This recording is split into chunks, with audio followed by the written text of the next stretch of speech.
BRB.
Babushka.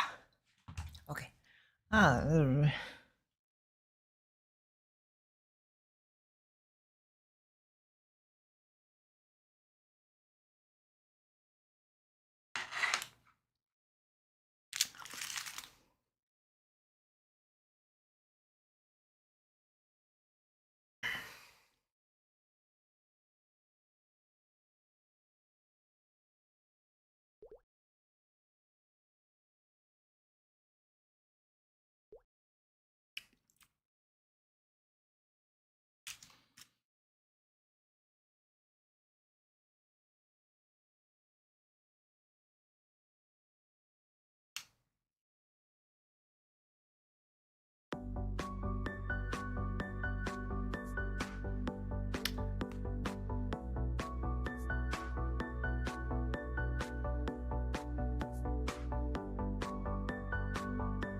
$12:17 a.m. is when the character is made.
we even have to do this? Come skip this, right?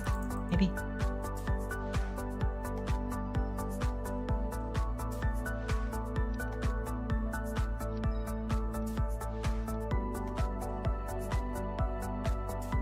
Oh, I forgot to take off pet.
are in these boxes? Forgot.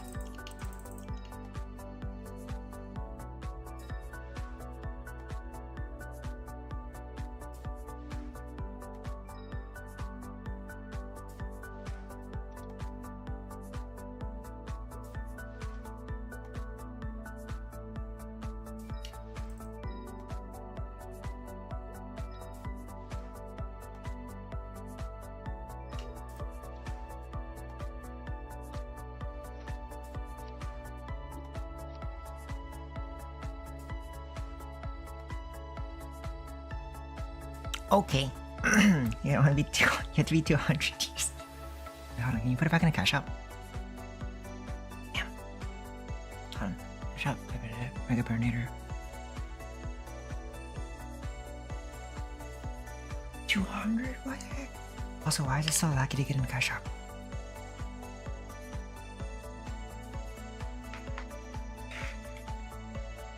Truck.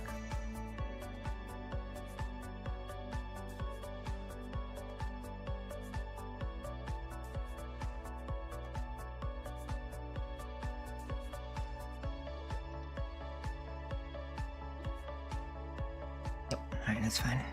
It is.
Mega character burnator. Alright, put that back into storage. Go. We just gotta get popped down. Just start training. Pathing. Oh no!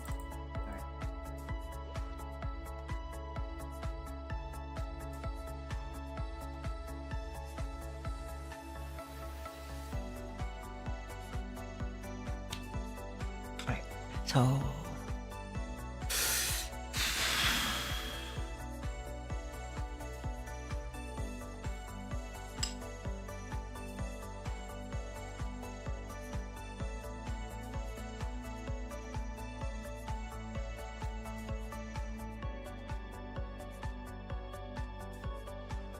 we're level 30 to 60. They're to Gold Beach and Rhino Street.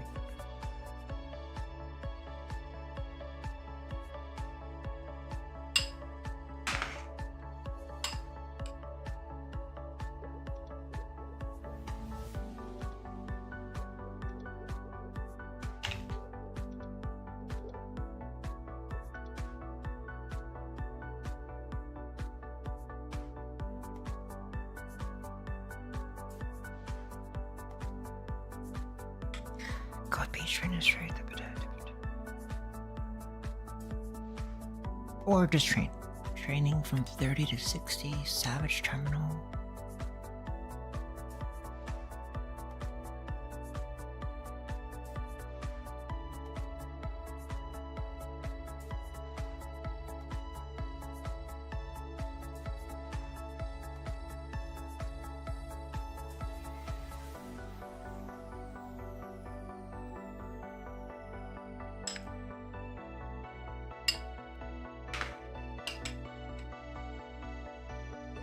I'm gonna do Gold Beach.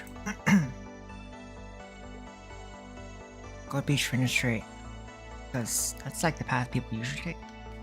And doing it fast would just be.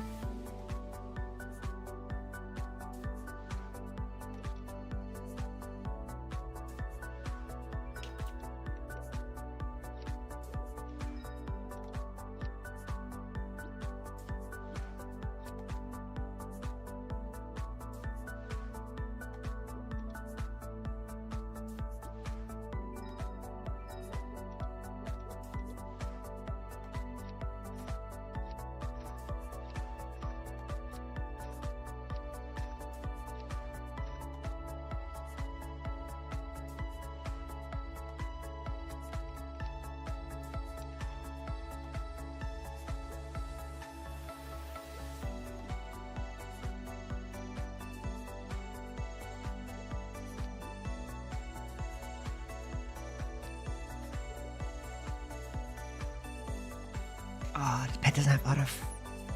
Fuck. Say it.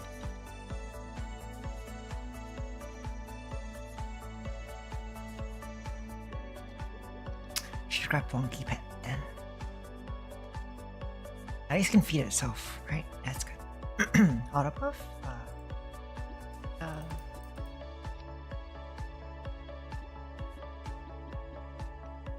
Beacon?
You know what?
Initiating dark.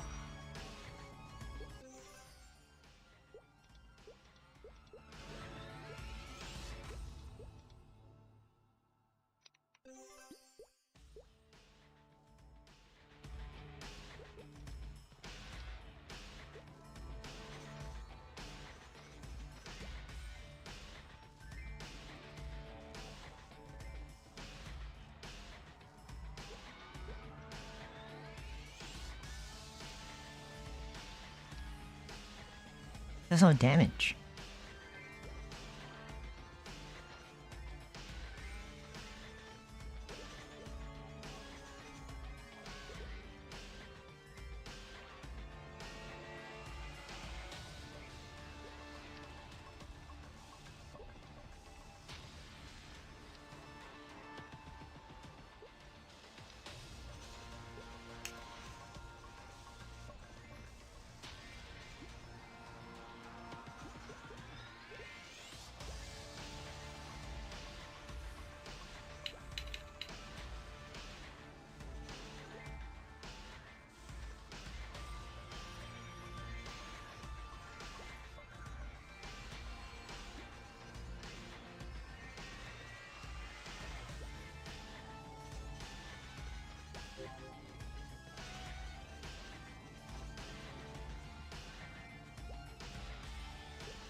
Honestly, I think it might be bad to try to do in dungeons.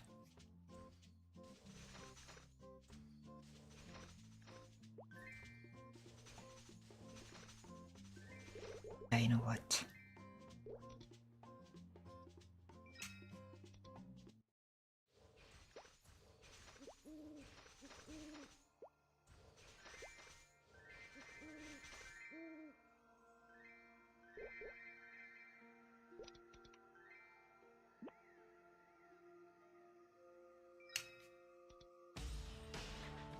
You can get a rune. It'll help tremendously. Also, yeah, you get so much more XP.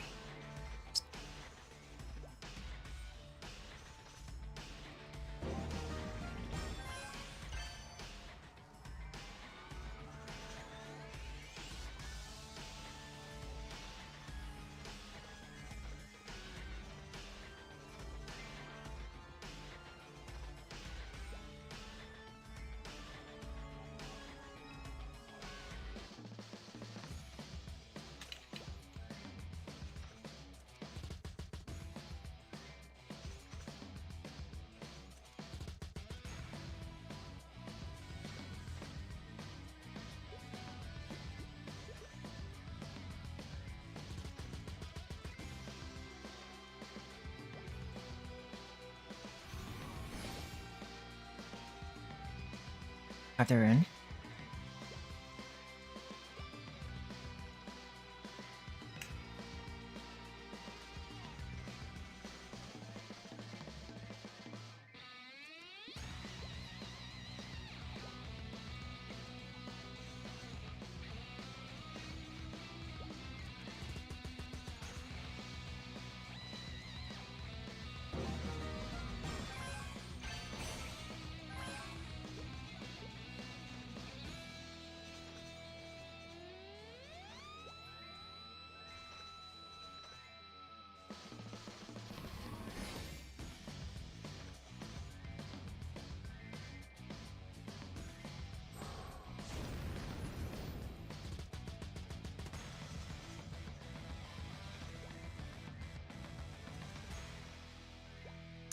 It's too tall for Lumi to continue.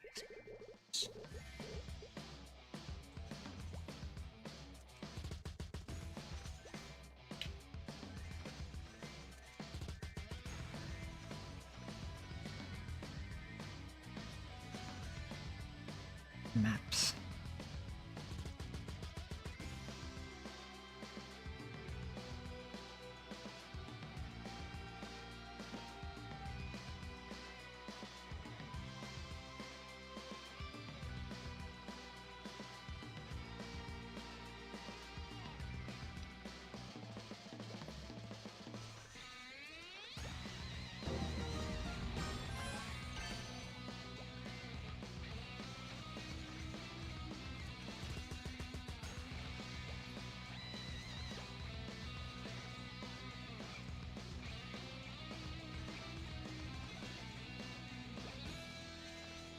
There has to be a better map.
I will balance this world.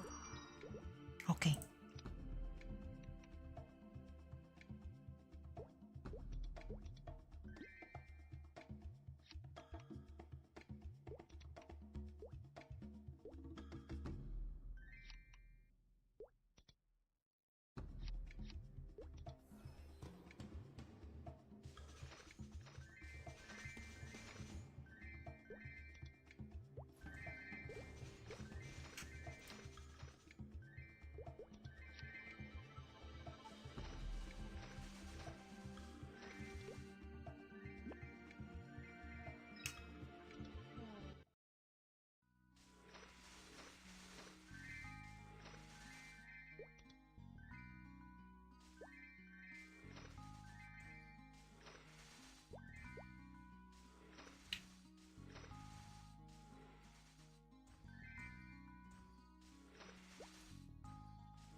Four.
Zoom.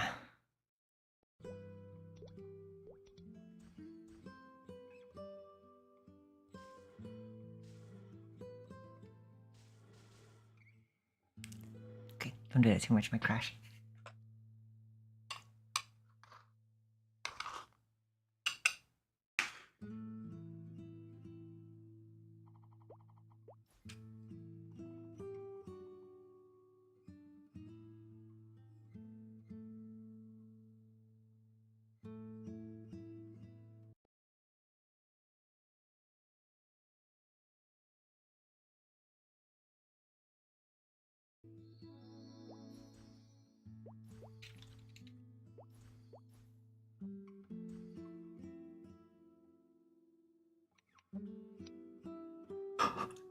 Dude, you can see the eye problem now.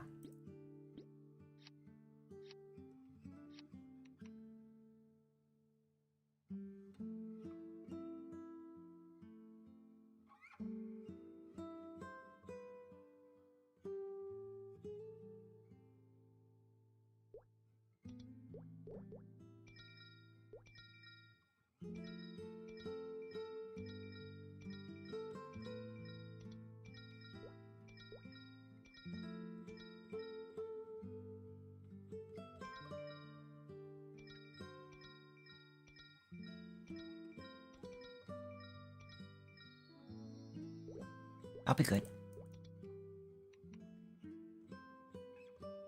Echo, that's even nicer. It's not necessary to go for crits, so.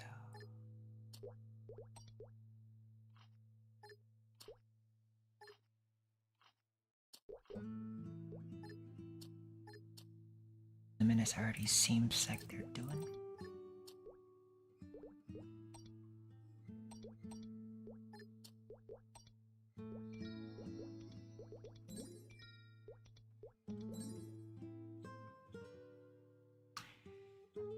And crits.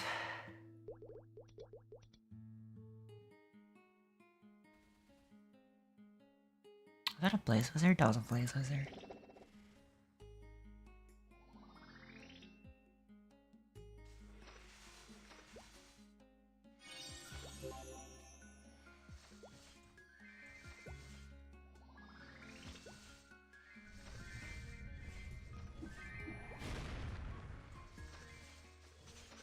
This is actually so much slower than just...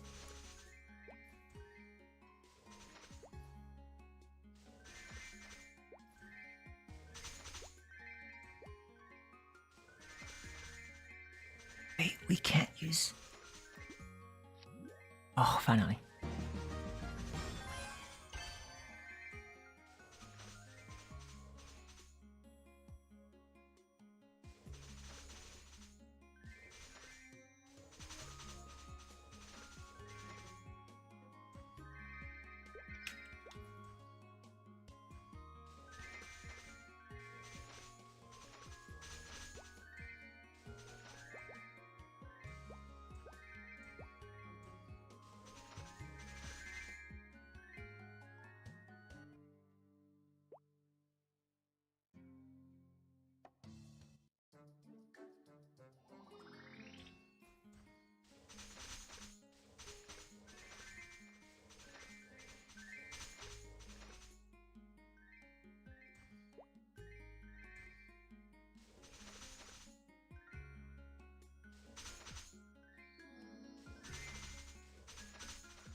feel optimal.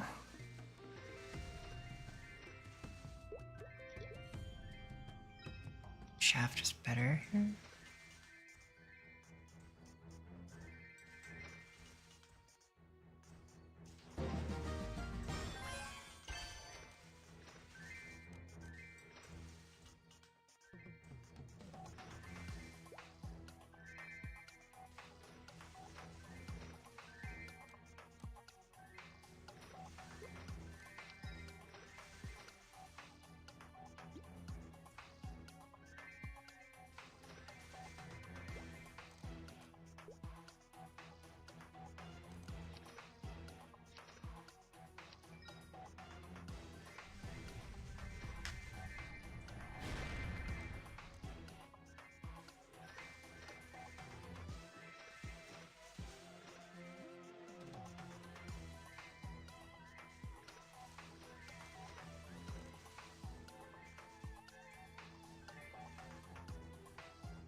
Poo stars.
Light and darkness are one. Hot.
Just gonna go for magic attack rolls here.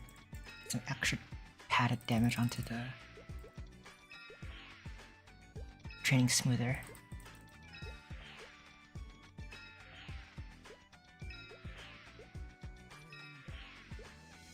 And Star Force.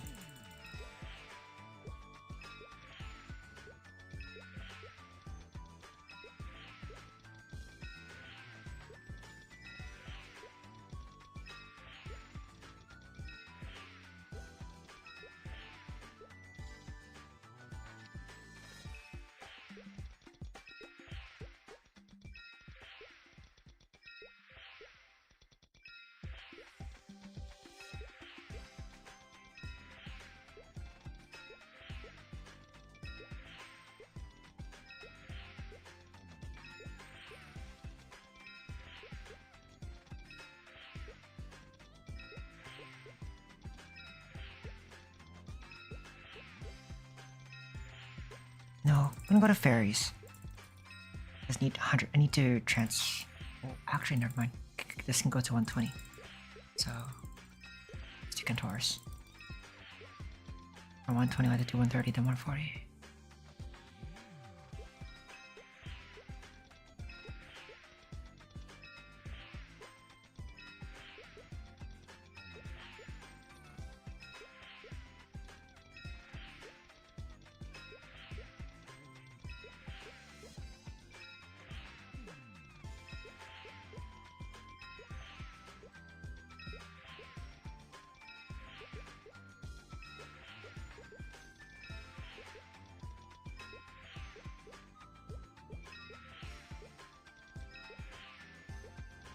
Declare the eclipse. Happen soon. Being anything has potential.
Let's go.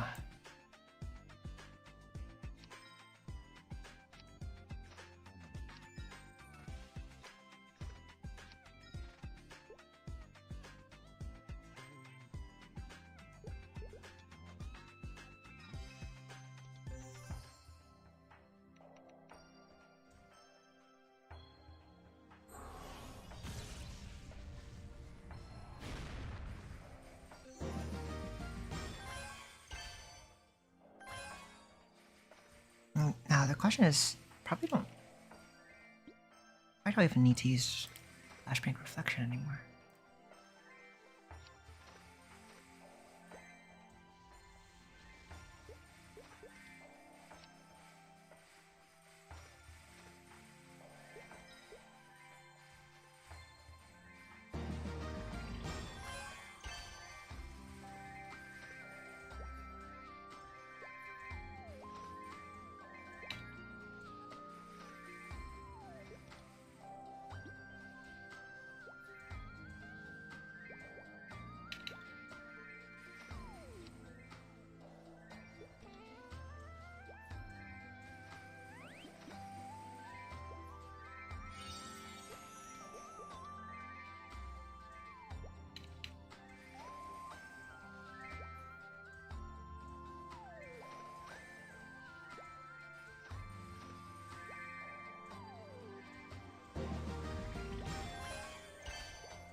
I think Dark Crescendo was the correct choice there, but level up so fast, get so much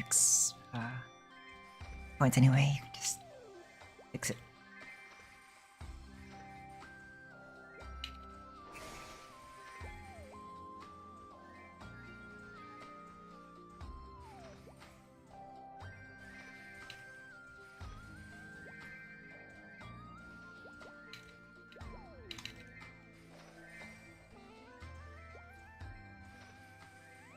Damn, you really go up fast in...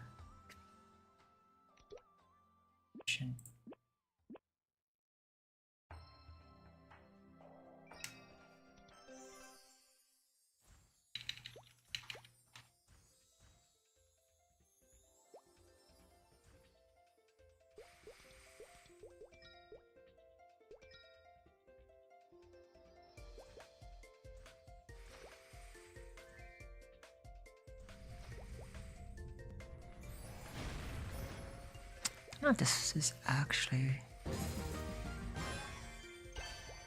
worth the XP. 15,000.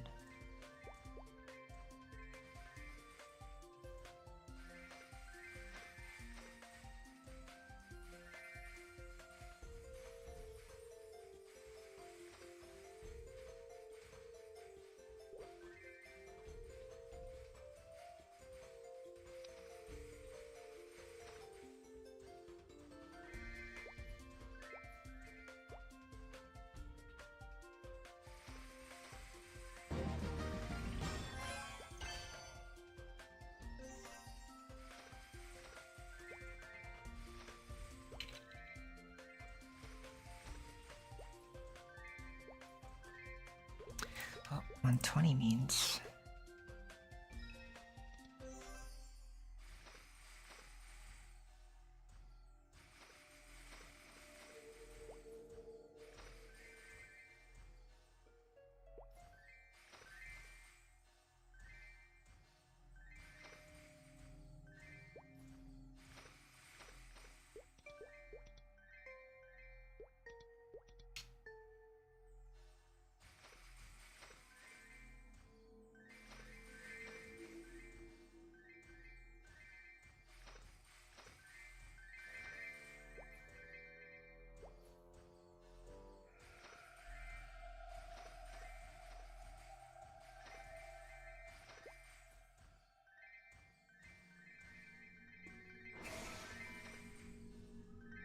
Jaheen staff, do we have a...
here to try to get staff.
Oh, we missed.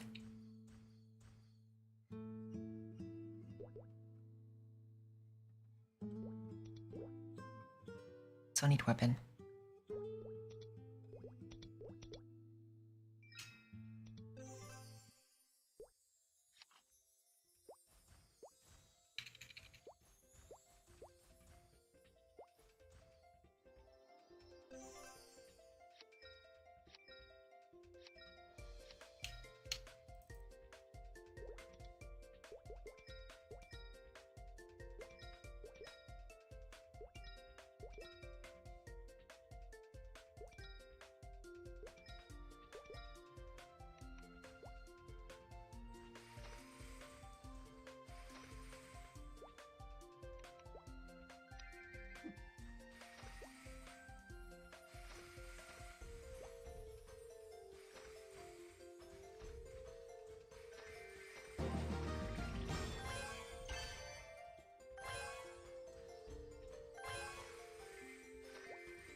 goal isn't just to speedrun levels, because like otherwise I wouldn't be here stressing about a level 30 weapon, 130 weapon.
Can't find pun.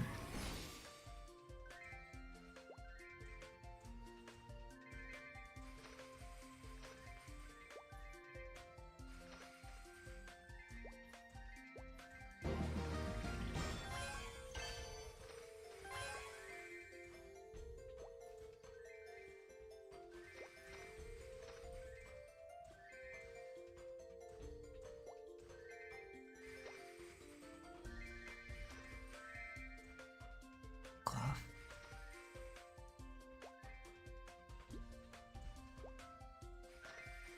Oh, George. Okay.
Sure, everything you wear now is Moose Bell.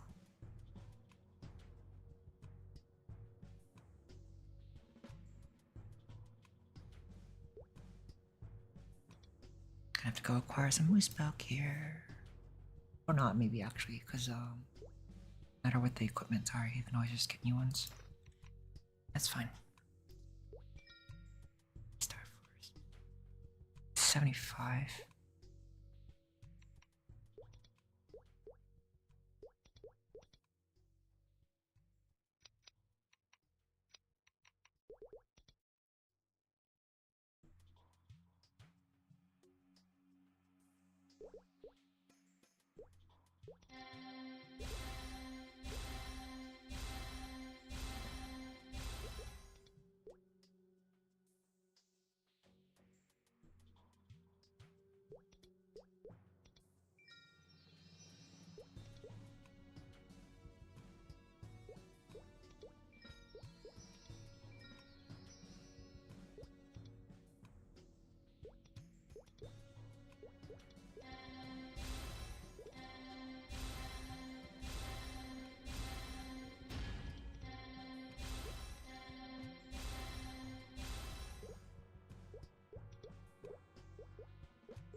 to Zakum.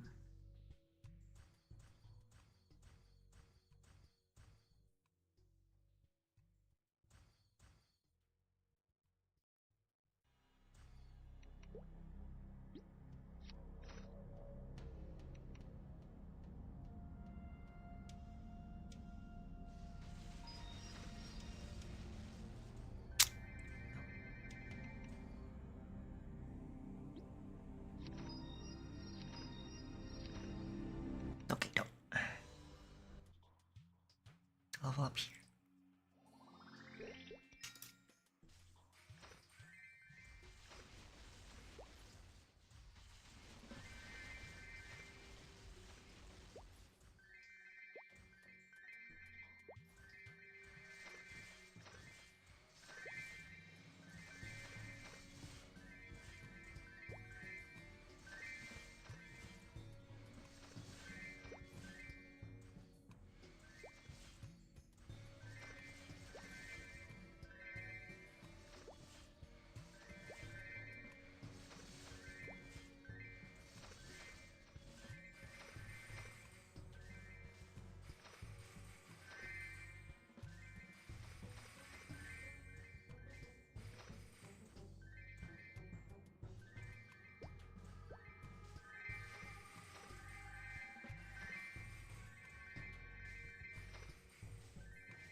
Don't bother.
What? Oh, that's annoying.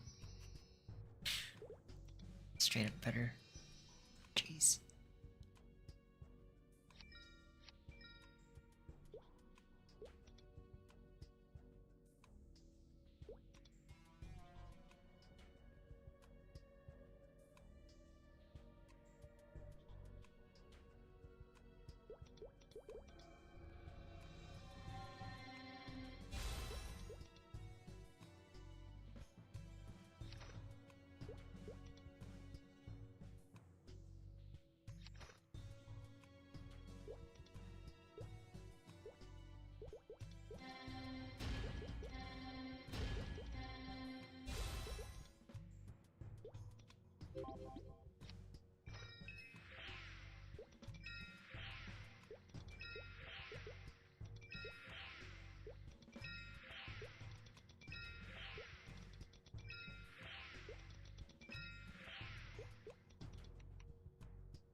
Why would he want all about black? Is that a important?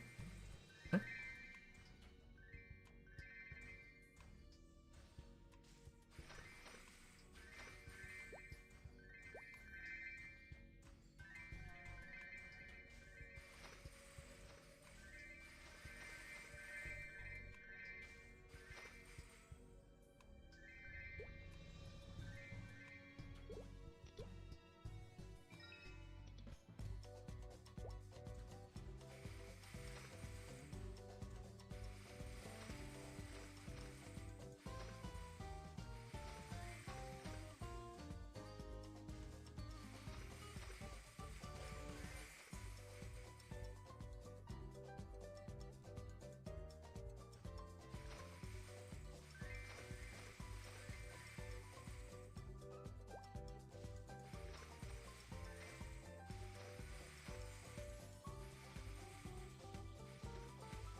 Oof.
Gotta do some stretches or something. Get up and stretch.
This character is lacking so much.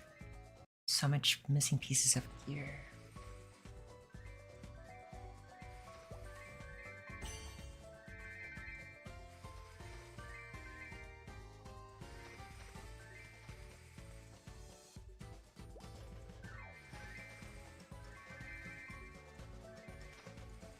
CZak is a miss. Shoulder is gonna be Madness. Lotus. And pink.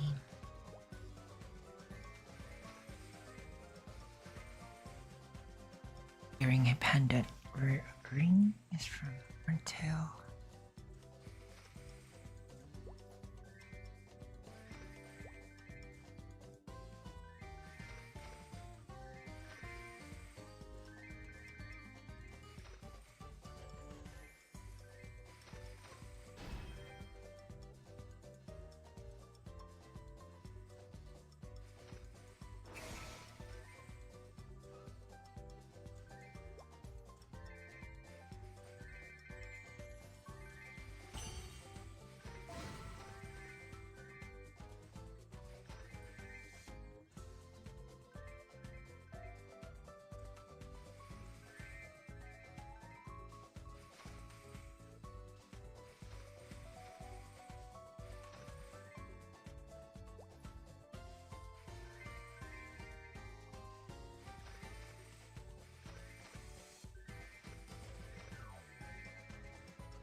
wonder if we stay here or we move over to...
Tempo time isn't good, right?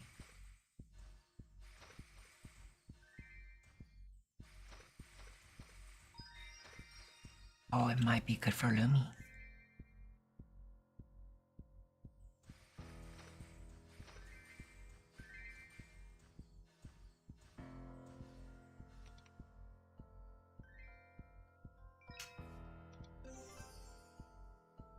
Not enough Starfall.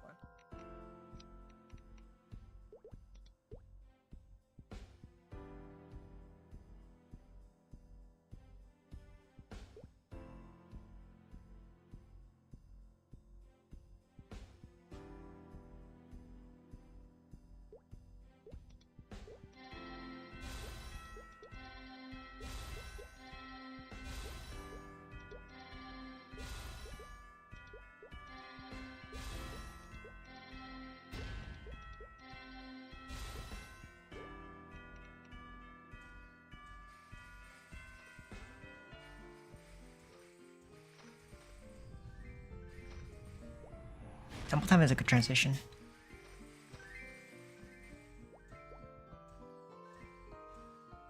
Oh, I don't know if that's just the EXP. That's huge XP. Let's test this.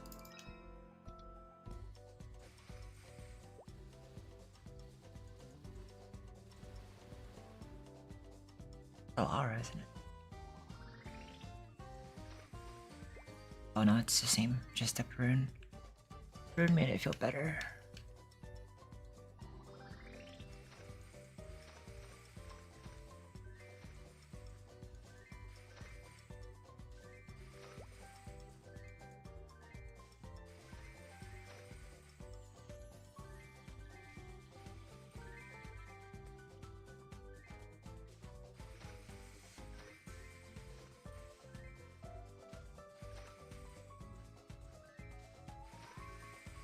Yeah, see, this is Kerning beats it. Never mind.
10 or 11:30.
Next hyper skill is useless because that's just bind.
Hannes is unlock. That's it, right?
Every single conspiracy theory you ever know. Every single conspiracy theory you ever know is 100% true. The government is reptilian overlords. Joe Rogan is in on it. Elon Musk is in on it. Tiger Woods is in on it. You can check my story. I've been messaging them. I am forgetting and knowing that is how I created the plan. I can't do the plan if I knew it the whole time because I'd be cracking up, so I make myself forget I am infinitely intelligent. So I can... Conor Murphy once had a reputation as an extroverted, disciplined go-getter whose athleticism easily rivaled other top-tier fitness influencers. However, as the years rolled by and Conor's channel faded into irrelevance, his mental state would sadly decline alongside it. I used to be so happy when I was a kid. This is called Times Market. I love this place because the Gospel of Thomas is where it's at. See, the people who wrote the Bible or... I was actually put into a psych ward for over 2 weeks. When in the psych ward, he said he was God. He was offered antipsychotic medication. Every emotion in me is just rapid fire. The whole universe is me. I am consciousness. I know that Mom has a stronger belief in heaven than you, Dad.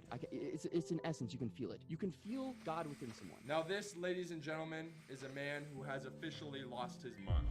Breakdowns, psych wards, strange podcasts, and the belief that he had become God were all captured right here on the YouTube platform, with his path to insanity beginning on the 9th of January 2016, when Conor Murphy would post his very first video titled Conor Murphy Natural Body Transformation. The video began by stating that, quote, when he was younger he wasn't really the coolest kid in his class, before going on to show numerous photos of his skinny younger self. This would all change when he began to hit the weight room at the age of 13, building a pretty reasonable physique in the 4 years that followed. However, this had become even more impressive by his 21st birthday, having built his body to the point where he could stand out as a fitness YouTuber on the platform. He began by posting simple workout and nutrition guides, in which it was clear that Conor had a genuine desire for improving the lives of his viewers. It's to help you look as impressive as you possibly can for your next Instagram picture or YouTube video. Everyone wants to look good, and I'm gonna help you guys out. These instructional videos were interwoven with basic fitness pranks, such as pretending to be a fitness mannequin in the mall. However, it would be when Conor posted the first video in what would become his Aesthetics on Omegle series that his channel began to explode. The premise of the series was pretty basic. He'd wait to match with females on Omegle before taking his shirt off and simply recording their reaction. Within 6 months of posting his first Aesthetics on Omegle video, Conor Murphy had passed 100,000 subscribers. However, the most notable part about this video was the information it revealed to Conor. People were interested in watching him take his shirt off in front of girls, spawning a new series of bizarre prank type videos in which he would leave the bedroom and instead look for excuses to take his shirt off in public.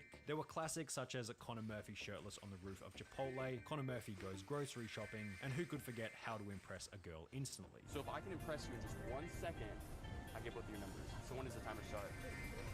Right now? So here's my phone, you guys can just put your numbers in. The videos were incredibly cringy, however this was offset to some degree by Conor's self-awareness and likable attitude in the beginning. I really hope you don't think that I'm too much of a douchebag, but even if you do, please subscribe because my view to subscriber ratio is getting absolutely insane. However, even with the likable attitude, without context the videos were incredibly easy to roast. Individuals such as H3 True Productions, who was reigning supreme in the commentary genre at the time, uploaded this video titled My Girl Is Leaving Me For This Guy to an audience of over 9 million. So what do you think about Conor Murphy? First thing I think when I look at this guy is that when he's having sex, he's watching himself in the mirror. You know what I'm saying? And while most YouTubers would see this level of criticism as a negative, it simply gave Conor Murphy another opportunity to display his humility. Ethan Klein from H3 Productions. I've honestly been a long-time subscriber. All of his videos are hilarious, including his recent one. My idol, Conor Murphy. I think it's the best one yet. So you guys should totally go check it out. Providing a pathway for Conor Murphy to hit 1 million subscribers only a year and a half after beginning his channel. However, while such a Where did he go milestone wrong? was incredibly exciting for Conor Murphy, it seemed to trigger a serious decline in his motivation for making videos, as only 6 months after achieving 1 million subscribers, he disappeared from the platform for over 5 months. Upon returning, he'd upload only 8 videos within the space of a year, less than 1 per month, with only half of them cracking the 1 million view mark. As a result, Conor Murphy's average monthly view count began to tumble. He'd go from 20 million views per month at the beginning of 2018 to less than 5 million per month by the beginning of 2019, only 12 months later. In addition to his 5-month break, his decline in viewership had also been aided by a reduced interest for prank-related videos. In 2016 and 2017, his ideas were fresh and on par with the YouTube meta at the time. However, they were certainly feeling a little dated by 2019. As 2020 rolled around, the prank genre had not only become even more dated, but Conor was facing facing a new problem. Almost all of his viral ideas required outdoor social interaction with females, which had been halted by US lockdowns, forcing him to return to older video ideas. I know it has been forever since I've made an Omegle video, but since it's pretty much the only type of content I can film right now, I figured it was time to do another one. Connor returned to the streets whenever lockdowns were lifted. On 6th Street, thank goodness it is back, like the good old days. However, the overall limitation would drop his monthly view count to less than 3 million per month, forcing Connor to try a new career path. With a sane and coherent mind, Connor Murphy made the decision to move to LA in pursuit of becoming an actor, and while the potential of a new career path was incredibly exciting, this would be the point at which things began to go downhill rapidly. For a while now, he's come under fire for his physique essentially deteriorating. Compared to when he first started YouTube, he's kind of like, doesn't look nearly as good as when he first started. It looks like he's probably lost about 10 to 15 pounds of muscle. While Connor's physique was still incredibly impressive by average standards, it was becoming increasingly obvious that his body wasn't built to the same standard as it had been in the early days of his channel. Is it just me, or is Connor looking a little smaller and less shredded? Not hating, just noticing. Bro, your videos are awesome, but what's wrong with you? You don't look like a bodybuilder, your abs are disappearing, you don't look shredded. Focus on your physique more, bro, although I enjoy watching your vids. Connor explained the reason for his loss of gains to be body fat percentage. And over the course of the last few months or whatever, I've probably gained like 1 to 2% body fat. The second thing, man, is lighting. However, others speculated that his weight loss might have been the result of some kind of addiction. I don't look that skinny, do I? You might, man. Maybe. You lost. I mean, you're definitely bigger than me, but yeah, I have lost a lot. Well, you weigh less. You weigh less than me by a lot now because you've lost 31 pounds.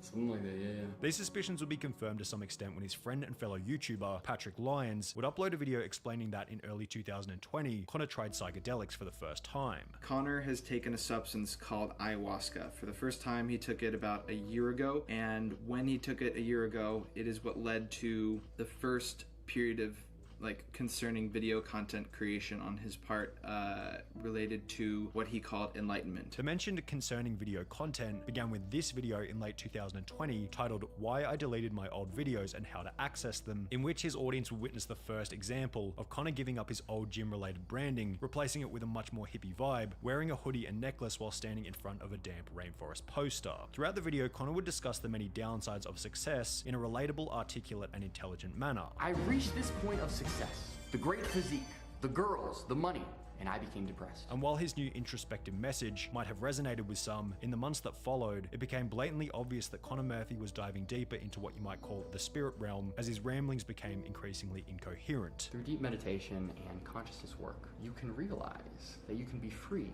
of the compulsive nature behind thought. Of course, you will still think, but there won't be any addictive qualities to that thought. You can detach from your thoughts and be the observer of the thoughts, rather than identify with the thoughts.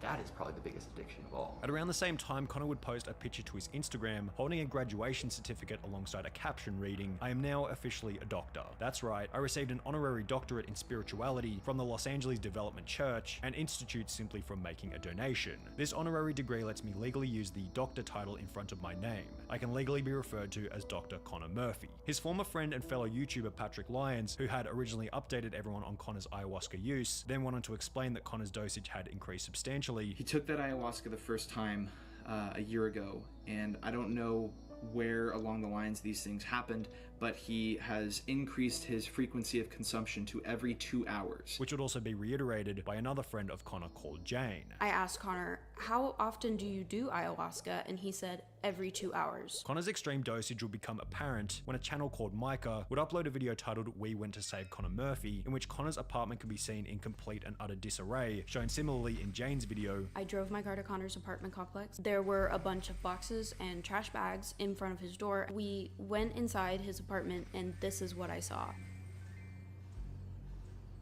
The stack of boxes was so huge that it took up half of the apartment and spilled out through the front door. Connor apologized for it being so messy, but said that he hadn't had time to clean because he'd been so busy making content. I've just been so focused on getting up all this content. I just haven't had time to clean. That's why I'm here. So I just started unboxing the mountain of packages, and it was a bunch of totally random stuff. Just a few of the things were a Harry Potter invisibility cloak, 12 cans of oxygen, and a cat tower. I asked him if he had a cat, and he said no. Before he'd go on to imply that he'd completely given up on his bodybuilding diet. How you been getting all your calories in? grown. I just eat whatever I want now. Later in the video, Connor's mental health problems will be put on full display.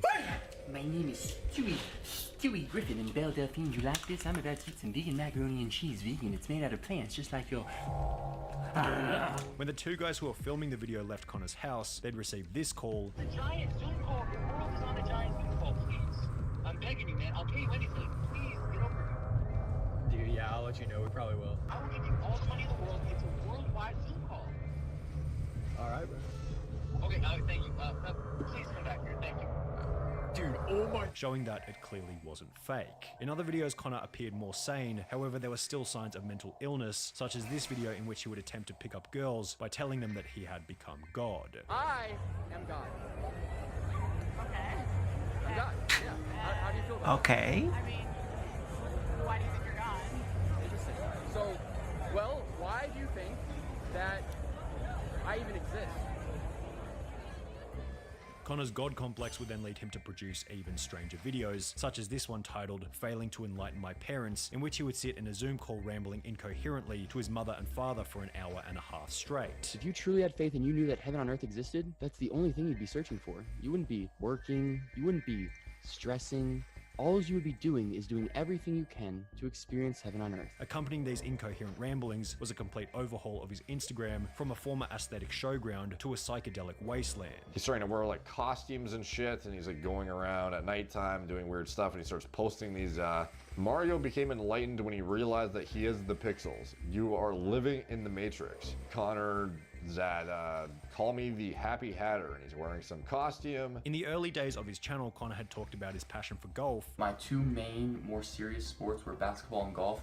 I played those both in high school, and I play golf in college right now. Which would be reignited in the strangest way after he had become enlightened, as explained by Derek from More Plates, More Dates. I look at my DMs, and I'm in this weird group, and it's called like Connor's like enlightened cult or something. The members of this group, it's like Connor, me, Tiger Woods, the PGA Tour, Keemstar, like the weirdest smorgasbord combination of individuals ever. And Connor is just like posting weird voice messages in his Matthew McConaughey accent. And I'm like, what are we doing here, dude? Like, what is going on? And presumably his enlightenment sort of led him towards the realization that he was going to win a major golf tournament professionally, as far as I understand. In the same video, Derek would go on to explain that Connor had gone so far off the rails that he began posting his saved passwords to his public Instagram. Him showing every single password on his phone that is saved, like every single account he has and the email associated with it, so like Bank of America, Amazon, even his Bang Energy password apparently. Derek would then host a podcast talking about Connor Murphy with another YouTuber who would state that his actions seemed indicative of schizophrenia. That is psychotic behavior. Yeah. Like, that is very indicative of somebody with lingering mental instabilities, such as a family history of schizophrenia. And while it didn't seem like things could possibly get any worse, they were about to. Connor's audience would come to find out that with every high, there's an equivalent low after he'd upload a video simply titled Goodbye. In this video, Connor would explain that he felt as though he was going insane, being at his, quote, mental breaking point. What is happening? I've gone literally mentally insane over the past few days. I don't understand. I've hit my mental breaking point. He'd then go on to state that he was doing anything to try and show his family how to be happy. For 6 days I've stayed up, I haven't slept. I wrote a 70-page book in 2 days to try to explain happiness to them, and it's crazy, but yeah, I'm crazy, but I just want them to be happy. I'm trying to save their lives. They don't realize how unhappy they are. Before going on to leak his address, you can come here to 16710. After posting his address in a public YouTube video, police would pay him a visit before taking him to a psych ward where he would remain for 2 weeks. In the process, he'd remain in contact with his best friend, who'd state that even after being put in a mental hospital, Connor was unable to stop talking about his spiritual enlightenment. So Connor spent 2 weeks in a psych ward, and I called him every few days. Rather, he called me, and we talked every few days, and he was able to get to a point where he was able to hold a normal conversation and speak normally, but yet one thing remained the same. The one thing that stayed the same was he just didn't want to talk about anything other than his enlightenment and his awakenment. It seemed to be the only thing that mattered to him. After being let out of the psych ward, Connor would upload a video titled "Yes, I'm Alive and I'm Sorry," in which he would state that the goodbye video was all an act, done for the purpose of potentially grabbing the attention of a movie studio. I had this crazy idea. I would make some acting reels that were so dramatic and so controversial that it would grab the attention of producers.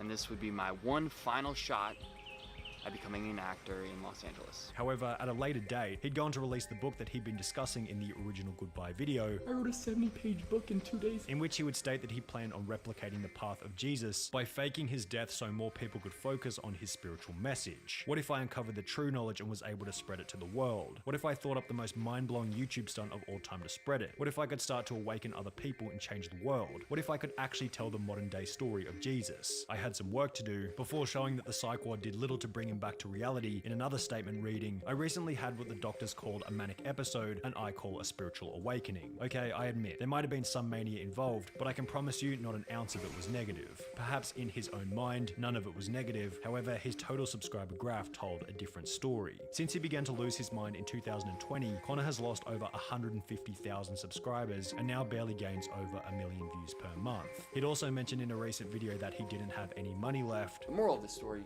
is that I'm broke, so if you have a business opportunity for me, maybe you want to help me get some brand deals and make some commission. At this point, I have zero shame and I'm open to pretty much anything. However, he does sound fairly sarcastic, so this might have been a joke. The silver lining to the story is that Connor has deleted almost all evidence of his crazy spiritual phase, replacing it with fitness content as he had posted in the past. His spiritual channel titled Connor Murphy Talks, on which he used to post incoherent ramblings, went completely silent until 1 month ago, at which point Connor returned with a normal articulate story relating to his high school days, in which he's looking and sounding substantially healthier than he had been 12 months ago. Almost all of his comments discuss the obvious recent improvement in Connor's life, so hopefully his insanity was nothing more than a minor hiccup in what will become an incredibly successful life over the long term.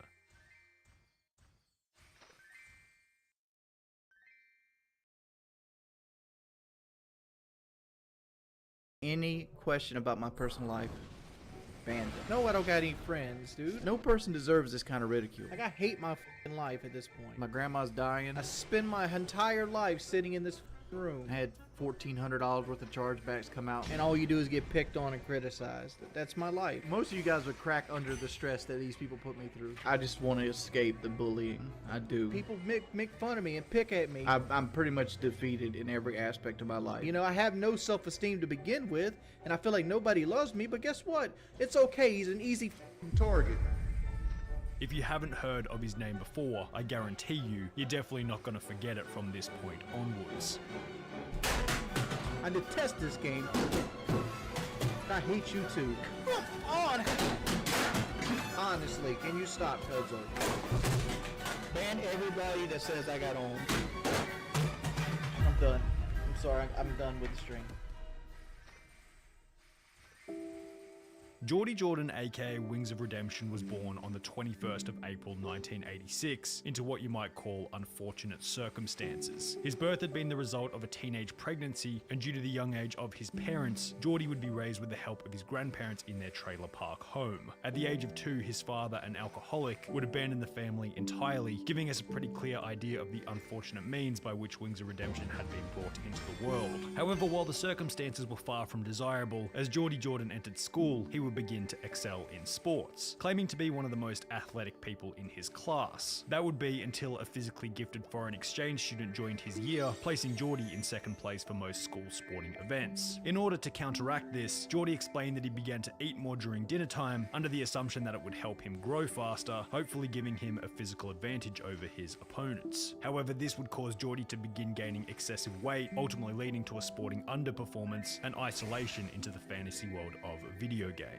In the process of this, his family, including his brother and single mum, would move from his grandparents' trailer park home into low-income government housing, where Geordie Jordan would continue to gain weight while further isolating himself from society. By the age of 14, he had reached approximately 240 pounds or 110 kilograms, also being diagnosed with bipolar and social anxiety disorder, adding to the isolation even further. To counteract this, Geordie Jordan would begin to take on various low-skilled jobs in order to get out of the house more often, as well as earn himself a little bit of income. In his his late teens, he would take on various positions such as working at a video rental store, a supermarket as a 911 operator, and even as a Domino's pizza delivery driver. However, he found many of these to be boring and unstimulating, often leading him to quit within only 2 weeks of starting. However, at the age of 18, Geordie Jordan would finally get into a position which he was able to hold for some period of time, specifically a job working for a company by the name of Metglass. What I did at Metglass is I was an overhead crane operator for blast furnaces that basically poured liquid metal and things out, kind of like Terminator 2. While working at Metglass in 2007, Geordie and another friend by the name of Z7Taylor would play Call of Duty in the evenings, also starting to regularly watch sniper montages over on YouTube. In the process, Geordie thought about making his own videos, however, given his busy work schedule, would dismiss the idea as he had minimal time for doing so.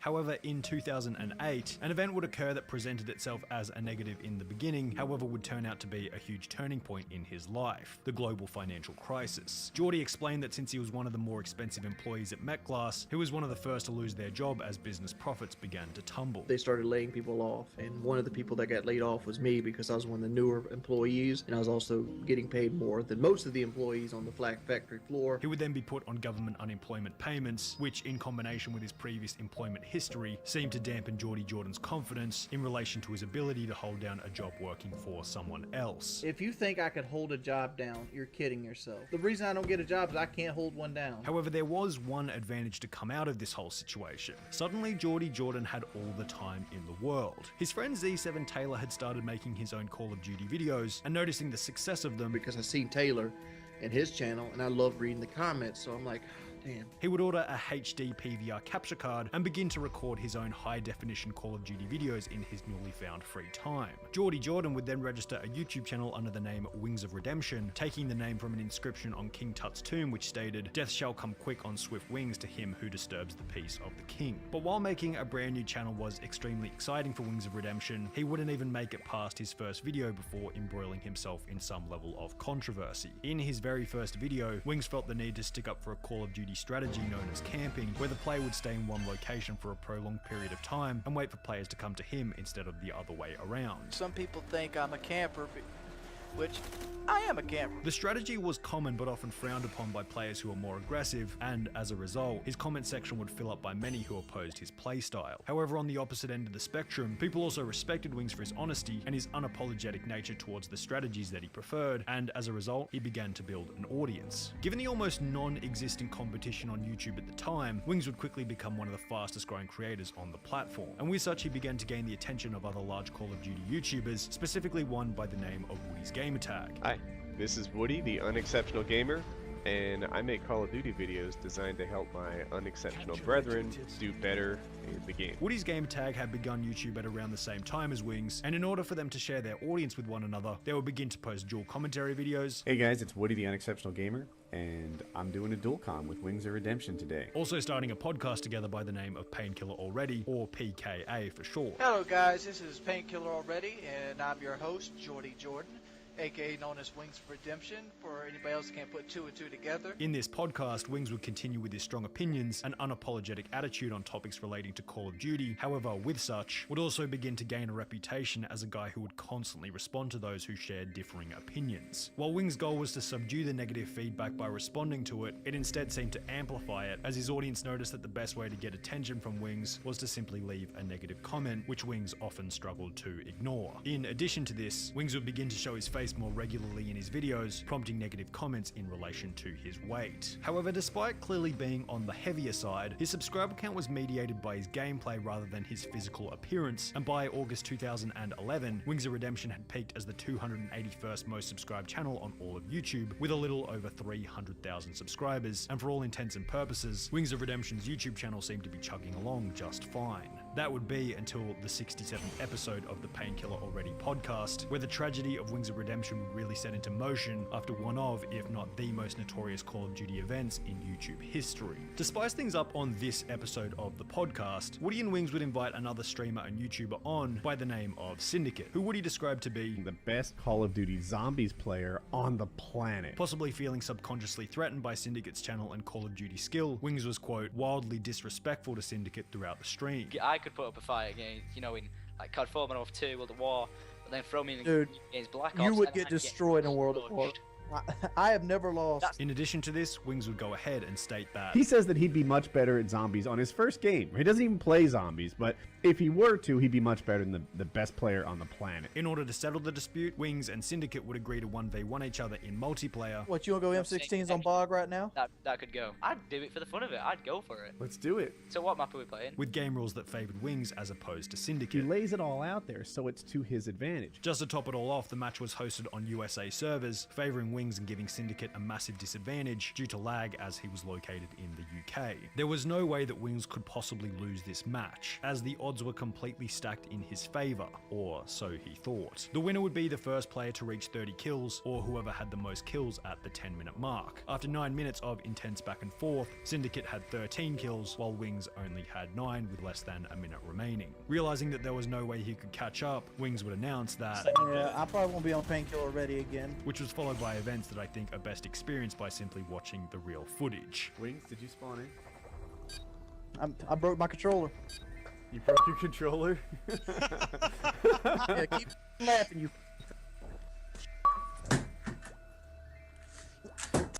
Why the f you stream that shit? It was your idea. No, I didn't say stream it.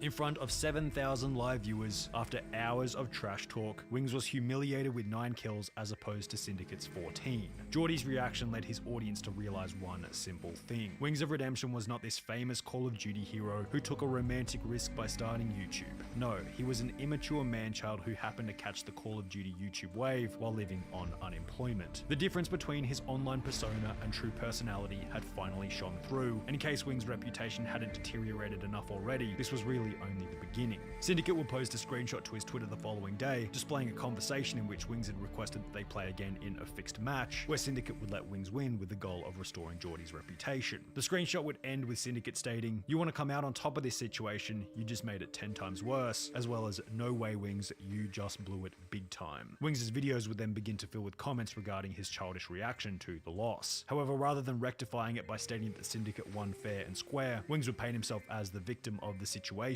stating that the reason he didn't win the match was because Woody hadn't set the rules correctly. In addition to this, he would upload videos talking about the many problems that he'd been dealing with, uploaded with the assumed goal of garnering sympathy from his viewer base. There'd been so much stress with sub box breaking, the view count thing, the losing the 1v1, all the haters, all the loss of subs. I've actually gained 20 pounds because all I've been doing is worrying and eating, worrying and eating. The problem was that attempting to garner sympathy ended up having the opposite effect on his reputation, as the approval seeking did nothing but display his overwhelming lack of confidence. This lack of personal confidence also began to manifest itself in videos where Wings would talk about his weight, stating that he had gained approximately 100 pounds from comfort eating since his reputation began to decline. In order to combat this, Wings would move in with a newer member of the PKA podcast, Kyle, where Kyle would act as his personal trainer, giving him an exercise routine and cooking him healthy food for every single meal. Kyle had even spent $5,000 to rebuild his shower. And if he was going to live with me, we would have to put in a new shower. So construction began the next day on a $5,000 shower, stating that it would have been too small for Wings to fit in. However, despite Kyle putting in an incredible effort to help Wings, after only a week, Wings had requested to leave. Kyle convinced him to stay for another 3 weeks, leaving after having lost an impressive 40 pounds. Upon returning home, Geordie would hire a personal trainer. However, problematically, given his lack of discipline and the return to his old environment, Wings would gain the weight back in the few weeks following his return home. Despite having left Kyle's house, this wouldn't be the last time that they hung out. Approximately 5 months later, the 3 main members of the PKA podcast, being Woody, Kyle and Wings, agreed to go on a survival-style camping trip in the woods together. Kyle travelled 3 hours from his house to the location at which they agreed to meet, which was followed by a call to Wings checking to see how far away he was. This would be the point at which Woody and Kyle's continually compassionate attitude towards Wings would finally dissipate. I'm driving in the night before. Let me give old Wings a call, make sure we're all good to go here, you know? Call him up, say, "Hey man, you ready to do this thing? I'm driving in now, about 3 hours from the place. What are you up to?" He's like, "I'm not going." What? What do you mean? I'm not coming. When were you going to tell me? I'm telling you right now. Wings had left Kyle and Woody to camp by themselves, resulting in Wings alienating his final 2 YouTube friends and ultimately being kicked off the PKA podcast. Yeah, so we've decided, it was a group decision, we decided that Wings of Redemption wasn't going to continue with us on the show for at least the foreseeable future.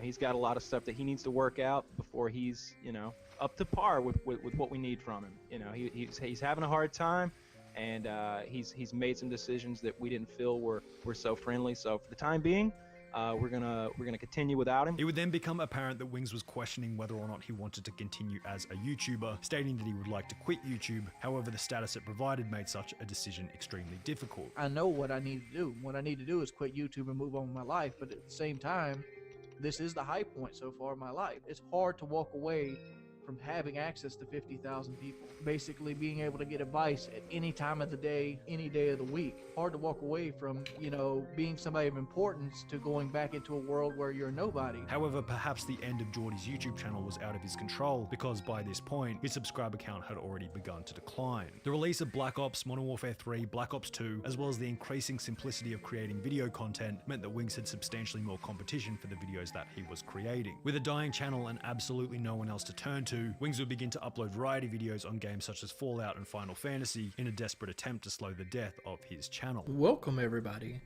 Welcome to my Fallout 4 playthrough. He would also attempt to recapture his old fame by covering Call of Duty drama and starting a new podcast called The Podcast Show with other washed up Call of Duty streamers like Whiteboy 7th Street. However, these would also fail to slow the death of his channel. In addition to all of this, Wings would break up with a girl he had been dating at the time by the name of Brandy, which depressed him even further, dropping his motivation to lower and lower levels. From this, Wings of Redemption would move over to Twitch, stating that it required less editing, and through donations and subscriptions, he was able to make more money than he ever could while on YouTube. And while this was a positive, in a strange backwards kind of way, this extra income would come to him alongside an equivalent amount of emotional stress and further unexpected problems. The lack of editing and live nature of the streams meant that Wings' personality was on full display, warts and all. This meant that if something annoyed him within the game, there was no way to simply cut it out as he had on YouTube, and anyone watching was able to record whatever reaction Wings happened to have. Wings would break controllers, complain extensively, Headache, I'm hot, my sugar's low, somebody drank all my Pepsis, as well as constantly rage. I wanna As a drink all result, the channels Pepsi. began to pop up such as Sean Ranklin, X-Bottle, and Gulag Kingpin, all of which devoted to uploading Wings of Redemption's worst moments. This created a meme community around trolling Wings, where viewers would often recreate his most common actions, such as banning subscribers from the chat, drinking Pepsi, and eating Wendy's chili, done for the sole purpose of getting videos for these specific troll channels. because if I talk about anything or everything, there's a video made about it and there's 20,000 people laughing at me, or there's a podcast with 100,000 viewers. All of this would lead up to an apex in a stream on one unassuming night in late 2017, at which point Wings would do something which many consider to be the most iconic moment in the history of Wings of Redemption. The live stream started like any other. However, as with many of his streams, it wouldn't be long before half the lobby was there purely to stream snipe and annoy Geordie Jordan. Ah, damn it, dude. As the night progressed, the stream sniping only got worse.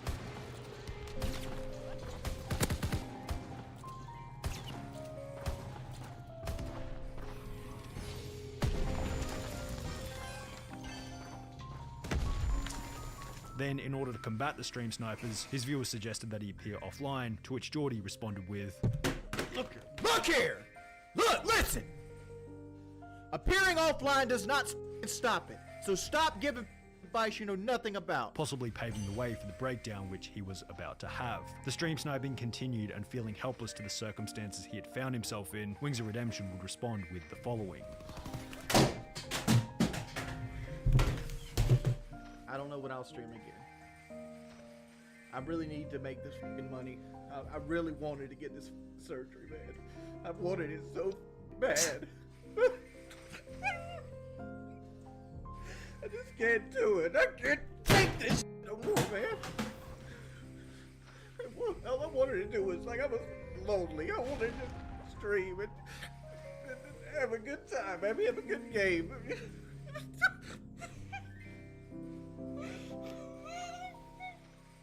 I hate my life.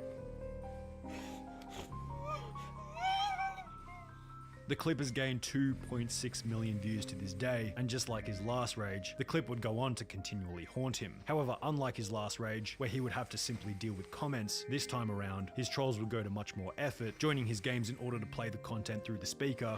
Look here! Look, listen! Appearing offline does not stop it, so stop giving...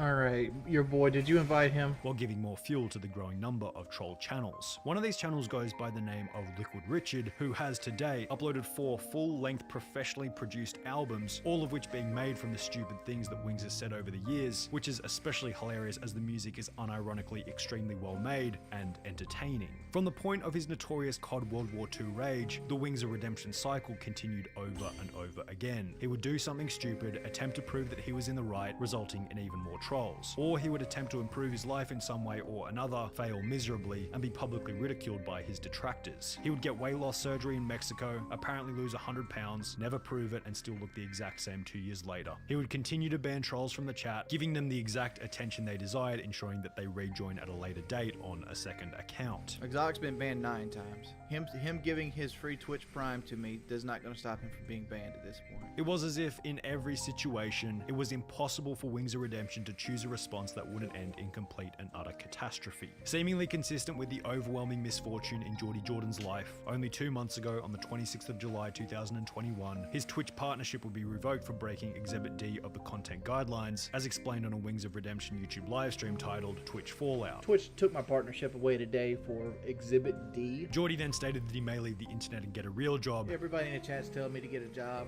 And, you know, that's a possibility. However, if his past has taught us anything, the chance of that actually happening is unbelievably low. Wings continues to stream on YouTube, however the dislike ratio and a short look at the chat gives us a pretty good idea of how many people are there for no other reason but to continue to troll him. I was watching a video created by one of my favorite YouTubers the other day, Xerbia, who included a line in his video Thoughts from Your Deathbed, which I think runs incredibly true to the tragic tale of Wings of Redemption. The hard road was easy, while the easy road was hard. Wings of Redemption has spent his entire life attempting to walk the easy road, avoiding anything that would result in short-term adversity. However, through seeking comfort, he's ironically transformed his life into a complete and utter tragedy. It's as if you can't really avoid the tragedy of life, but the choice we get is whether or not we want to experience the tragedy now by our own voluntary admission, or whether we ignore what we need to do and have the tragedy happen to us later down the road, as is what happened in the case of Wings of Redemption.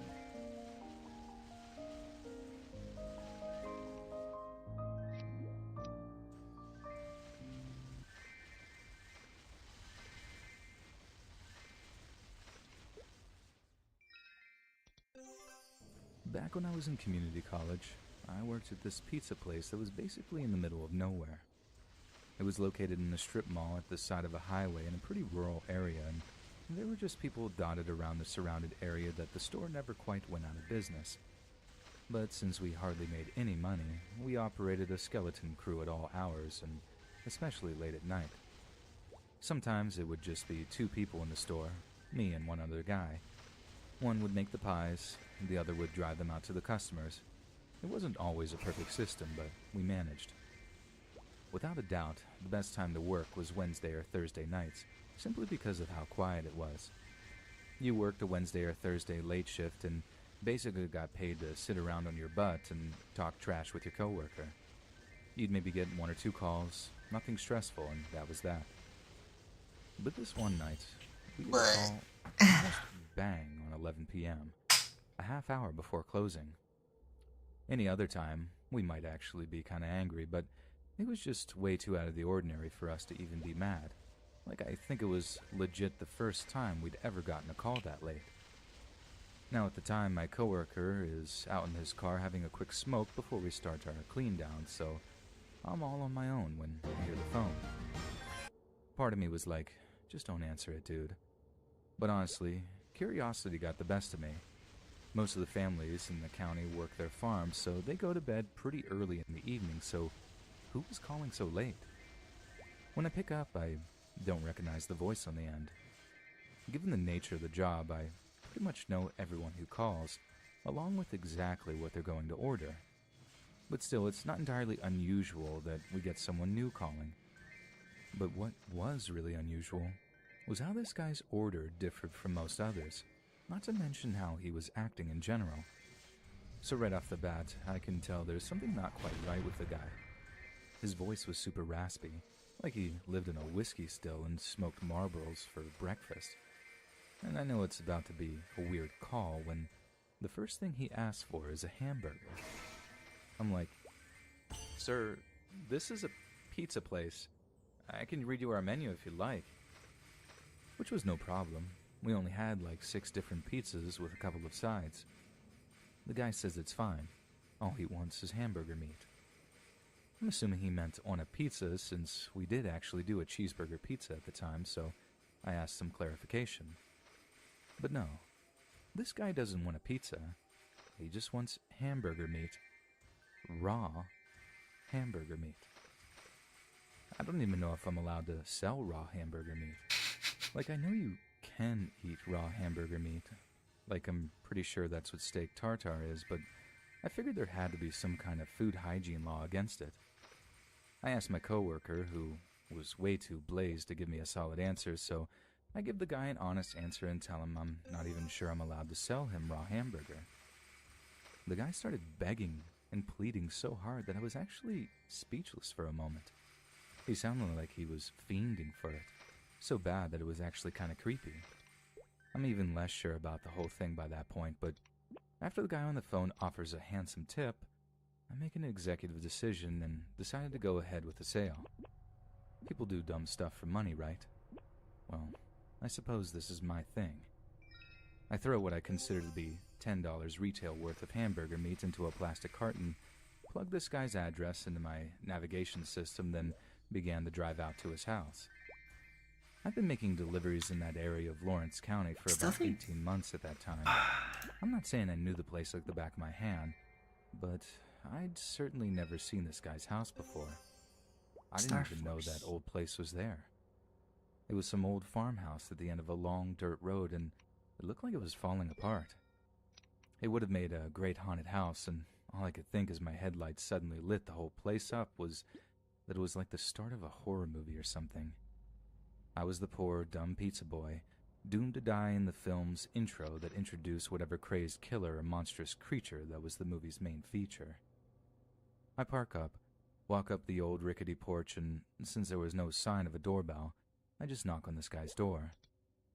When he answers, he actually looks pretty normal. Like he'd expect some decrepit old witch to answer the door to a house like that. Not a guy in a sweater vest who looked like the dad of all dads. As I'm handing over the bag of hamburger meat, I can't resist asking him why he'd ordered raw hamburger and not an actual menu item. I figured he's going to grill it at home or whatever, so I frame my question as such. But the guy just smiles, shakes his head, and tells me he's going to eat it raw. I must have completely failed to hide the look of disgusted confusion on my face, because the guy then launches into this big speech about the benefits of eating raw meat. I mean, he talked a lot of science terms that I didn't understand, but he seemed to know what he was talking about, and it actually weirdly put me at ease for a second as he fished around his wallet for a tip. He hands me $11 in crumpled ones, and as I count them, I'm like, "Thanks, man. That's really generous." But then I look up, just in time to see the guy crack the lid on the plastic container of meat, bring it up to his nose, and take a long, deep sniff of what was inside. The way he acted wasn't like this wholesome, smells yummy kind of happy. It seemed straight up perverse. I'm just watching, trying not to freak out, as the smell of the meat seems to legit turn him on. After he huffs it, he shudders, eyes rolling in their sockets before he gets this glazed look in them, and all I'm thinking is, this is my cue to leave. I awkwardly thank the guy, just happy to get off of his property, only right as I go to turn around and walk back off the porch, I see something moving in the dimly lit hallway over the dude's shoulder. Poking out at about waist height from behind a doorframe was this big pair of terrified eyes looking back at me from sunken sockets. It was a kid. I don't even know what compelled me to ask, but whatever it was so strong that it overrode any desire I had to flee while I still had the legs to carry me. I remember saying something like, "That your kid, huh?" Instead of giving me this big smile or waxing lyrical about what a proud dad they were, something that would have suited his wholesome sweater vest dad look, he suddenly looks furious. He spins around on the spot. The kid looks terrified and disappears from view, then when he turns back, he just stares at me, this deep, moody stare that sent a shiver down my spine. And once again, I get that overwhelming, this is my cue to leave feeling. I thank the guy, backing off the porch in a way where I never quite turn my back on him. He doesn't say a word in response, just keeps that angry look on his face, like I'd done something to offend him or seen something I shouldn't have. It took 20 minutes to drive back to the pizza place. 20 long minutes I had to replay the interaction in my head, over and over again. I called 911 as soon as I got back. Like I had no idea what was going on back there, but it couldn't have been good. No kids should be that scared of their dad, if that guy even was that kid's dad at all. My logic was that I could call 911, find out I just came out at a bad time and took the dude's actions out of context and maybe feel a little embarrassed. Or find out that something horrible was happening in that house, feel horrendous guilt that I failed to stop it, and then be haunted for the rest of my life. Though, what I wasn't expecting was that there was actually a third option, one that turned out to be worse than the first two. So, I called the cops. They go to check it out. Then the deputy gets back in touch to reassure me that he'd been over to the guy's house, had a good look around, and then found that there was nothing wrong. I figured that once a cop had told me that, I'd feel fine. Kind of stupid for assuming stuff, but generally fine. But I didn't. I found myself just not believing the guy. Like he couldn't have seen the same stuff that I had and just walked away being like, yeah, it's all good in that house. I didn't do another delivery to that house for the rest of the time I worked there, and I certainly wasn't complaining about not having to make any more weird deliveries. But even today, I find myself wondering what the deal was with that guy and his kid, and whether or not I should have done more to investigate. Because the thing that haunts me the most is that there might be some kind of kid out there going through the most horrifying ordeal of their young lives, thinking like, why didn't that man help me? Why didn't that man help me?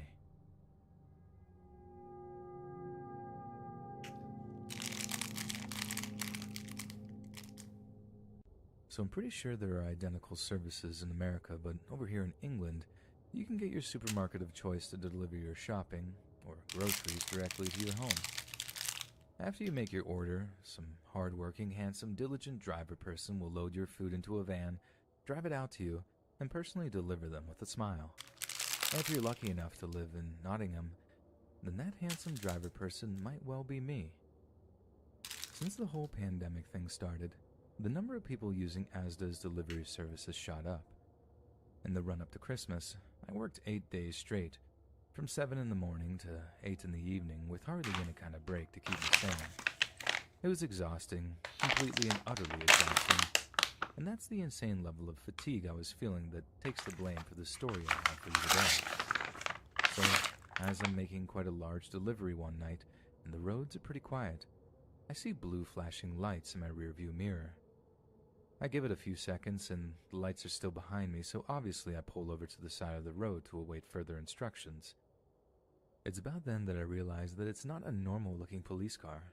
It's unmarked, just this plain-looking Renault Clio, and the guy that got out of the driver's side was wearing just regular civilian clothes. I lower my window to see the guy flashing a badge and an ID at me, but he's wearing a face mask for COVID, so it's not like I can see who it actually is anyway. But when the guy says drug squad and asks for my driver's license, I obviously comply. Undercover police are a thing after all, and a city like Nottingham has a lot of drug crime, so I didn't think anything of the guy being in his own clothes. The guy runs a check on my ID, then explains that a big drug gang has been using professional couriers to ferry product around, and that he and his partner might need to search my rear storage. Obviously, I tell them I'll do anything I can to help, so I mask up, get out of the cab, and open up the rear storage of my van so the police can look around. As soon as the rear doors are open, I notice that the plainclothes officer who climbs into the back is being really rough with some of the produce. I don't say anything at first. I mean, I wouldn't dare start lecturing a policeman on how to do his job, especially when they were hot on the tail of some drug gang and seemed pretty agitated about it.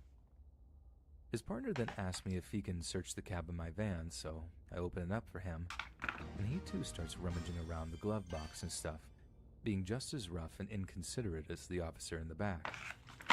Again, I'm quite annoyed by this, and I wander around the back of the van to see how things are getting on, only to find the officer searching back there is in the process of basically ransacking the contents.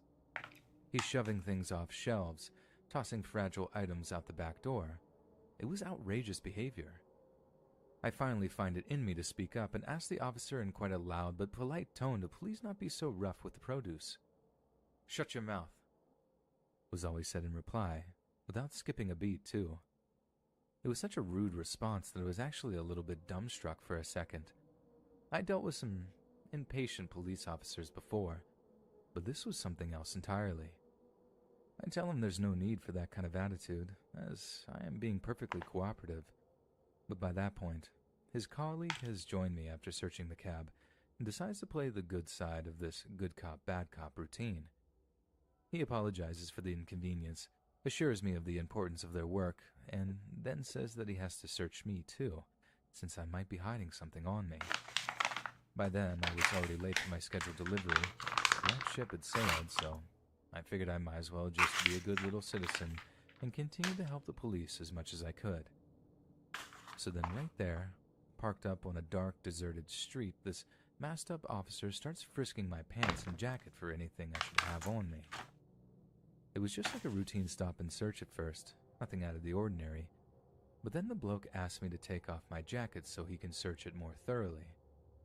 Bear in mind, it's absolutely freezing out, so I'm not best pleased, but I still comply. He pats it down a bit, tosses it to the side, then tells me to take off my shoes. I shoot him this confused look, and he starts telling me how I could easily hide drugs or money inside my footwear. I'm coming to the end of my tether, but I do as I'm told, and that's when it all goes downhill. The police officer has my shoes in my hands. He walks around the back of me and starts putting me in cuffs. He tries to assure me that I'm just being detained and I'll be uncuffed once the search is completed, but his explanation does nothing for my nerves. I feel trapped. I'm starting to panic, and I'm starting to realize that something is horribly wrong with this whole encounter. I'm freezing. I got no shoes on. This police officer is leaning me back towards the van, and I'm just on the verge of kicking off. And then right as I say something about getting their badge numbers to make a complaint, the officer escorting me back towards the van shoves me to the ground and says something like, "Were you bollocks, mate?" I couldn't believe what was happening. Or maybe it was just that I didn't want to believe what was happening. Because as I get dragged back to my feet by an officer who has suddenly lost all airs of professionalism, it dawns on me that these two policemen aren't exactly who they say they are. And that's when the raw fear kicked in. Like I said, I'm handcuffed, freezing and shoeless, completely at these blokes' mercy, and to make matters worse, they start asking me questions that they're not liking the answers to. They start asking me where the money is, and I don't realize what they're asking for at first. And as if they still thought I was some kind of drug courier or something to that effect, I'm telling them that I don't know what they're talking about, that it's all online these days and there's no cash in the van. They responded by throwing me into the refrigerated rear storage unit, threatening to lock the doors behind them. Now, most delivery drivers who have these kinds of cold storage have the means to unlock the door, should they ever get trapped inside. But I'm handcuffed, and my jacket with the keys in it is just lying at the side of the road. If they'd shut the doors on me, I might not be around to tell the story. I beg them not to shut the doors, and I know how pathetic I must have sounded because they just responded by bursting out laughing at me, mimicking my pleading in a horrifying display of cruelty and viciousness. They responded by pulling me out of the unit, me hitting the tarmac so hard I think I dislocated my shoulder, before absolutely kicking the life out of me as I was laying there groaning. It was hands down the most terrifying few minutes of my life, and now that I look back on it, I think that's exactly what they wanted. I mean, why rob a bloody supermarket delivery truck? I'm not exactly an armored bank car, am I? They weren't stupid blokes either. The one I spoke to the most had this way about him, really made me think he was a legit policeman, you know? So why target me? Simple. Because they knew I could be easily intimidated. I was a soft target, one that they could just toy with to get their rocks off. They could just pull over some bloke in a Beamer, take all his cash, or maybe an electrical truck or something if they wanted to make some money. But me, I wasn't work. I was pleasure. They did what they did that evening because it was fun for them. And honestly, that's what scares me the most.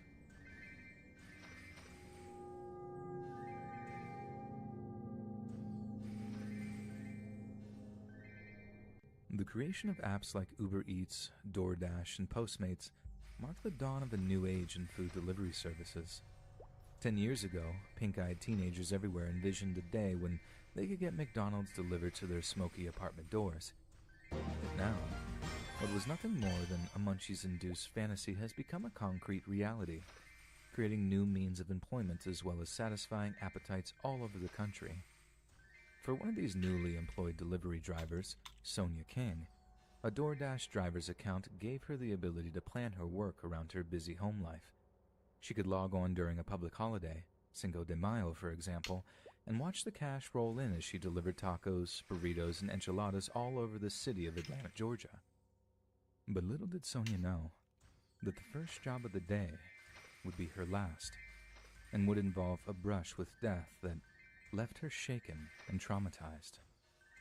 The 31-year-old mother of four was making a routine delivery at the time of the incident, and hadn't previously encountered any kind of trouble while she was on the job. But on that particular occasion, she got out of her car, grabbed the food delivery from her passenger seat, only to find herself face to face with a man by the name of Rick Painter. Sonia said that at first, Rick seemed like a perfectly normal guy. He had requested the food delivery be dropped off on a counter inside of his house, which was an unusual request, but one Sonia had no problem adhering to. Some disabled customers have special requests they make of delivery drivers, who are often only too happy to accommodate them. Besides, the house looked perfectly well maintained and non-threatening, and as Sonia later put it, anyone would have gone inside. But when she entered the house, and it came to Rick giving her a tip, Sonia found that her customer was anything but normal. As Rick thanked Sonia for dropping the food off and pulled out a $5 bill from his wallet, he looked her up and said, "Oh, by the way, I'm Jesus." Sonia was thrown off guard by this bizarre comment, and it took a moment for it to register that it was what he actually said. But when the penny dropped that this apparently perfectly normal guy was comparing himself to a prophet, Sonia began to get nervous. She says Rick then shot her a look that gave away how horribly unhinged he was, a kind of predatory smile that sent shivers down her spine, and she knew it was time for her to leave. Only Rick wasn't about to let her leave, as he had other things in mind for her. Didn't we just watch a video on the guy who thought he was God?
This might work, right?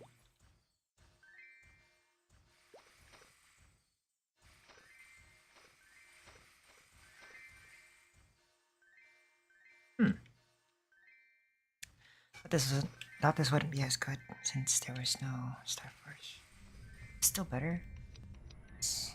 Option.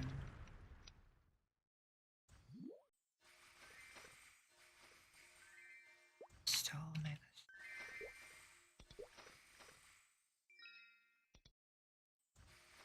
This one's like low mob count. Yep.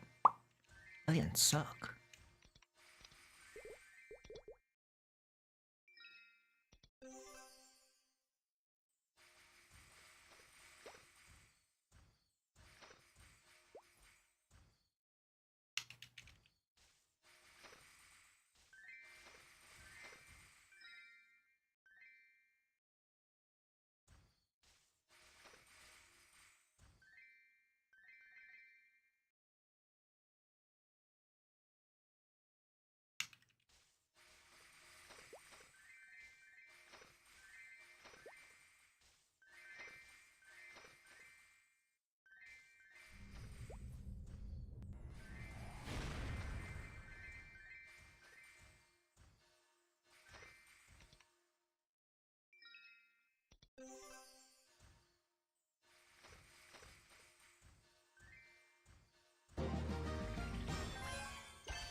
NLC.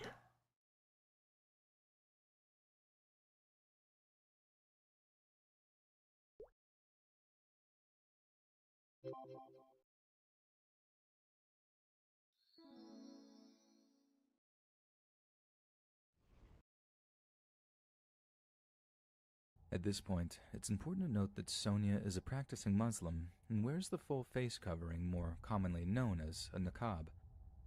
Whether or not it was the visual cue to set Rick off and made him allude to himself as Jesus, we can't possibly speculate. But the fact of the matter is that when Rick decided to attack the terrified Sonia, he chose to do so in the most disrespectful way possible. He pulled her niqab from her head, wrapped it around her throat, and began choking her with it. He then grabbed Sonia by the hair and tried to use his grip.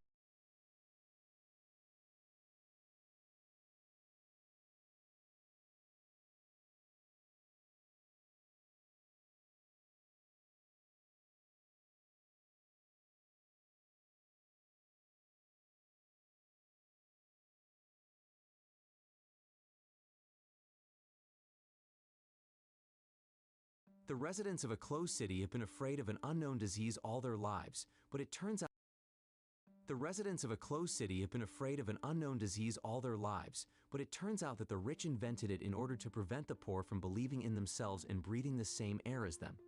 Little Abigail is hurrying through the woods when suddenly her father does not pick her up.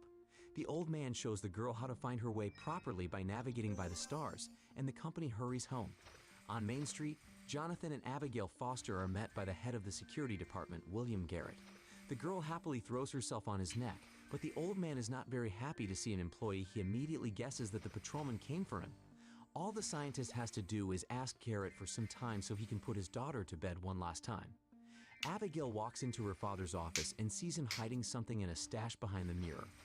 Jonathan then comes into the bedroom and after kissing the girl goodnight, he gives her the pendant and disappears. Waking in the middle of the night for her mother's screams, Abigail sees her father being taken away for good. Many years pass.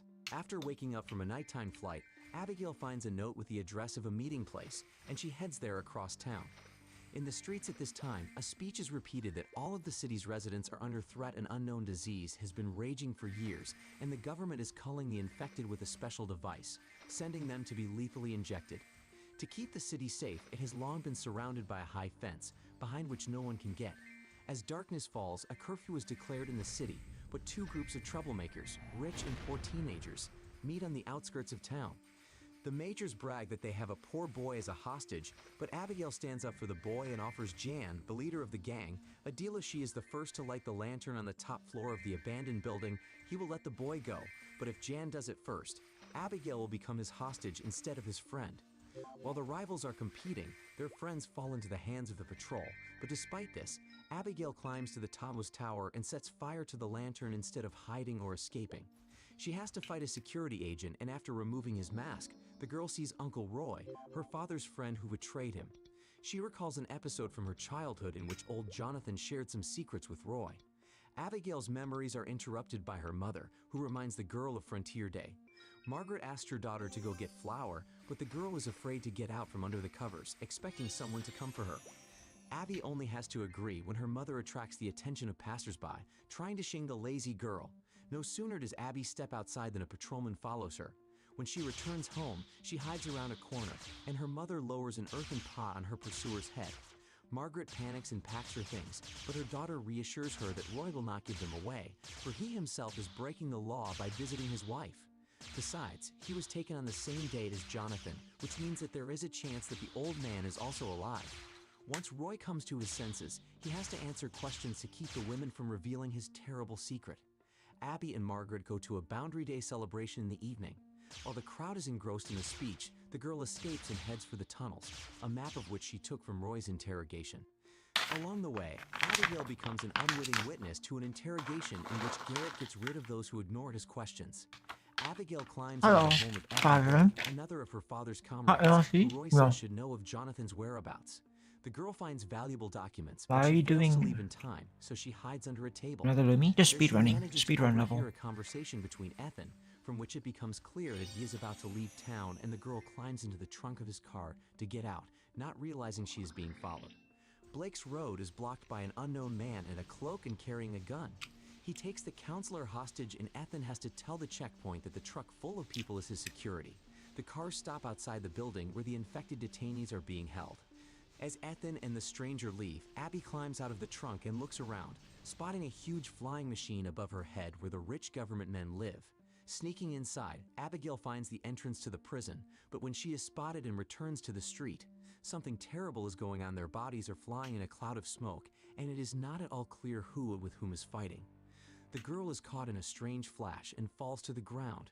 She is carried off the battlefield by a hooded stranger, but a pendant presented by her father, which falls into the hands of someone, is left in the snow.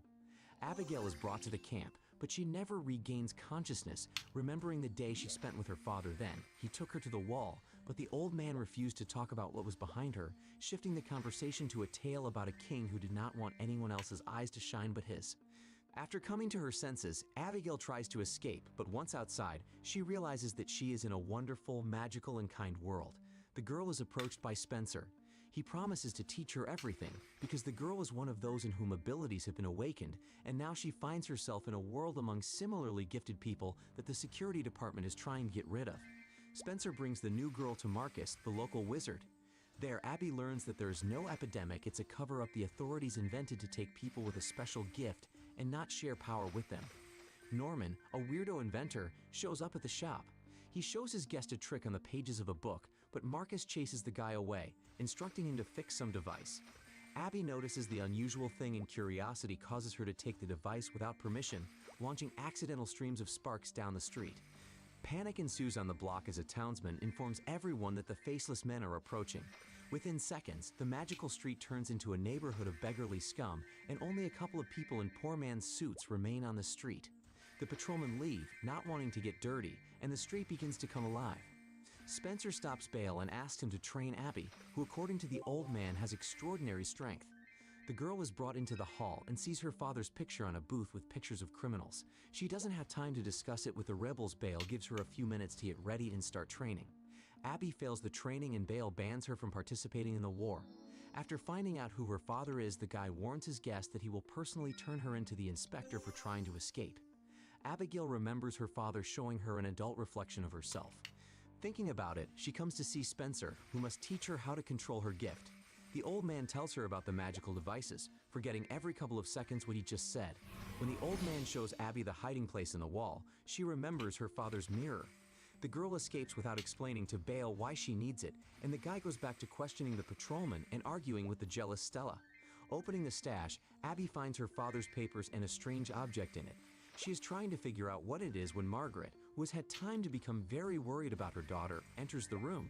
She tells her mother everything she has learned about her father's locket. Abby realizes that all these years he has been repressing her power so that she will not be recognized as infected. Abigail tells her mother that she is going in search of her father. Margaret fears for her daughter, but she lets her go, wishing she would listen to her heart. The girl finds Roy, and after showing him drawings of her father, she demands that he tell her about the place.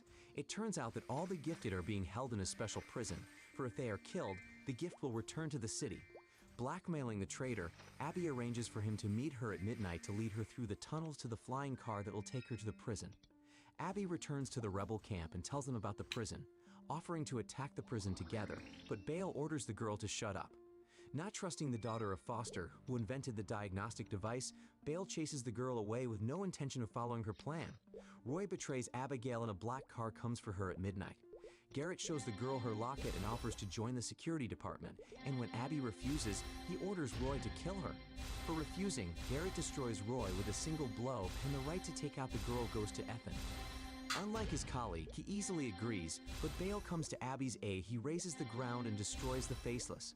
The guy fails to escape. Garrett stuns This is him Harry with a special Potter. device and lifts him above the ground.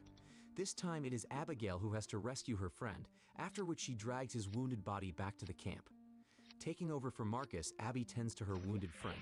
The boy regains consciousness and the pair argue again, but they are reconciled by a device the girl found in her father's stash. Bale tells her that a fairy is hidden inside the device years ago. They switch sides with the government, so they can't let her out into the world. The boy convinces the new girl to join them, and forgetting about saving her father, gets busy saving the city. Abby recalls another story from her father. Back then, he showed her how to start a fire by drawing a strange symbol on a sheet of paper. Remembering this, the girl does go down into the tunnels, while the rebels start a coup. Bale and his men break through the gate, but Abigail manages to warn them that it is a trap. A whole army of inspectors has arrived from abroad. The leader drives the men away, but at that moment, deadly spells are already flying in their direction. Chaos erupts on the street. Crowds of enemies scurry in different directions, aiming at each other. Abby finds herself trapped, surrounded by gunfire from all sides, and manages to use her powers to destroy an entire squad at once. Bale then launches a beam into the sky, informing the townspeople that the fight has begun. The guy is arrested, and the guy discovers that they have been betrayed by Stella. She has been serving Inspector Garrett all along. The rebels destroy the evidence, realizing that soon they will come for them, and Abby does not understand why no one goes to save the arrested friends. Unable to shout to her comrades, the girl releases the fairy, hoping that at least she will help everyone believe in her powers. The girl gathers her comrades and gives them a fiery speech. She urges everyone to go with her to help the arrested, and almost everyone but Spencer heads for the new leader. The old man stays behind to meet the inspectors with a bang. Abby's squad sneaks into the prison in a flying machine, and while the girl frees the prisoners, Marcus lifts the machine into the air. The girl releases the ferry, and she takes the ship outside the city limits, making her way to freedom. The ship breaks through the protective dome and heads for the towers where the other prisoners are held. The rebels manage to capture the guards, and Abby and her friends look around the prison, hoping to find her father, who is nowhere to be found. Abigail has to admit that her father works for the government, and there's no point looking for him among the prisoners. There's only the device he invented to draw power from the gifted.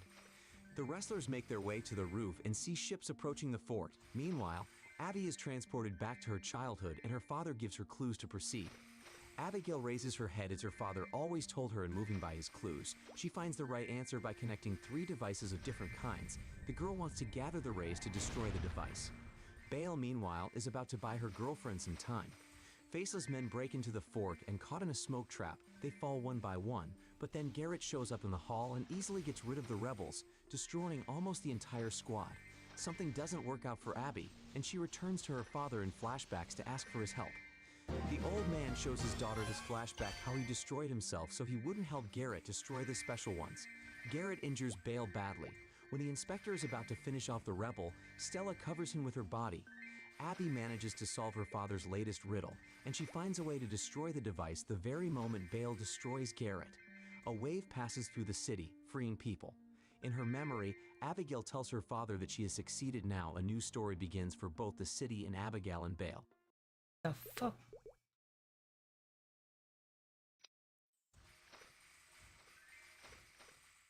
It's 3 a.m. and the facility is quiet. Office workers and administrators roam the halls. Security officers stand at their posts, clad in advanced tactical armor and carrying standard-issue M4 carbines. 3 Foundation employees sit at flickering monitors watching a live feed of footage from the containment cell of the infamous SCP-106, or as it's referred to by all staff, the Old Man. No Foundation personnel are permitted to travel within 60 feet of the cell for security reasons, and nobody is permitted to physically interact with the anomaly without the approval of 2/3 of O5 Command. The observer's eyes itch and sting from hours of unending blue light exposure, but they can't look away. The Old Man is crafty. He might have the insatiable bloodlust of a hungry great. The residents of a closed city have been afraid of an unknown disease all their lives, but it turns out that the rich invented it in order to prevent the poor from believing in themselves and breathing the same air as them. Little Abigail is hurrying through the woods when suddenly her father does not pick her up.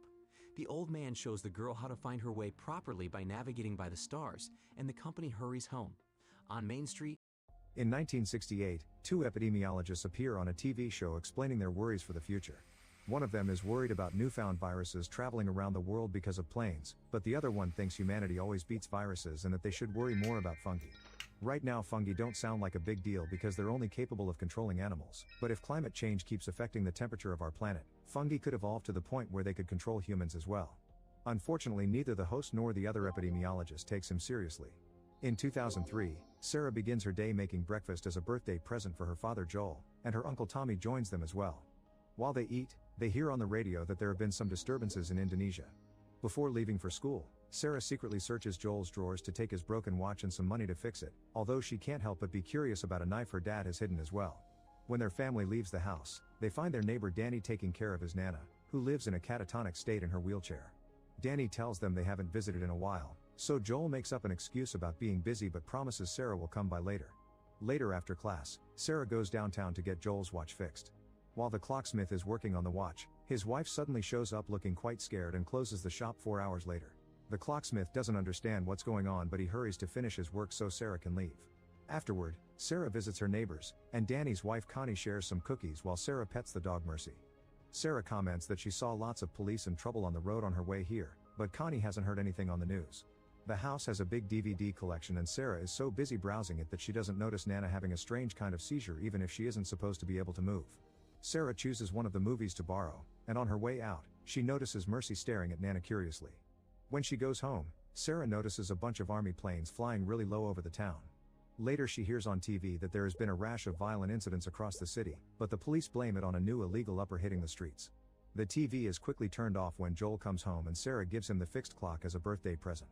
The movie she borrowed from Connie is also one of Joel's favorites, so they decide to watch it together as part of the birthday celebration, although Sarah falls asleep. Out of a sudden, Tommy calls Joel to ask him to bail him out of jail. He got arrested when he was in a bar and some guy suddenly went crazy, starting a fight for no apparent reason. Joel puts Sarah in bed and leaves in his truck. 3 hours later, Sarah wakes up when she hears lots of noises outside, helicopters, screaming, and general disturbances. She leaves the bedroom and when she can't find her dad, she turns on the TV, only to find a national alert signal telling citizens to stay indoors. Suddenly a thud at the window startles Sarah. It's Mercy, who is incredibly scared. Sarah goes outside to calm him and tries to take him home, but Mercy whines and struggles against her hold until he frees himself from the collar and runs away. Not understanding why the dog would hate his own home, Sarah goes to check on the neighbors and finds the door open. She enters the house, and because all lights are out, Sarah doesn't notice the blood on the floor until she steps on it. The blood trail comes from Danny, who is wounded on the floor and begging for help. Sarah comes closer thinking he had an accident and is shocked to find Nana feeding on a dead Connie. Nana has some weird fungi coming out of her mouth and when she notices Sarah, she tries to attack her too, so Sarah runs out of the house. At that moment, Joel and Tommy arrive in the truck. Nana is coming out of the house too, and Joel doesn't hesitate to kill her, explaining they've seen people losing it like this downtown and the only solution is to protect themselves. The family leaves in the truck, and Joel tells Sarah that they say it's some kind of virus or parasite. It's people in the city that got affected, and their neighbors took Nana to the hospital in the city when she needed her checkups, meaning she probably got it there. On their way out of town, they see a house on fire and people asking for a ride, but Joel tells Tommy to ignore them. When they finally approach the highway, they find everyone else had the same idea as them and a traffic jam has taken over the road. Tommy tries to drive through the field, but the army has already arrived and is now blocking the area. They turn the truck around to cross the town and go north, hopefully they find a clear road to escape to Mexico. the army planes start flying lower than ever, and the downtown area is a mess. People are scared and trying to run away, not leaving room for cars to pass through. Tommy tries to go back, but the truck is now surrounded, and to make matters worse, the army is here to drop a bomb.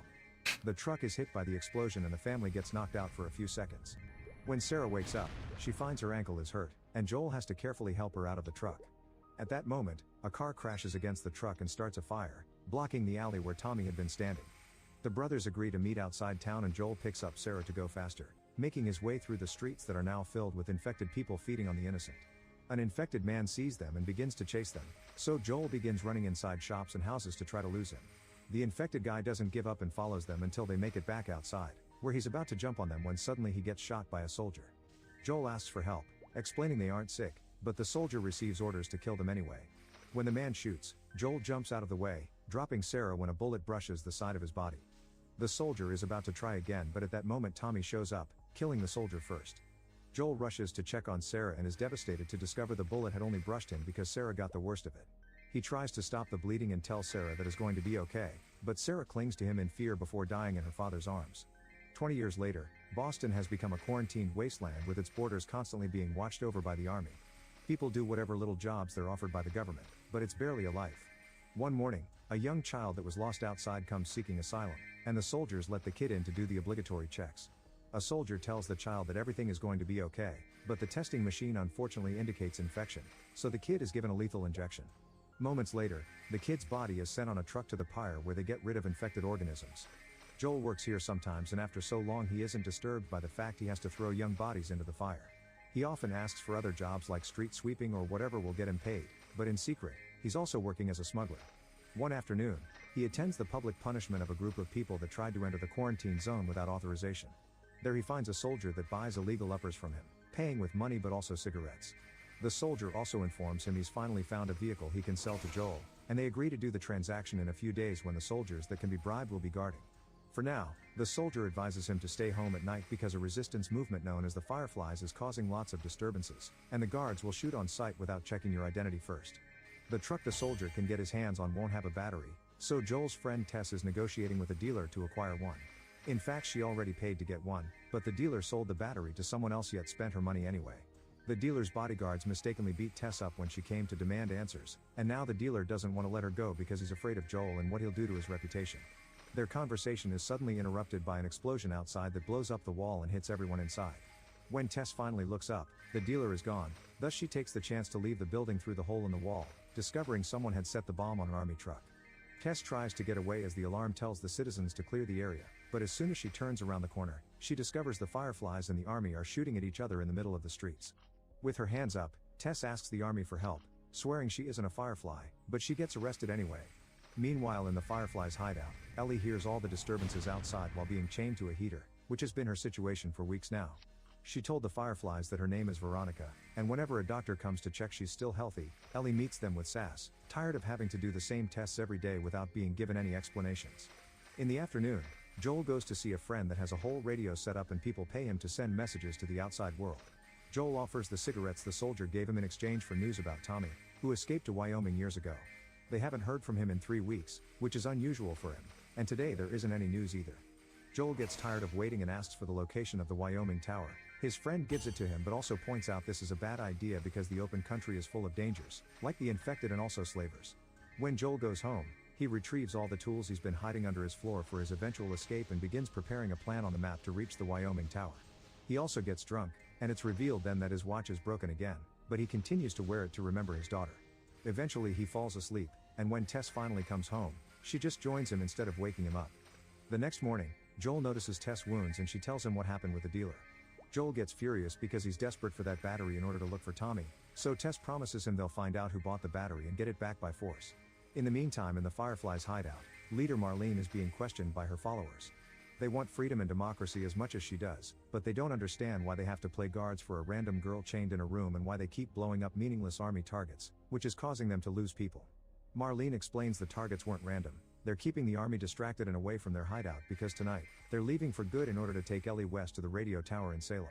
She shows her follower the reason why Ellie is so special on a piece of paper, instantly gaining her loyalty to the cause. Joel and Tess go to the market to pay off some informants that tell them about the location of the battery, and they agree to enter the building through a hidden tunnel to take the buyers by surprise. Meanwhile, Ellie keeps on trying to break the heater she's chained to no avail. Marlene suddenly shows up and gives Ellie her bag, which includes a knife she loves, and she finally frees her from the chains as Marlene explains that she was the one that saved Ellie's life and that she knows Ellie's real name. Marlene was the one that sent baby Ellie to the military school because she thought she would be safe there, but Ellie complicated things when she sneaked out. Ellie wants to go home but Marlene won't let her, although she finally tells Ellie what is the secret purpose that makes her so special, which she mustn't tell anybody to protect her own life. Moments later, Joel and Tess use the old subway tunnels to move around town unnoticed. They're quite startled when they find an infected body stuck on the wall so rotten that it looked like a mutated monster. The pair keeps moving and eventually come to the fake wall they need to move to access the building, but they immediately worry when they smell gunpowder and see blood dripping on the floor. When they finally enter the corridor, they find the dealer and his men dead. It turns out the battery is busted and they were killed for the scam. Suddenly they hear some noises coming from another room, and when Joel goes to check, he's attacked by Ellie, who he quickly pushes away. Joel keeps Ellie's knife under his foot and ignores her when she asks for it, instead concentrating on Marlene and her follower, who are the ones that try to buy the battery first.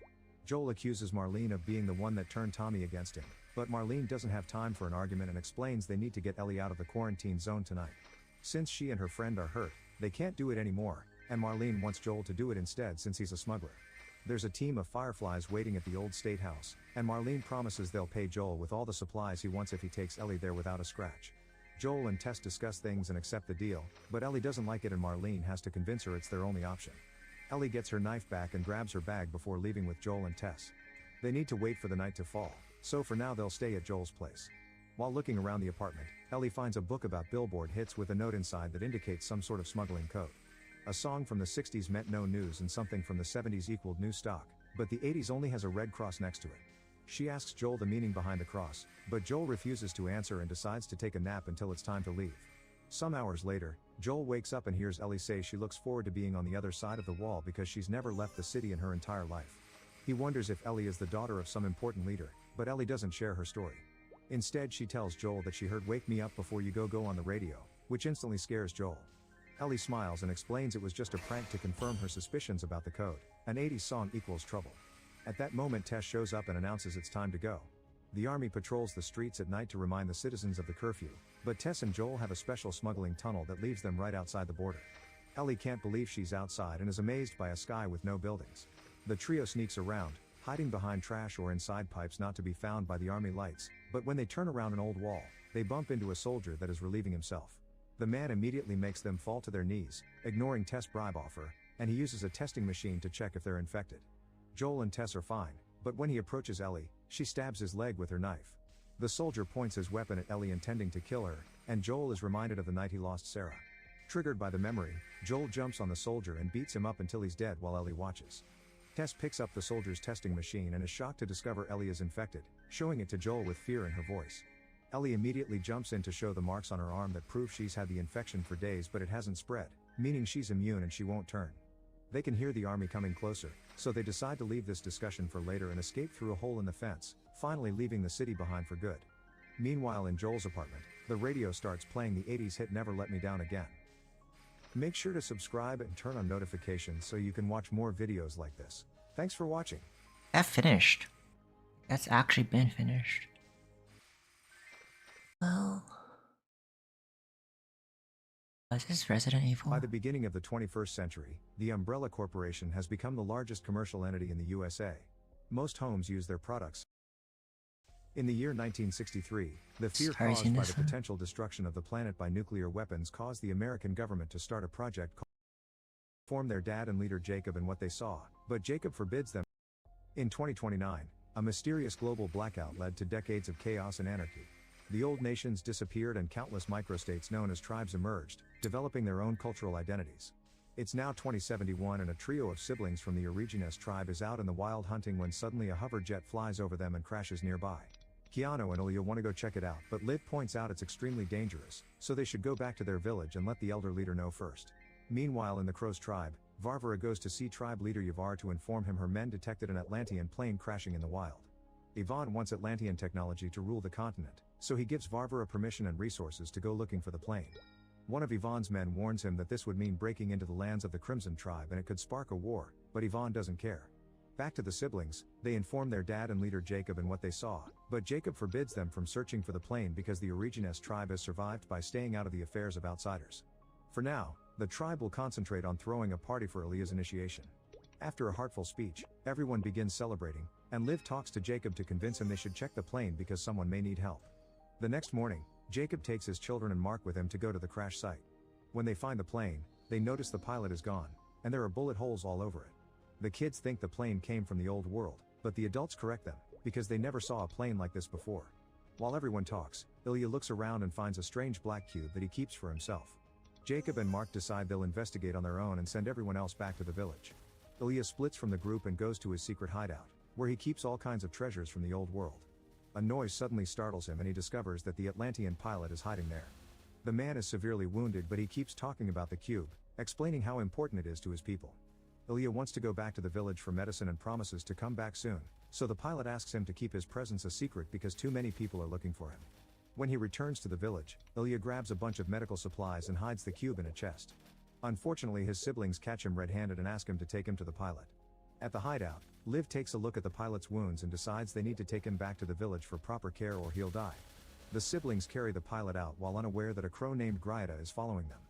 In the meantime, Jacob and Mark visit the tribe of Little Pra, but nobody comes out to welcome them. As they look around, I'll show they you discover the whole tribe has sleep been ray massacred even while contours they wore right here. special protection they got from the Crimson. You just need like 15 Jacob and Mark stars, look that's further really and discover easy. that together with the civilians there are also the bodies of Crimson soldiers. One of these soldiers is still alive and he explains they were killed by the crows, who are looking for the pilot. At the village, the doctor says she did as much as she could, but the pilot has suffered significant blood loss. Lilia takes the cube to him and the pilot explains it has a message about a dangerous threat coming from the east, so it must be taken to the Ark to warn his people. The cube mustn't fall in the wrong hands, and if Lilia wants answers about the causes behind the end of the world, he must help. At that moment, Jacob and Mark come back and warn everyone about the crows. He also wants the pilot to leave because he's a threat to the tribe. After sending a man to pass the message to the Crimsons, Jacob makes everyone grab their weapons to defend their territory. Suddenly they hear a scream, and they discover Gryada has arrived with Varvar and an army of crows. No matter how many times scientists warned humanity about climate change, nobody listened, and by 2019 a series of hurricanes, tornadoes, floods, and droughts caused destruction all over the planet. After losing several cities, world leaders came together led by the US and they found a way to neutralize the storms with a net of thousands of satellites, each deploying countermeasures designed to impact the basic elements of weather. This net of satellites was known as Dutch Boy and was designed by Chief Architect Jake. For now it was a US-owned operation, but in 3 years the Dutch Boy would be transferred to an international council. One day, Jake is called to a disciplinary hearing with the US Senate subcommittee because he punched a federal inspector and brought Dutch Boy online without authorization. Jake doesn't accept the scolding and meets their words with sass, ignoring the texts from his brother Max asking him to stop. Jake explains he punched the officer because he wouldn't stop touching machine parts that almost killed him, and that he activated the Dutch Boy to stop a series of storms that would have killed thousands of people. The Senate doesn't care, they just want Jake to be obedient, so they decide they'll send new staff to the station to keep an eye on things and that Jake will have to fire some of the old team members. After the meeting is over, Jake bumps into Max, who works under the US Secretary of State. Max has been chosen to be in charge of Dutch Boy, and he's decided to fire Jake because he thinks that's the best thing for the project. Jake is devastated to learn his brother can do this to his family and doesn't speak to him again. 3 years later, a UN team stationed in Afghanistan gets some weird readings on their scanners and goes to check a village nearby. To their shock, the entire place is frozen and the people are dead. A recording of this finding is sent to US President Palma and his team, agreeing it must be kept secret for now. There's evidence this was caused by Dutch Boy, but the politicians don't want to shut it down because the press will immediately jump on it to find the cause. Max proposes to send someone to check on the malfunction and Secretary of State Deckham tells him to hire Jake for the job because no matter how much Max dislikes his brother, Jake is still the one that knows the station the best. Meanwhile in the Dutch Boy, the satellite responsible for Afghanistan comes back to be checked on. Engineer Habib finds some strange date in its hard drive and decides to make a copy that he hides in his locker. Afterward he tries to go back to work, but when he steps into an empty room, suddenly the doors lock themselves around him and the windows break. Habib is expelled into space and dies instantly. The next day, Max visits Jake, who is living in Florida after his divorce and gets his daughter Hannah 2 weekends a month. Jake doesn't want to see Max and tries to send him away, but Max tells him about Afghanistan and the airlock accident, asking him to rejoin the project. When Jake turns him down, Max changes his mind by pointing out that his invention is killing people. Later in the Hong Kong offices of the Pacific Climate Council, Long logs in the system and notices something weird about the incident in Afghanistan, so he tries to call Max to warn him only to be met by voicemail.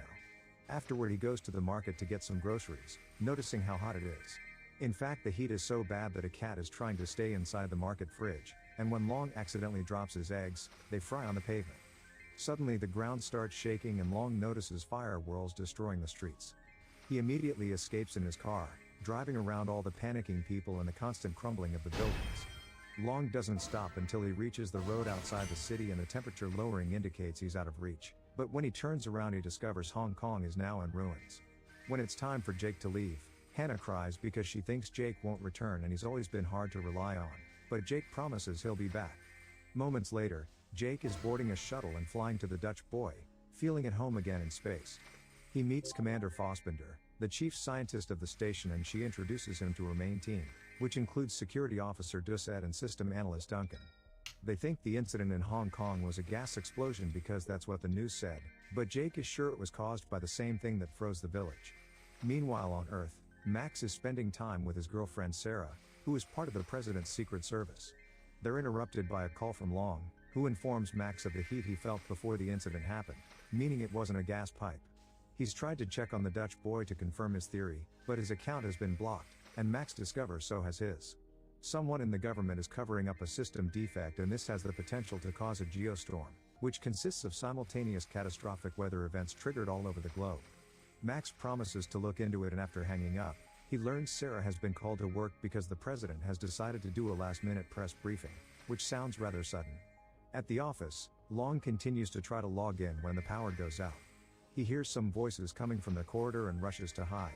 This allows Long to watch how US agents take away his computer and all his paperwork. In the Dutch boy, Jake learns that the Afghanistan logs were wiped clean by the malfunction, so he orders the team to check the logs of the other satellites to track any signs of corruption. The next day, Max visits his friend Dana, a cybersecurity expert that works for the government IT department. He asks her to look into the blocking of the accounts, and Dana confirms someone programmed this to make it look as if it was part of a glitch, but it was definitely intentional. In the Dutch boy, Jake has a video meeting with Max, who informs him that there may be some foul play involved in the incidents. Jake is glad to hear this because he knew the Dutch boy had been built well, and Max authorizes him to retrieve the Hong Kong satellite. This causes an argument because Jake doesn't think he needs Max's permission to do anything, and Max reminds him that he had to clean up after Jake's dumb mistakes all the time after their parents died. He's tired of being responsible for his brother, so if Jake doesn't behave, he'll be fired again. The Hong Kong satellite arrives at the station, but suddenly, the robot arm that grabs it goes crazy and begins shaking around, damaging part of the hangar before dropping the satellite. The fall absolutely destroys the satellite and the team has to salvage the few parts that survived. Unfortunately, the accident created an electrical short and fried all the drives, so Jake thinks they don't have any proof of corruption to analyze. However, Doucette informs him he's been looking at the video of Habib's death and he's discovered something. The panels that exploded had drives in them, and one of them got stuck in the communication tower. Jake and Fassbender go on a spacewalk to retrieve the panel, but out of a sudden Jake's suit begins malfunctioning and he loses control of his movements. The shaking causes him to drop the panel and get hit against the station, so he ejects his jetpack and manages to hold onto a wire to avoid floating away. Moments later, Fassbender brings him back inside, and Jake reveals he took the drive from the panel before he let go of it. When the team checks on them, Jake doesn't tell them about the drive because he's sure his suit was sabotaged by one of them. Afterward, he and Fassbender investigate the drive and discover there are no signs of corruption, which confirms someone has been causing the so-called accidents on purpose. Jake tries to find the login information behind this programming, but he's locked out. In the meantime, Long arrives in DC and agrees to meet with Max and Sarah at a cafe. However, when Long is about to cross the street, he's pushed in front of a car and hit badly. The mysterious man escapes in his own car and Sarah tries to go after him, but she isn't fast enough. Max runs to Long's side and hears him say the word Zeus before he dies. A few hours later, Max gets a call from Jake and takes it because he says it's an emergency. However, Jake only wants to apologize for his behavior and reminds Max there's an unspoken code between brothers before telling the whole story of the day they went fishing with their dad. Max catches on to his intentions and rushes to see Dana to show her a recording of Jake's anecdote. Dana doesn't understand how it's an emergency and Max explains they never went fishing as kids, meaning Jake is trying to pass a message in code because he thinks he's being spied on. Max gives Dana the code they used as kids, and Dana puts together different minutes from the video to create the real message. Proof of sabotage at the highest level of government. Trust no one. Next, Max asks Dana to look into Project Zeus, and Dana finds a file that is double encrypted in a White House security network, which isn't hackable. She needs the right credentials to break it. Moments later, Sarah returns home and sees signs someone has broken in. She takes out her gun only to discover it's Max and Dana, who don't want anyone to know they're there. Max asks Sarah for her credentials to steal the information, and at first Sarah refuses because it would be breaking her oath, but she changes her mind when Max points out that if he's asking for something so serious it's because it's extremely important. Back to the Dutch boy, Jake and Fassbinder check the security cameras and discover Habib hid something in his locker. However, when they check it out, they find the locker empty. Suddenly Doucette appears pointing his gun at them, and since he doesn't immediately kill them, Jake understands Doucette wants to find out who killed Habib too. After confirming they're all on the same side, Doucette confesses Habib's things are in a different locker. He explains he saw the security cameras too and said nothing because he thought the criminal would reveal themselves by coming to destroy the items. The trio opens the right locker and finds the copy of the drive, which reveals someone has put a virus in the station's system. Meanwhile, Sarah gives Dana her login information, allowing her to find the files on Project Zeus. She finds a series of simulations that end with geostorms, and Max realizes someone used those simulations to make the storms happen for real. Afterward, Max has a video call with Jake to inform him someone is weaponizing the Dutch boy to attack specific cities, and Jake confirms they're doing it through the virus. He wants to shut down the Dutch boy temporarily, that way a reboot can flush out the virus. Max authorizes it, but there's a slight problem. The only one that has the kill codes is the president, and Jake doesn't trust Palma. Only someone with power can block their accounts, and it's no coincidence that in 3 weeks the US must hand control of Dutch boy to the International Council. Max asks Jake to keep an eye on the satellites while he finds a way to obtain the kill codes. A few hours later, President Palma is heading to Orlando for a national convention. Max approaches Sarah in secret and convinces her the conspiracy is real, so she must help him steal the codes. To get on the plane too, Max tells his bosses he's going to see his dad who lives in Florida. At that moment, the Dutch boy receives warning messages indicating 200 satellites are malfunctioning, most of them nearing critical. The consequences are soon seen on Earth. A massive hailstorm begins hitting Tokyo, and an offshore cold snap takes out half of Rio de Janeiro. Since he still can't shut down the station, Jake decides to launch the spare satellites to replace the ones causing destruction all over the world. They manage to replace the one in Rio de Janeiro before the rest of the city comes down too, but at that moment another alert comes in. A geostorm is starting. On Earth, Max sees the news of the disaster and gets the alert on his tablet too, discovering the storm is coming to Florida next. Deckham approaches him to point out he knows Max's dad is dead and demands to know the truth. Max tells him the president is behind an incoming geostorm, but Deckham has bad news. They can't get the codes from Palma because the president himself is the code. They need his fingerprints and his eyes to activate the shutdown, so they have no choice but to try to reason with him. At that moment, the Dutch boy crew is shocked to discover the station has initiated a self-destruct sequence on its own. They try to override the command but they're locked out by the system, and Jake realizes the only one with the knowledge to do this is Duncan. As the station begins exploding one area at a time, Jake tells the crew to evacuate before going to confront Duncan. He finds him still on the computers and begins beating him up, but Duncan has a gun hidden under his desk and uses it to get Jake off him. Then Duncan admits he did put the virus in the system, and that he accepted the corrupt payment from the government because his software engineer salary is laughable. He also confesses he wants to watch the world burn. Jake moves quickly to disarm Duncan and beat him up again, but Duncan retrieves the gun and in the struggle, he accidentally shoots at a window.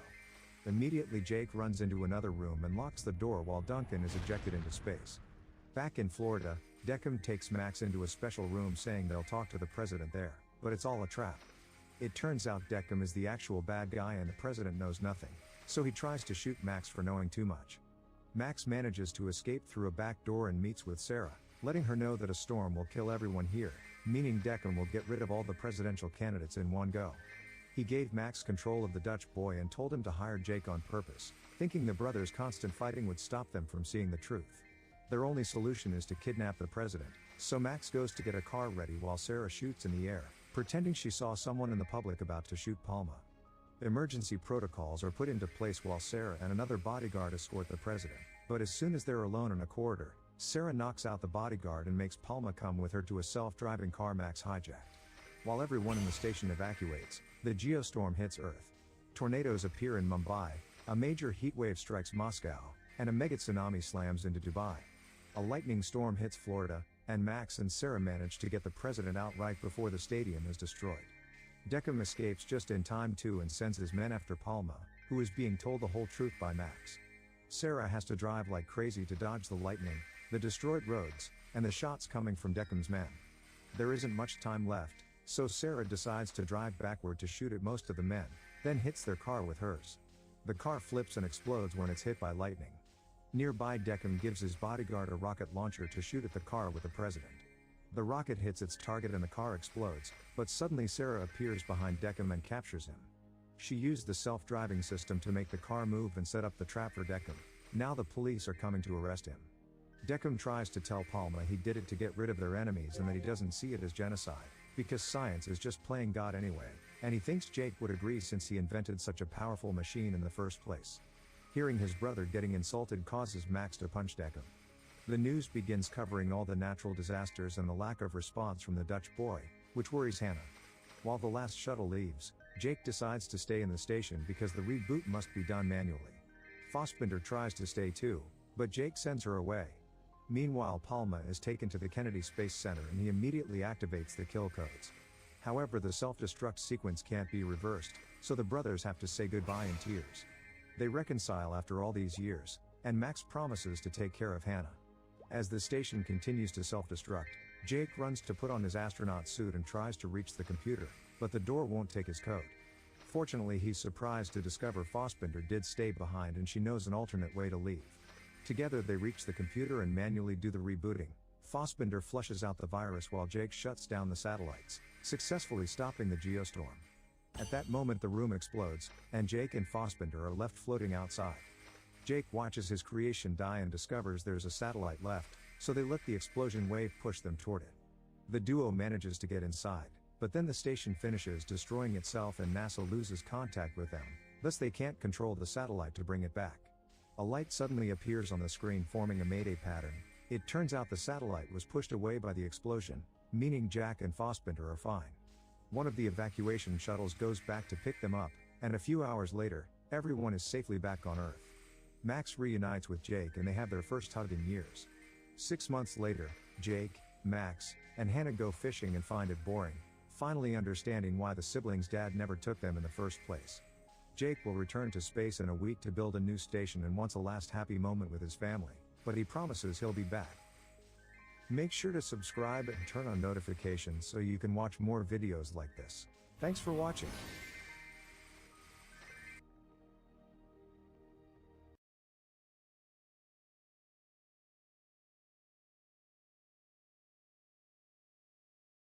Kindly let me know what I can do to win you back over, because I really want to go back to the days of sort of early 2014 where I'd upload a video and there'd be 2,000 comments. On the 16th of October 2016, a video was uploaded to the YouTube platform titled My Channel is Dead. The video was uploaded by a creator who a few years previously had almost the opposite of a dead channel. A creator that we all know and love, Beijing Canadian. The video addressed an issue that many other Minecraft YouTubers were facing at that point in time, a seemingly unstoppable decline in views.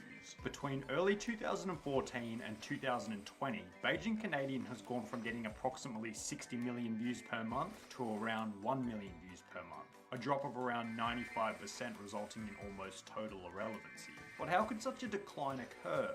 Was it the fact that Beijing Canadian consistently displayed low status behavior by almost begging his audience to watch his videos? I want to turn this thing around, and I can't do it without the help of all my family out there, my dudes. I need you right now more than ever. Or was it the fact that Beijing Canadian just couldn't keep up with the changing YouTube landscape over time? Welcome back to the Downfall series, boys. In this episode, we'll be looking at the downfall of Michus, aka Beijing Canadian.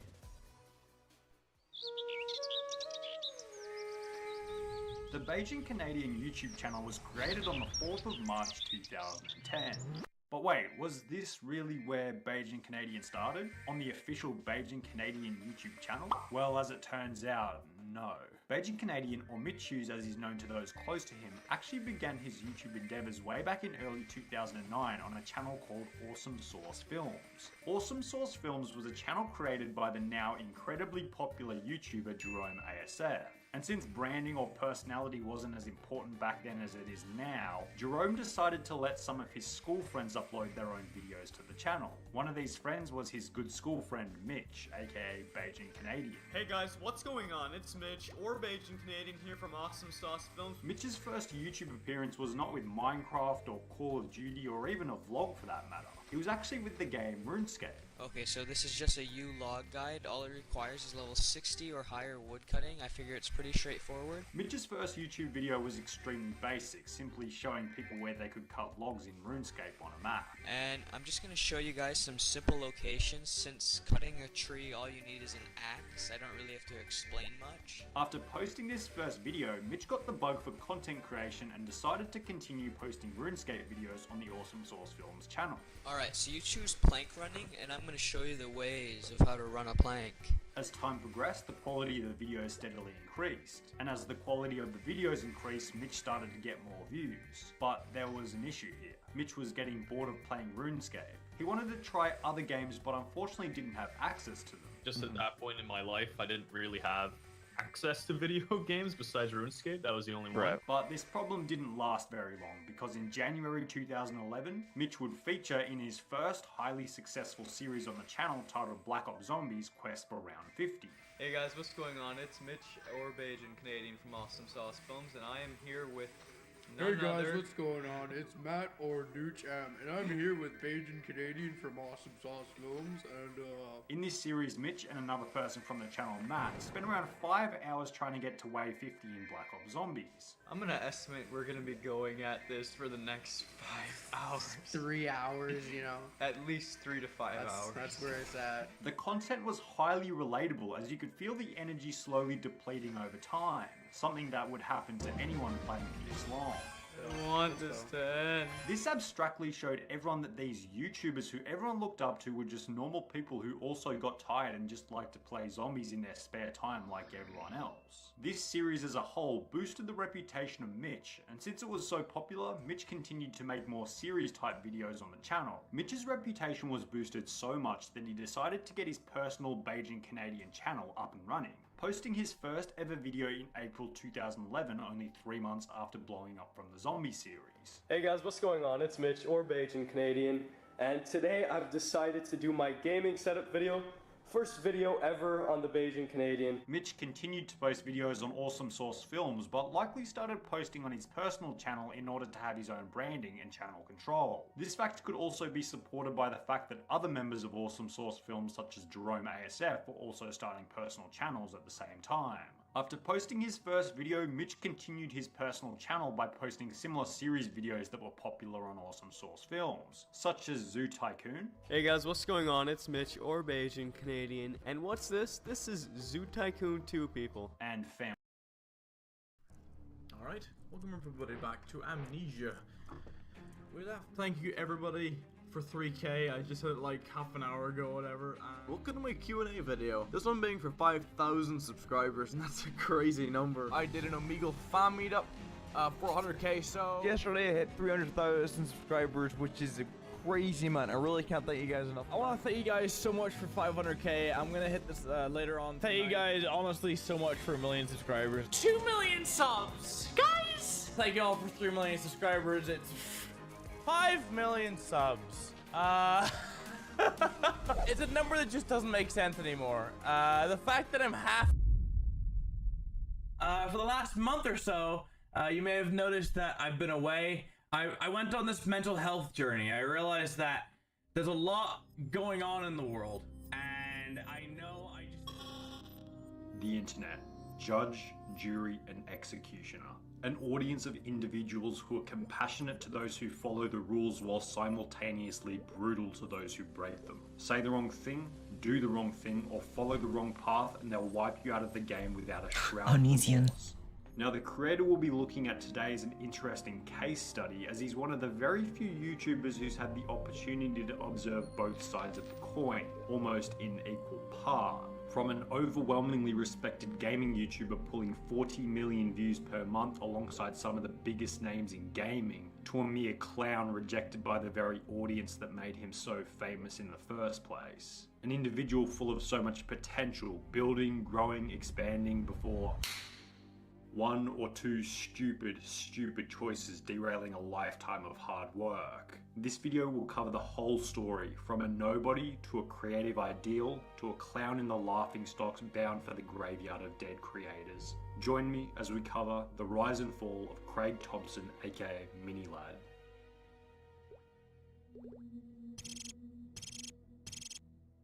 What made you want to get into YouTube, and what was the first video uploaded?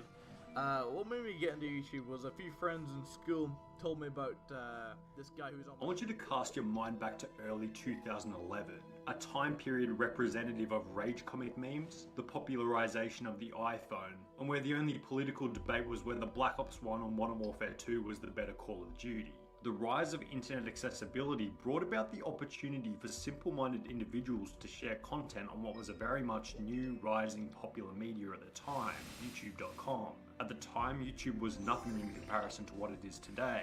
But as previously mentioned, what it was doing was providing an opportunity to a small group of unique individuals looking to pursue a career in video creation.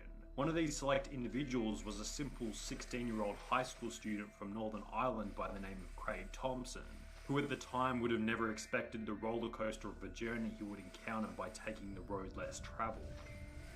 After being inspired by one of the early YouTube trolling video legends, Call Me Kevin, Go and sell the game, you know. No, I just bought it, and I'm actually really enjoying it. It's a good game. Craig Thompson, aka Minilad, was inspired to create some similar content for himself. So I thought, right, this is what I want to do. I want to sort of make videos and try and entertain people. Wasting absolutely no time, Minilad got exactly what was needed to begin his content creation journey. So I got myself a TV and a PVR and I just went for it. The collection of required equipment was followed by the creation of his YouTube channel name, which, similar to many other Call of Duty YouTubers at the time, came from Craig's gamertag. Minilad explained that the name came from a scenario where another friend already had the name Craiglad and decided to use Minilad as a replica. He ensures that the word mini comes from the fact that he's younger than the other Craig and doesn't reference his height, being apparently 6 foot or 6'1". How tall are you? I'm about 6 foot, 6'1" or something like that.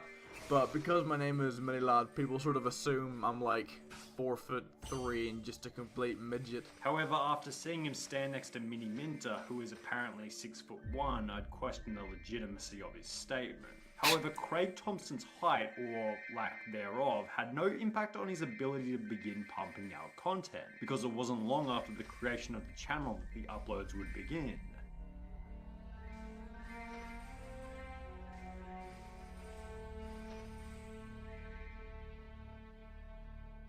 Minilad's first upload was on the game Call of Duty Modern Warfare 2 in early 2011.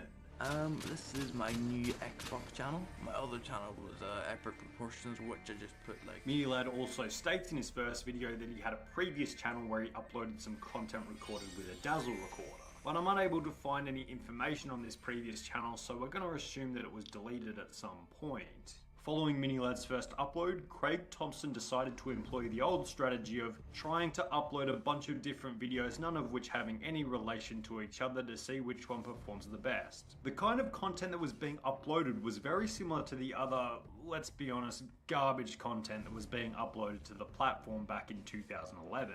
We're talking simplistic videos like Minecraft Let's Plays. Hey, what is going on YouTube? It's Mini here, and we are back with some more Minecraft. Call of Duty Survival. Alright, what's going on YouTube? This is Mini here, and this is like my episode 2 of like little survival series that I'm trying to do. World's hardest game. You know, the kind of stuff that you think will get 1 million views on the first day, but to your surprise barely cracks 100 views in the first year. But that's alright. In that first period of time, discovering what works and what doesn't isn't the easiest of tasks. So maybe Minilad had the correct strategy at the beginning. But despite possibly having the right strategy, none of these videos worked all that well, as after 6 months of pumping out content, Minilad had only reached 300 subscribers. But 300 was still better than 0. And while 300 subscribers was not nearly enough to rival someone like PewDiePie, it was still enough for him to get noticed by a significantly larger YouTuber by the name of Cupquake. This week's Gamer of the Week is a mini lad. I could tell that he puts a lot of work into his channel. He really loves games, he loves to help others. But yeah, if you guys like him, subscribe to him. I'm sure he would appreciate some loyal subscribers, some active subscribers. After being shouted out by Cupquake, Minilad went from 300 to 700 subscribers overnight, a number that he found to be mind-blowing at the time. So I think for that video, like 300 subs, like 700 subs, like overnight, I remember like screaming, like, cause obviously when you double in subs, no matter what sub size you're on, you're like, ah, it's happening! Now doubling your subscriber count in one day is an excellent situation for any YouTube channel, but there was still a bit of an issue here. Minilad still had no real theme going on with his channel. The strategy was still just kind of post whatever I'm feeling like posting. A move that the most dedicated fans would respect, but would simply confuse the new subscribers as they wouldn't really know what to expect. It was clear that Minilad had the problem of having no clear theme on the channel, but this problem wouldn't last long, as it was shortly after that Minilad would figure out a video type that he loved to make while also benefiting the growth of his channel tremendously. Trolltages. I've started my first trolltage video last week. And I'm gonna try and make that a weekly thing. I normally don't like to do schedules or whatever, but I'm really enjoying doing trolltages. I'm gonna be honest with you, it's like a new love. Now if we go back a few steps, we need to remember that Minilad actually began his YouTube journey after being inspired by Call Me Kevin, one of the most popular Call of Duty troll channels at the time. So it only makes sense that in the process of trying out different types of content, Minilad would try uploading a troll montage for himself. Minilad's first troll montage was uploaded to the channel in February 2012, approximately 7 months after initially creating the channel. Then the performance of this video led Minilad to upload another trolltage, then another one again and again, eventually uploading a series of 10 different trolltage videos. These videos were a massive success in comparison to what Minilad had uploaded previously, taking his channel from 1,400 subscribers to 3,000 subscribers in a period of only 6 months. Another aspect that was causing massive growth with Minilad was the improvement of his editing skills, which by 3,000 subscribers had improved to a level where people were commenting on his videos purely to compliment the editing.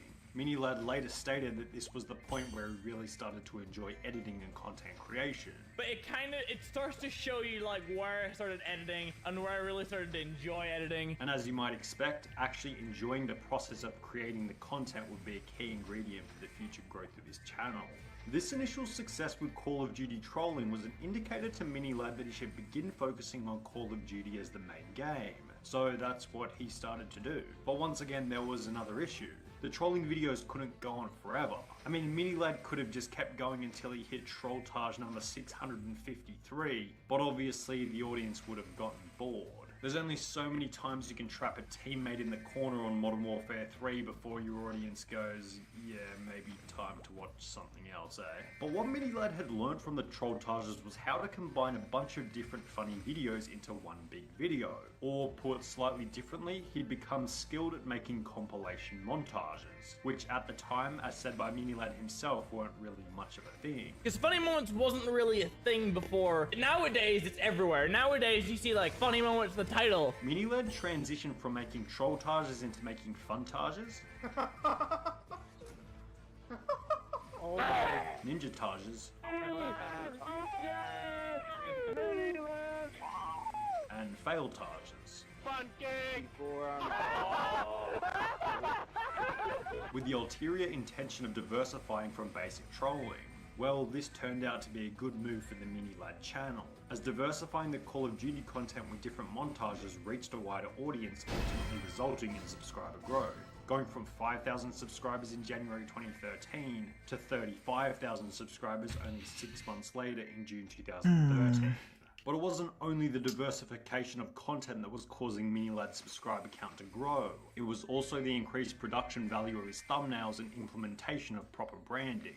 Between the beginning and the end of 2013, we can observe a clear change to high quality thumbnails, accompanied by an even more clear increase in views, likely owing to the high quality thumbnails and at this point a massively increased production value for the videos. With more views came more subscribers, and with more subscribers came more views. Most of these views, as previously mentioned, came from his highly distinguishable thumbnails, having the orange background and therefore being recognisable and relatable for a returning audience. It was also around this point, early 2013, that MiniLad would begin playing with what would later become known as the Vanos Gaming Crew. The Vanos Gaming Crew was a group of YouTubers that would all collaborate on a regular basis to ensure cross-growth of each individual channel. This chart put together by Banos shows all the members of the group, as well as their subscriber counts by date in the bottom right-hand corner. If we pause the graph in early 2013 when MiniLad began playing with them regularly, we can see that there were many YouTubers with larger audiences providing ample opportunity for the personal growth of MiniLad. And this is exactly what happened. Watching the graph in fast motion, we can see MiniLad go from 35,000 subscribers in mid-2013 to 200,000 by the end of 2013, only 6 months later. And it's not like the growth stopped there. By mid-2014, it was extremely rare for MiniLad to be getting less than 500,000 views on a video, with many getting north of 1 or 2 million views, mainly owing to the hilarity of the videos and notoriety of the individuals that he was collaborating with, such as Vanos Gaming, who had over 7 million subscribers at the time. Then by late 2014, MiniLad hit 1 million subscribers. And just before the video starts, I just want to thank you guys honestly so much for 1 million subscribers. Then 2 million subscribers. Also, 2 million subs. Guys, what? Then you guessed it, 3 million subscribers. Again, thank you all for 3 million subscribers. It's getting to the point where I literally can't put it into words anymore. It's humbling. By 2017, MiniLad's channel was performing so well that he purchased himself a property in LA, which was displayed to the audience in a video. Finally bought myself a house away from noise complaints. By this point, the thumbnails and video quality had improved yet again, with pretty much every video being either a gaming video or a video with the Vanos Gaming Crew, with the Vanos Gaming Crew point being important for the downfall section later in the video. With more videos came more views and ultimately more subscribers. MiniLad hit 4 million subscribers in mid-2017 and 4.5 million subscribers by the end of 2017. So you might say that 2017 was a pretty good year for MiniLad. However, it would be the final year before the downfall would begin for Craig Thompson.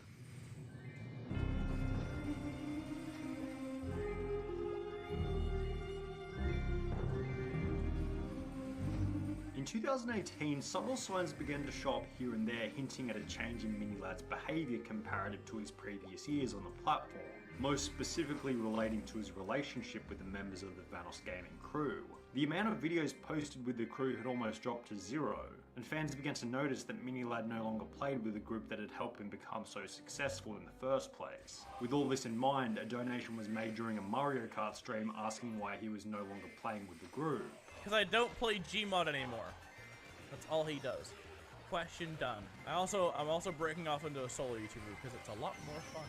Now, despite simply saying that it was because of Gmod, there was an obvious hint of anger and bitterness in his voice tone, leading fans to become suspicious around the authenticity of his statement. This was then backed up by another live stream at a later date where once again MiniLad appeared to be a little bitter around the simple fact that they were playing Gmod. They're still playing Gmod?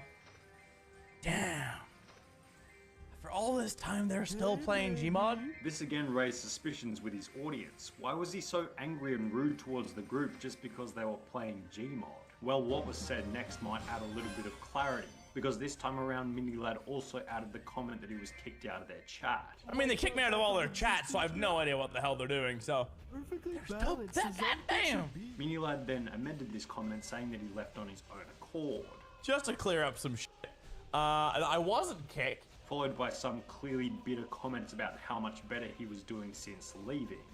All they did was play Fortnite and Gmod and then talk shit about other YouTubers, so I said, F that. I broke away from that group. I'm doing my own thing. I've never felt better. My community's stronger than ever. I'm pulling more views than ever, and I'm personally a lot more happy as a human. But all this did was create more questions. Why was he sprung into an angry mood just by observing the game that they were playing? Why was he going to the effort of bragging about how well he was doing?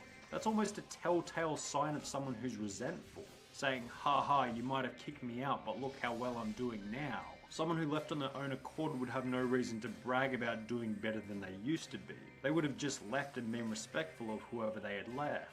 Plus, if he had left on his own accord, wouldn't he still be in contact with them and on good terms? Well, then let's analyze it a little bit further. There was a point in the video where MiniLad said all they did was talk shit about other YouTubers. And then talk shit about other YouTubers. Well, what I'd guess is that the YouTubers he's talking about was actually him, hence leaving the group. As if they were bad-mouthing other random unrelated YouTubers, why would he leave?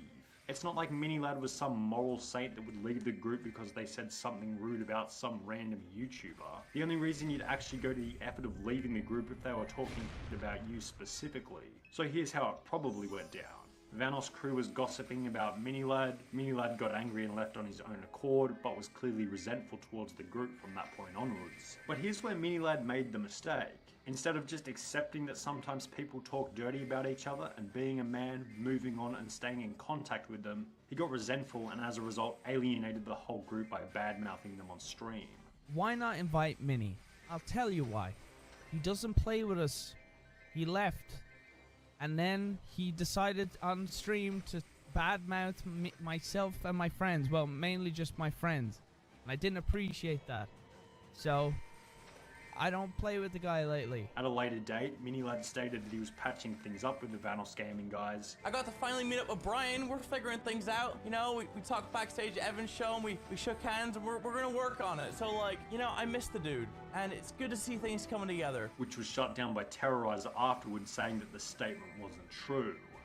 So yeah, I don't particularly want to work with the guy. I know he made a video saying we're patching things up, which is not true. I feel like he says things in order to kind of get flack off his back. Now this whole scenario was the beginning of the end for MiniLad for two main reasons. One subtle reason and one more obvious reason. The subtle reason was that MiniLad was publicly displaying his proclivity for lying to his audience in order to save his own reputation. Saying that he was patching things up with the Vanos crew when he clearly wasn't, saying that he was kicked out by them when he wasn't, being unclear about why he was angry and bitter towards them, pretending that it was for some unknown reason that he left when it was clearly because they did him wrong in some way that he wasn't willing to admit, possibly because he realized that it was so petty that coming out about it would ruin his own reputation. Death by 1,000 cuts, with each cut relating back to why MiniLad wasn't all that trustworthy as a person. And the audience began to notice. You can tell when you're being lied to. And when you get found out, the audience loses instant respect. Now, the more obvious reason for why this might have been the beginning of the end was that MiniLad was alienating a whole group that could clearly help with his growth into the future. Now, obviously it's impossible to quantify, but what percentage of MiniLad's 5 million subscribers at the time had come from collaborations with other huge YouTubers in the group? Vanos, H2O Delirious, Wildcat having 23 million, 11 million and 6 million subscribers respectively at the time? When you go from consistently playing with other insanely large creators to going out and doing your YouTube mission solo, a slowdown in growth is almost inevitable, which was exactly what happened following MiniLad's beef with the crew. Because by September 2019, following all the drama as well as a self-proclaimed drop in video quality, I just didn't feel like the videos were good enough. MiniLad's subscriber growth halted, stagnating at 5.74 million. Now, what's interesting to me is the fact that MiniLad's subscriber growth halted in September 2019, as this was a date before the true tsunami of drama would wash over the MiniLad empire. On the 29th of December 2019, MiniLad uploaded a video as he normally would, but following the video, didn't upload anything in January or the start of February for that matter. After 52 days of not uploading, MiniLad released a video on the 21st of February 2020 titled Why I Left. It's been a minute. It's actually nearly been 2 months since I uploaded a video. MiniLad explained that he had broken up with his girlfriend. Sammy and I broke up. I'm not gonna get into too much. Which is a fair enough reason for not uploading videos. That would have been a tough thing for anyone to go through. But his other reason for not uploading possibly rubbed a lot of his fans the wrong way. For those who've been around for a while, like I said before, I struggle a lot with mental health issues. You know, it's not something to just kind of brush aside. it's something that you need to take seriously, otherwise it's gonna catch up with you. And that's exactly what happened. Now, I want to be a bit careful with what I say about this because I mentioned this in the Sky Does Minecraft downfall video, and goddamn, I could have never expected the level of backlash from commenting on someone's depression, but here we go. If you're going through some mental health issues, that sucks, of course. But using it as a victim card for why your videos haven't been doing as well is truly pathetic. The respectable person is the one who is going through hell and has the nobility to deal with it on a personal level, not to use it as a public excuse for your behavior. When YouTubers, especially male ones, come out about mental health problems to their audience, it's usually to the detriment of their own channel. And that's all we'll say about that. Following Minilad's mental health break, he continued to upload videos but failed to see any subscriber growth, staying at 5.74 million subscribers during the 4 months between February 2020 and June 2020, at which point 2 sets of allegations towards Minilad came out on Twitter, which would prove to be the final nail in the coffin. I was manipulated and completely used by Minilad, aka Craig. On the 23rd of June 2020, at the peak of the second rise in the Me Too movement, 2 women came forward on Twitter with stories relating to Minilad and sexual misconduct that took place back in 2017. The Twitter post basically outlined the fact that Craig had spoken with them sexually and even attempted to meet up with one of the girls, despite the fact that he knew that they were both underage at the time. I was 16, 17. Following the release of the statements, Minilad released a statement himself confirming the allegations, also taking another month and a half break from making content. Now, despite the publicity of the allegations, Minilad surprisingly didn't lose many subscribers in the beginning, only dropping 10,000 in the 2 weeks following the incident on Twitter. His first video following the break was once again a mental health pity party. My mental just took a turn for the worse, and I know I needed to get back. I needed to be around the ones who I love. I wanted to work on myself, my mental health journey. I got myself into therapy for the last month. Giving absolutely no attention to the allegations while simultaneously blaming what was going on in the world for his problems rather than taking personal responsibility for his actions. I went on this mental health journey. I realized that there's a lot going on in the world.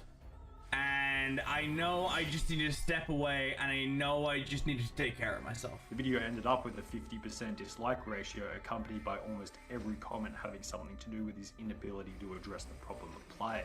Then the next video had an even worse like ratio, with even more comments talking about how he's ignoring the elephant in the room. Well, after this one, on the 3rd of September 2020, the pressure was too much and Minilad gave in to making a video about the allegations. Now that some time has passed and I've had time to reflect on everything and get a grand scope of everything that's been going on, I wanted to set the record straight. The video addressed the allegations, but as you might guess, the audience didn't really buy it, with many comments relating to the inauthenticity of the video, with the audience opinion supported by the like to dislike ratio. Now, it's questionable as to whether this video was a good choice for his channel, as it seemed to be somewhat of a catalyst for his subscribers falling off a cliff, going from 5.74 million just before the allegations to 5.48 million at the time of this video. Minilad has continued uploading as if nothing ever happened. However, the dislike ratios are a pretty good indicator of how his audience currently perceives him. So, as always, we'll finish the video by answering the ultimate question: what caused the downfall of Minilad? Well, in some cases it's a bit of a grey area, but I think in this one it's pretty crystal clear. A failure to take responsibility for various long-term upload breaks, being resentful and alienating a former group over the most petty of reasons, then the most obvious one that sticks out like a sore thumb, soliciting sexual activity with multiple minors before they would come forward on Twitter. The rise of YouTube, as discussed in the beginning, has highlighted the rise of another phenomenon. You don't get anything for free. There is a price to pay for an individual's inability to conform to the rules of society. You want to be a dick to the people who made you? The price is the future growth of your channel. You want to alleviate all responsibility by blaming external factors for your shortcomings? The price is a loss of respect. You want to take the shortcut to gratification by preying on young, vulnerable fans? The price is your career. Minilad never had a downfall, he's simply paying his debt to society for his shortcomings, and he's socially bankrupt. He has no value left. He's done. His goose is 110% cooked. Second chance or no second chance, the internet is judge, jury, and executioner. And the verdict for Craig Thompson's YouTube channel is death. Use Minilad as an example. You don't get away with anything, ever.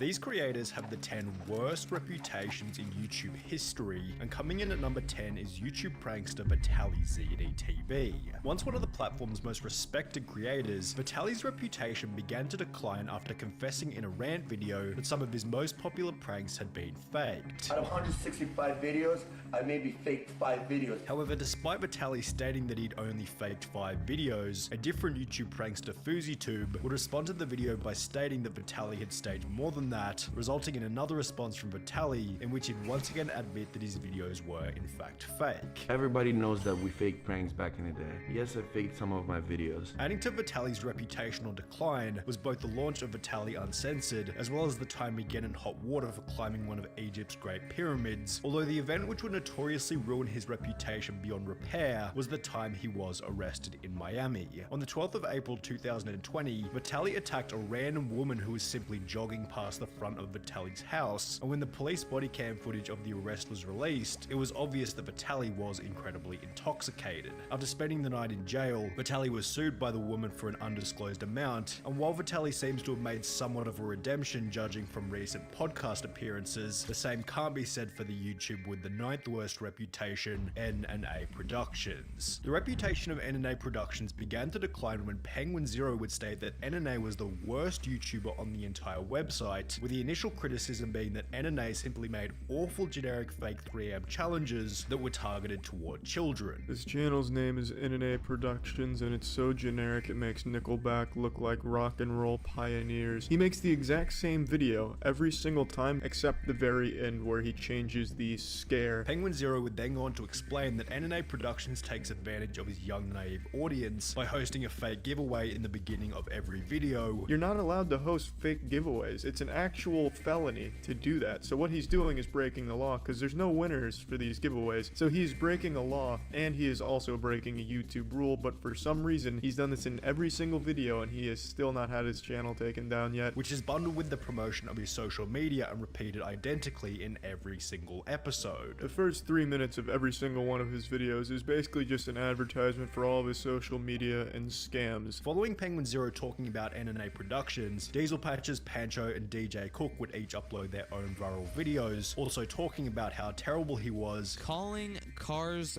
3. Cars 3 is a movie. How can you call a movie? With one of the other criticisms being that he made a 3am video on Etika right after he passed away. He actually went ahead and did an Etika 3am challenge. Rest in peace, Etika, alright guys? And 1 like equals 1 prayer for Etika. And with such, the entire internet, including his own comment bots, joined in on the NA Productions hate train. However, around 2 years after Penguin Zero uploaded his initial video, calling him the worst YouTuber on the platform, Charlie changed his mind by calling him the most impressive YouTuber for his consistency in being able to pump out so much terrible content for such a long period of time. It is wrapped around from being the worst YouTuber to the strongest, most persistent YouTuber I've ever seen in my life. And speaking of terrible content for a long period of time, this seems like an appropriate point to talk about number 8, Wings of Redemption.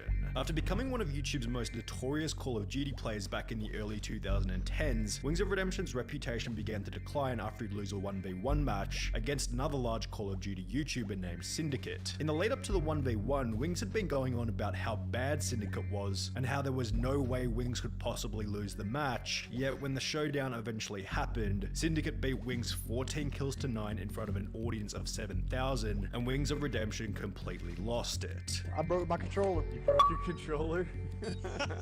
This match would act as a catalyst for Wings to gain approximately 100 pounds, alienate his only few friends, and eventually cultivate an army of trolls who would do nothing but berate him in every single live stream. The constant harassment by his audience led to a pinnacle when, after being stream sniped for an entire live stream, Wings would once again lose it in front of his audience. I just can't do it. I can't take this shit no more, man. As these reactions became increasingly common during his streams, entire YouTube channels became dedicated to posting Wings of Redemption's worst moments, which not only brought more trolls to each stream, but these videos made it next to impossible for Wings to get a job or do anything outside of streaming to an audience who were essentially just watching so they could laugh at him. However, there were still less people laughing at Wings in comparison to the creator with the 7th worst reputation, NCyg+HHilla. After gaining a following as one of the platform's first male vegan mukbang YouTubers, NCyg+HHilla's level of discipline began to slip. Rather than eating healthy vegan food for the camera, he began to consume more and more fast food, likely due to its speedy delivery, cheap cost, and overwhelming relatability to the audience. However, eating fast food every single day in order to produce a video came alongside a massive increase in body weight. As time progressed, NCyg+HHilla only got larger and larger, to the point where people weren't even watching for the mukbang, but rather to see NCyg+HHilla eat himself to death. Accompanying his weight gain was the decline of his relationship and sex life. However, the thing that put the biggest dent in his reputation was that he used all of these negative elements as a way to gain views. Celebrating our 700-pound milestone, McDonald's mukbang, my new diet as a disabled person, how much weight I've gained fast food mukbang, with each of these videos having negative comment after negative comment about NCyg+HHilla monetizing the collapse of his life. However, while NCyg+HHilla's food-related content has generated a pretty equal mix of both fans and haters, the same can't be said for the person with the 6th worst reputation, that vegan teacher. In the beginning, the vegan teacher's content was mild, fun, and entertaining. However, after she'd blow up from a back and forth between her and Gordon Ramsay, her strategy switched to calling out any and every influencer with the goal of receiving a response. If you're not vegan, I'm coming after you. She'd call out Coco Melon for using cheese in one of their music videos. Guys, you cannot be promoting cheese to children. Cheese is like a poison, and it comes from a cycle of violence. You forgot to say vegan cheese. Mr. Beast for not using vegan lollies in his chocolate factory video. I wonder if all of those candies are vegan. I hope so, because gelatin comes from violence. And Damien for not using vegan hot dogs in his YouTube sketch. No, he didn't say vegan hot dog. That's not good.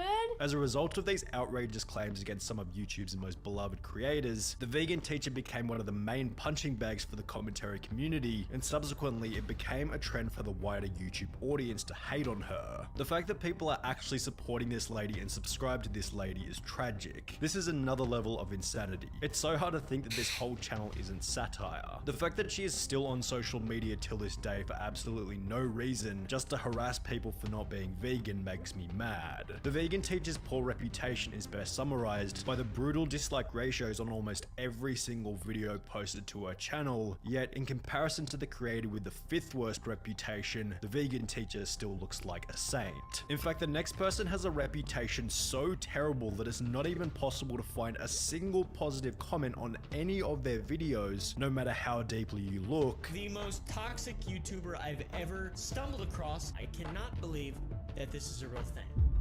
And it's a YouTuber going by the name of Lisa Gaming Roblox. She first blew up by posting a video of her deleting other Roblox players' houses, but with 4 million views on an incredibly toxic first video came an indescribable level of backlash. This is literally unforgivable considering how much time the people spent making the house, and then there is a person who just destroys it all. However, the impressive performance of the video revealed one thing to Lisa: toxicity equals attention. The very next video posted to the channel was therefore another toxic video in which Lisa would make up fake allegations about another large Roblox YouTuber, and subsequently the entire channel devolved into a cesspool of unsavory content. Every single comment on every single video follows a similar structure along the lines of: this is how many people want Lisa to be banned from Bloxburg, people who dislike her vids, everyone who's happy to see Lisa getting hated on. However, instead of trying to repair her reputation, Lisa simply plays into it by creating countless videos reading these hate comments, which only leads to more hate. However, she's still not nearly as hated as the creator with the 4th worst reputation, DarksidePhil, who's so hated that his vlog channel is literally titled The King of Hate. DarksidePhil began as a professional player on the game Street Fighter back in the mid-2000s, where he became hated by the community for his disrespectful attitude toward other players. You got some idiot named DSP who's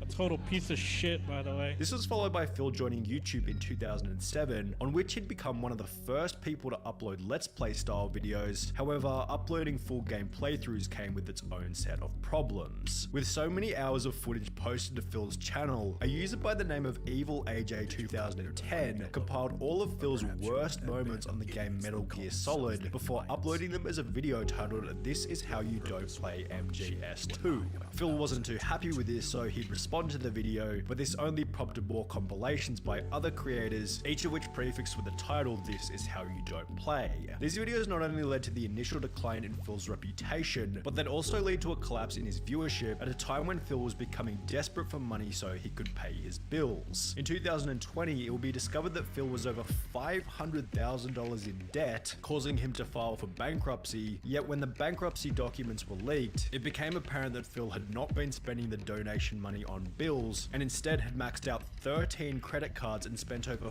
$40,000 on a mobile game called WWE Legends, with a document showing that Phil had been spending more money on the game than he had been on his mortgage. Just to put a cherry on top of the cake, Phil was also caught beating off on stream whilst not realizing that he was live, and while the camera was only focused on his face, his reaction is still hilarious. Oh, the camera's on.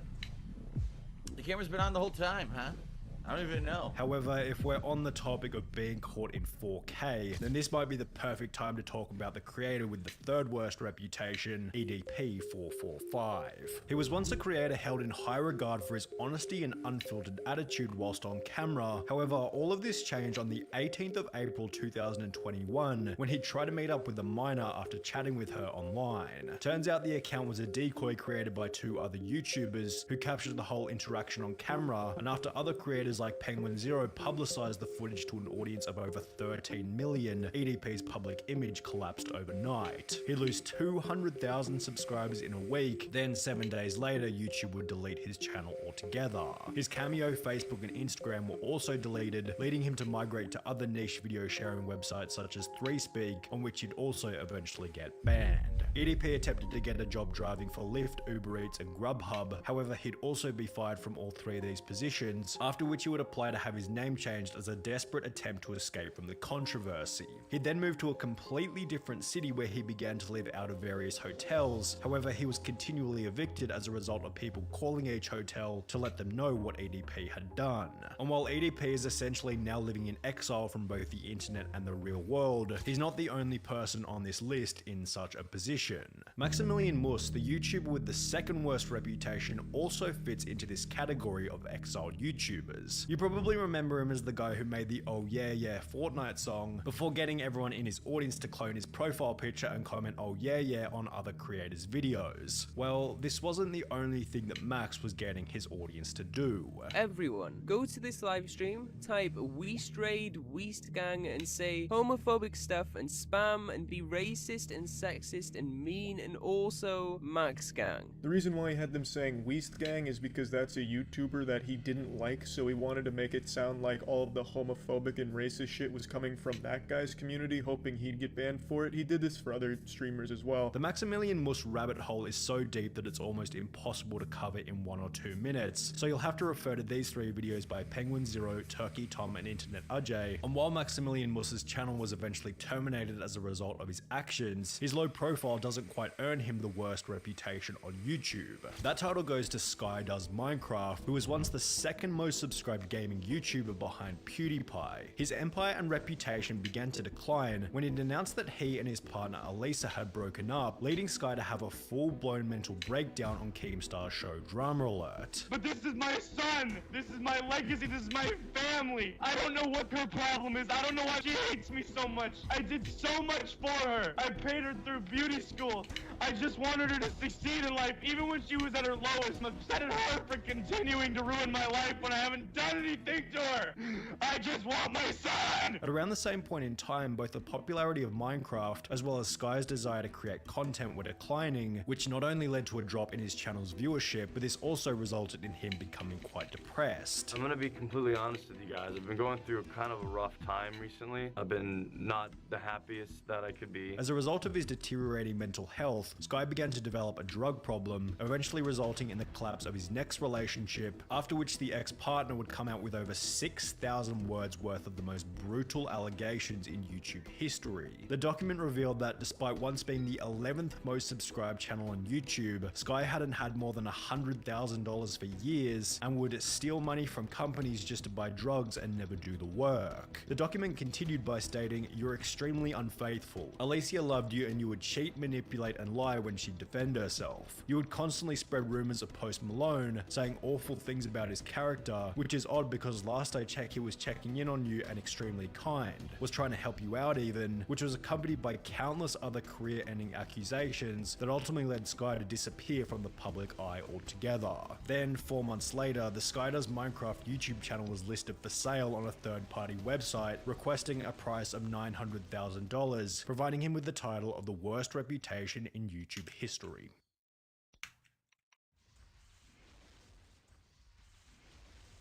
Nice.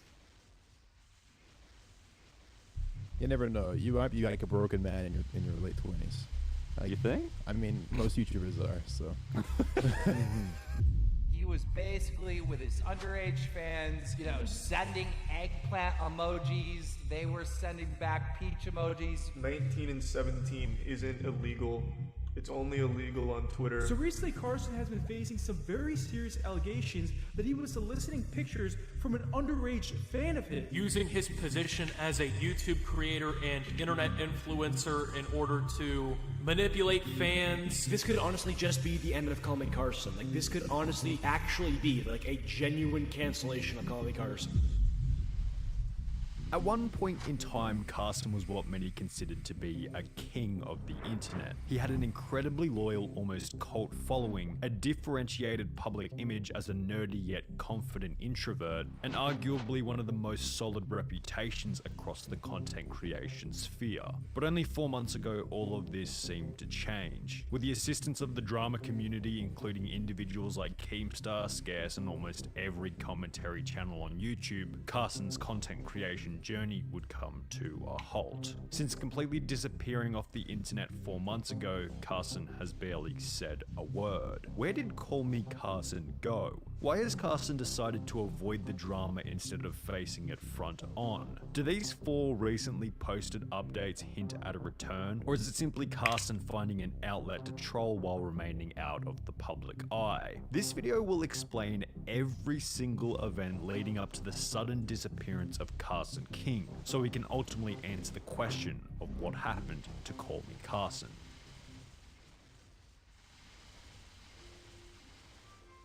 Carson King would create his first YouTube channel all the way back in September 2011 at the age of 12 under the name Blue Creepers 1. Hey guys, it's the Blue Creepers 1.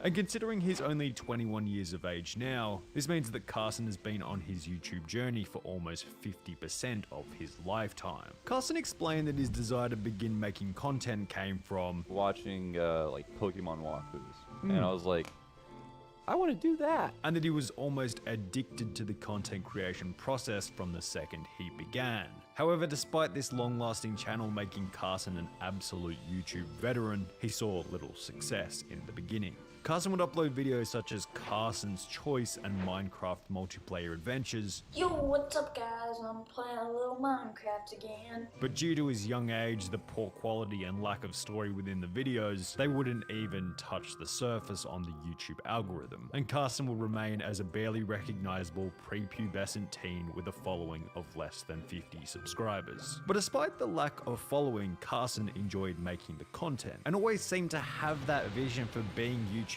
famous despite his young age. I already love the idea of being a big YouTuber, Right. but I was a f***ing child. And perhaps with the assistance of his early obliviosity, Carson would do something bizarre. He'd create 3 similar but separate channels to make videos on. Blue Creepers 1 as previously mentioned, Gamercraft 157 and Icebox Carson, spreading regular content across all 3. Guys, what's up? Carson here. Back with the Minecraft challenge. Throughout 2011 and 2012, Carson would upload more than 130 videos across these 3 channels, once again signaling his love for the content creation process from a young age. However, despite clearly enjoying the idea of being a YouTuber, none of these channels really did much for him, as most of the videos on these channels still have less than 50 views to this day. But the lack of success ended up being a positive for Carson, as it perhaps indicated to him that it was time to ditch all 3 channels and focus on a new singular channel that he could invest all of his energy into. For this reason, on his 13th birthday, the 10th of May 2012, Carson King would create the channel that would eventually become the famous Call Me Carson channel that we know of today. The official Call Me Carson channel, or Blue Crew Pros as it was known in the beginning, was pretty similar to the previous channels in terms of performance. Carson's young age and fairly horrible video making skills repelled a potentially loyal audience. But this would begin to change slightly in 2013 at the age of 14, when Carson would upload a video titled Mine of Duty Summit Trailer. This video has since been privated, but would gain him 100,000 views and provide the channel with its first bit of subscriber growth, also possibly signifying to Carson that continuing the uploads would be worthwhile, and with perseverance and consistency, something might eventually become of this channel. But if Carson was going to continue the uploads, it only made sense that he wanted to put a face to the name. So he would go ahead and reveal his face to the audience in a video appropriately titled Face Reveal. Hi, how are you? Now, having a face attached to the Call Me Carson channel was extremely useful for identifying the owner, but it did little for him in the way of growth. Throughout 2014 and 2015, Carson had some semi-viral videos such as a now deleted Butter song dedicated to Skydoes Minecraft, but by March 2016, almost 5 years after starting his YouTube journey, Carson had barely cracked the 4,000 subscriber mark. The videos he was posting were self-described as Those videos were so they were so unbelievably bad. Dude. And therefore this kind of low-level growth would continue into 2017, then 2018, gaining at a rate of around 200 per month. After 7 years of making content, Carson was still unable to gain more than 1,000 subscribers in a month, but Carson didn't care that he was gaining less than 1,000 subscribers a month. He instead valued the growth in comparison to 2011 when he was gaining 0 subscribers a month. Carson just continued to push through the mud, and in May 2018, the Call Me Carson channel would finally get its big break. You guys like Garfield? Oh, yeah. I love Garfield. Show me some Garfield. I don't like Garfield all that much. Oh my. On the 11th of May 2018, Carson would upload a video to his channel titled DeviantArt is not safe. Powers/abilities. Keep Bizon. Breathe. She is not an alien. Alien. The video was done in a somewhat similar style to many other rising internet review videos which were being popularized at the time, and as a result performed in somewhat of a similar manner. Only 2 months after the video had been posted, it had added a total of 1.25 million views to the Call Me Carson channel, which was more than the channel's combined total views from the 6 years worth of previously posted content. On top of this, Carson would gain 35,000 subscribers from the video, and Carson had officially gone from a nothing to a small YouTuber. However, Carson wouldn't stay as a small YouTuber for long, because he was about to post a video for his 35,000 subscribers that would quintuple his total count once again. How's it going, Don Cheadle? Hey, Don Cheadle, how's it going? I'm doing pretty okay. Oh, hey, Don Cheadle. Hey, Don Cheadle. How are you today? Oh no, 3 Don Cheetos. Oh, hi, I'm Don Cheadle. Hey, how's it going, Don Cheadle? Oh, hey, Don Cheadle. Hi, I'm Don Cheadle. After seeing the success of his DeviantArt is not safe video, Carson would go on to upload a video titled Invading Discord Servers, and to say that this video was hilarious would be an absolute understatement. Watch out, gamer, I'm close to leveling up and you look like just enough XP. The hilarious nature of this video caused Carson to gain a whopping 158,000 further subscribers in July 2018, only 2 months after he would gain his first bit of traction, ultimately ultimately revealing two main things to Carson. Firstly, that his videos were finally of high enough quality to maintain an audience, and secondly, that he should continue to pump out videos with a similar style and premise. Carson would go on to do so. What is this kid? Where's my super suit?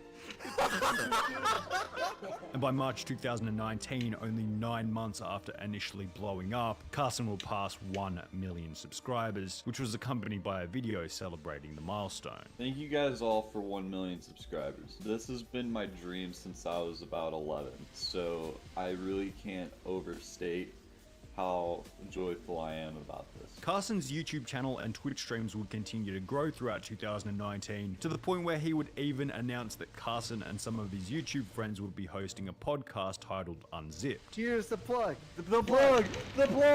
It's coming!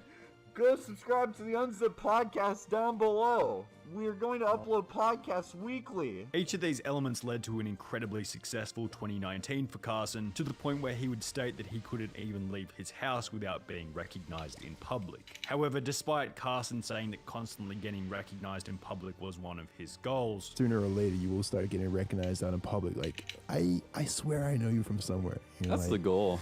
And then, I mean, is it? It would be in 2020 that Carson's fame would begin to turn into somewhat of a burden for him. Am I cute? Are you cute? Yeah, you're cute. Oh, thank you. You're welcome. Carson had begun to date popular Twitch streamer Katarino in late 2019, early 2020, and in the beginning everything seemed to be going well. Do you think I have Disney princess eyes? You have very pretty eyes. However, many people who barely even know who Carson is are aware that this relationship would go on to end in somewhat of a catastrophe. In March 2020, after dating for approximately 3 months, it would be revealed that Katarino had been hiding some skeletons in the closet that she had been keeping from both Carson and her audience. Carson gave her everything, and then she goes and cheats on him with Fritz. Crazily enough, Katarina was actually in another relationship at the time while dating Carson, and had also been cheating on each of her partners with a long list of other confirmed and unconfirmed content creators, one of which being Fitz, who Carson was good friends with. You know, I have apologized and explained myself to Carson privately behind the scenes, and things have sort of been... As the information was spilled out into the world publicly, Carson would make a tweet stating that he was taking a break indefinitely. This has been a difficult decision, but after considering some recent personal events and my own mental health, I've decided I need a moment to step away, going to focus on making myself a better person. Thank you for the support. Katarina would then post what you might call a classic YouTuber apology, stating that she was in the wrong and that she was sorry for cheating on Carson. I still let him on, and ended up hurting Carson and my boyfriend at the time very badly in the process. Which resulted in a hilarious ratio of 565,000 dislikes to 17,000 likes, showing that the audience most certainly saw Katarina as the perpetrator and Carson as the victim. Throughout his time off, Carson would continue to make random hilarious tweets in true Carson style, such as, well, at least I have 8-ball, increasing his notoriety once again. But after 1 month, it seemed as though Carson had got tired of doing nothing, would make a statement about the event and return to creating content. I've missed this, by the way. I've missed being on this site. Anyways, it's been a minute. And I'm glad to be back in the saddle, I think. Generally speaking, to be involved in drama often ends up in a loss of reputation for the YouTubers involved. However, since Katarina was the one who did the cheating, the event as a whole would be incredibly beneficial for Carson's reputation and growth. Despite being completely inactive for the month of March, Carson would gain 180,000 subscribers and 17 million views, resulting in the second most successful month ever in the history of his YouTube channel, despite the fact that he wasn't even posting videos. And when compared to Katarina, who would lose more than 30,000 subscribers from the event, it's safe to say that Carson would come out as the victor in this episode of YouTube drama. Carson's increased notoriety stemming from the drama would lead to further viewers, followers, and subscribers on both YouTube and Twitch. And with the cheating scandal now in the rearview mirror, it seemed like Carson was ready to take over the world. However, within less than a year, Carson would find himself embroiled in yet another controversy, ultimately leading to his disappearance from the internet. But this is a very important story. Today we are going to be talking about one of the most beloved Minecraft YouTubers known as Carson. On the 5th of January 2021, YouTubers Travis and Hugbox, who are part of Carson's Lunch Club group, would come forward and explain to Keemstar that Carson had been texting a 17-year-old girl in 2019. Carson had admitted to this via Discord, so the proof was certainly there and Carson was unable to refute the reality of what was happening to him. Other members who were also part of the Lunch Club, such as Jay Schlapp, would post a video explaining that he had been aware of the situation for some time. He explained that he had exchanged photos with a 17-year-old while he was 19 and that he was done with it. He hadn't done it in months.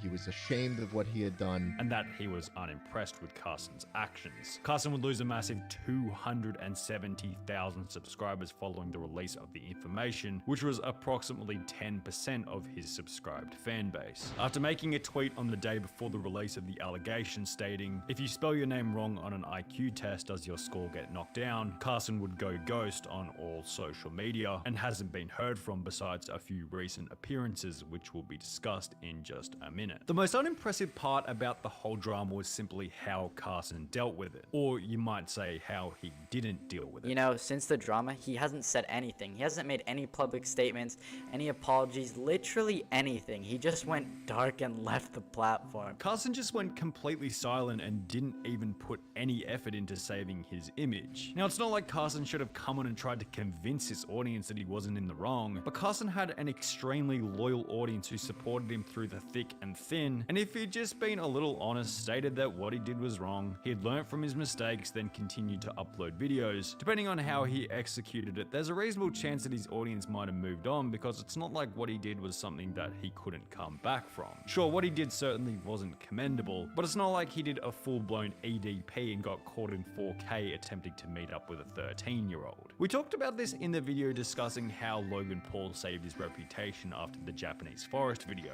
Give it a little bit of time, acknowledge it happened, then frame the whole scenario as a stupid mistake and not such a big deal. Delete Logan Paul's YouTube channel. Check it out. 533,029 have signed. Well, I'm gonna make sure this gets to 533,030 right now because I'm signing it. Because, Logan Paul, right?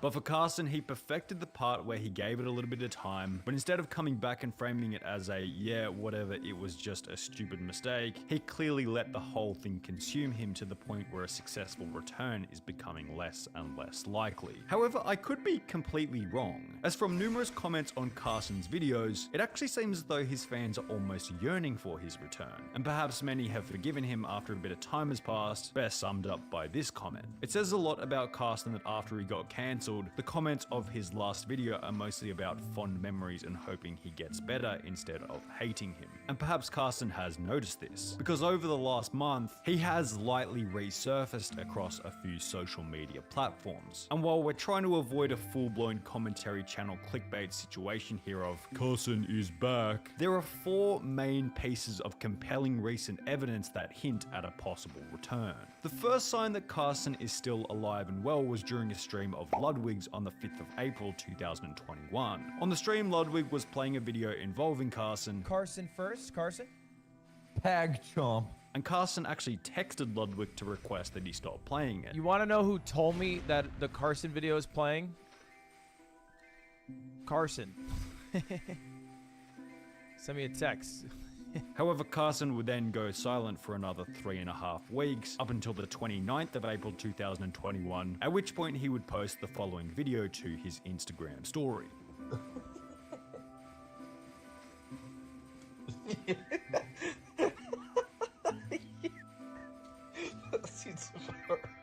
Carson would leave the video up for approximately 8 minutes before removing it again, an action that made many of his fans question whether or not the video was posted accidentally. He deleted this 5 minutes after he posted it. Do you all think this was an accident or meaning something? However, the more likely reality is that Carson was testing the waters with how his fan base might react to a potential reappearance, which is also backed up by another act relating to him testing the waters, and that's his Steam profile changes. Over the last month, Carson has changed his Steam profile name from Happy Easter Insta, to Fart World Road Trip, the CEO of the world, a message from Carson, Long Sandwich, and most recently Balls Man 2, which thankfully shows us that Carson is still somewhat active and has maintained his sense of humor throughout the rough period. The final piece of evidence for where Carson is at the moment comes from Twitch streamer Connor Eats Pants, who stated on a stream from early May 2021 that Carson has been seeing a therapist and seems to be getting the help that he needs. Yeah, I've been in contact. I'm not too much, but I do know that he's in therapy and he's getting help,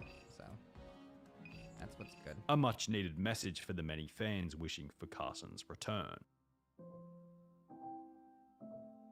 What happened to Call Me Carson? Well, the answer to this question seems to be somewhat obvious. He clearly took a break to deal with the drama associated with his scandal in early 2021. But the more important question that everyone wants to know the answer to is that, will we be seeing a return from Call Me Carson? Well, the answer to this question can only be determined by the man himself. However, much of the evidence seems to hint that Carson is on his way back to creating content. Sure, there's nothing that's rock solid, but 4 pieces of information in the space of a few weeks as opposed to a few months of silence previously show that he's certainly wriggling his toes once again, and we might be seeing a return of Call Me Carson in the near future.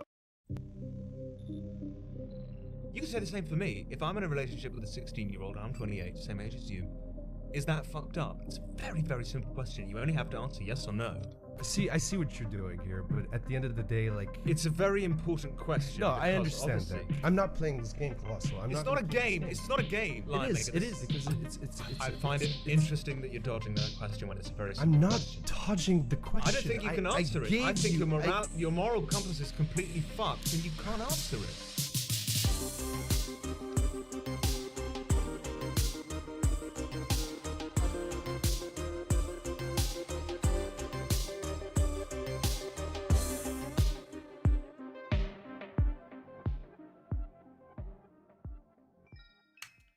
So there's this little indie game called Among Us. Not sure if you've heard of it.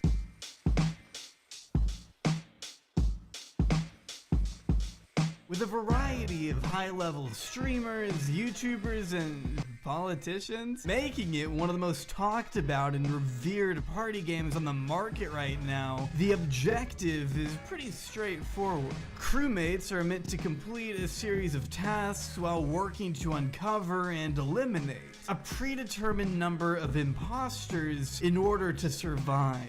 Now apply that same concept to weeding out pedophiles in the Minecraft community, and it suddenly isn't as fun. There are pedophiles in the Minecraft community. There are pedophiles in the Minecraft community. There are pedophiles in the Minecraft community. This guy is a pedophile! I mean, that's 2016 for you. You may think Minecraft is popular now, but there was a time on YouTube where it was the absolute easiest and quickest way to pull views. Kids are the driving force behind many of the biggest money-making machines on YouTube. It's true their Stegosaurus-sized pea-brains will click just about any form of godforsaken slop the algorithm shoves in front of them, so long as it involves their favorite characters or franchise. This made a lot of people very rich and very influential going into 2012 and beyond, some of whom probably didn't deserve it. And what are those? Oh, my dear boy, those are called toes, which are simply delicious. What the They are toes. You have a problem with Minecraft toes, Steve? Do they offend you? You want some more? Girls, get over here. Go away! Oh, stop it! This is not supposed to happen! But there's another category of individuals, those who blatantly took advantage of this format and used the unprecedented popularity of such a game to act upon some of the most wicked and depraved tendencies known to man, shamelessly tainting the innocence of the most vulnerable and corrupting the minds of their child fans without so much as a second thought. One of the most vile specimens being a rather deplorable online figure by the name of Lionmaker. Anyway, I am also going to be joined by... I can see a little beak there poking through my door. I have been joined by Rosie the Penguin, who has come bearing fish. And I'm also going to be joined by Lion Maker, who is another slightly more fierce-looking kitty cat. Marcus Wilton joined YouTube on July 9th, 2013, under the alias Lion Maker Studios. Hailing from Belgium, the 27-year-old private chef launched his channel alongside a series he called Crafting into YouTubers, where he would slowly but surely begin to develop a presence by interviewing over 200 different Minecraft Let's Players, including big names like LD Shadow Lady and Stampy Longhead. But it wasn't until he started dabbling in various Minecraft minigames himself that his channel really took off, with Survival Madness and Minecraft Hunger Games being pretty big for our friend's channel, racking up damn near 750,000 subs and 200 million total views over the next few years. I honestly wish I could give you more examples of his early content, but to be frank, his channel has already been deleted. Twice, for that matter. But we'll get into why that happened in a little bit. Regardless, Marcus quickly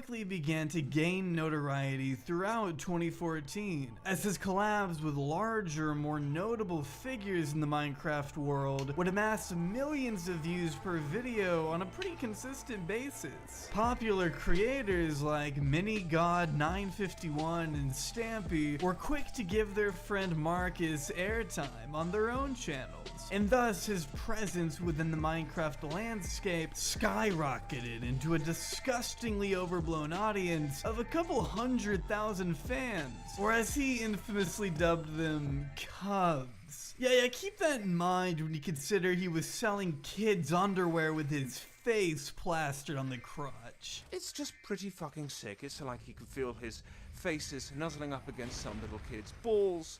There are even videos of children shaking their fucking bottoms at him. See, our friend Marcus was said to have a pretty unique tendency of hanging out with these cubs in group Skype calls, essentially forcing his preteen audience to act as his own personal therapist as he outlined the darker side of his mental health rarely shown to the public. Similarly to individuals like Austin Jones or Onision for that matter, there seemed to be more underlying intentions when it came to Lion Maker's pursuit of power within a community widely dominated by emotionally vulnerable teens that became abundantly clear one day when he decided to tweet real child porn. But hey, let's take a breather. In order to make sense of Lion Maker's diseased past, we're going to need to go back a little further. Let's get right into the news. Today on Drum Alert, we have a angry mother whose child had a very inappropriate interaction with a known YouTuber known as Lion Maker. It was reported that Susie Wiseman's 12-year-old daughter began receiving messages from her favorite YouTuber Lion Maker as early as 2014, starting off as what she described to be a sweet gesture on his part. The 27-year-old quickly turned their conversation sexual, requesting nudes from the child as outlined in Vice magazine and further confirmed by Susie herself in a Drama Alert interview from 2015. She got into the YouTube thing and started watching a lot of content creators and streams and stuff. Exactly. And there were many, but Lion Maker was one that was kind of particularly prevalent, can you say? Yeah. Now, how old is your daughter, Susie? She's 13 years old. Sorry, you got shitty parents. They don't give a fuck about you. So here you are. Woo! Reality time. Reality. And then he asked her send nudes. What is your reaction at that? I mean, it's a 27-year-old man asking your 13-year-old daughter for nude. I already had researched who she was having contact with. I knew he was 25, 27 years old, something like that. You had to have let him know, like, this was inappropriate, right? What happened next? Well, next it was kind of...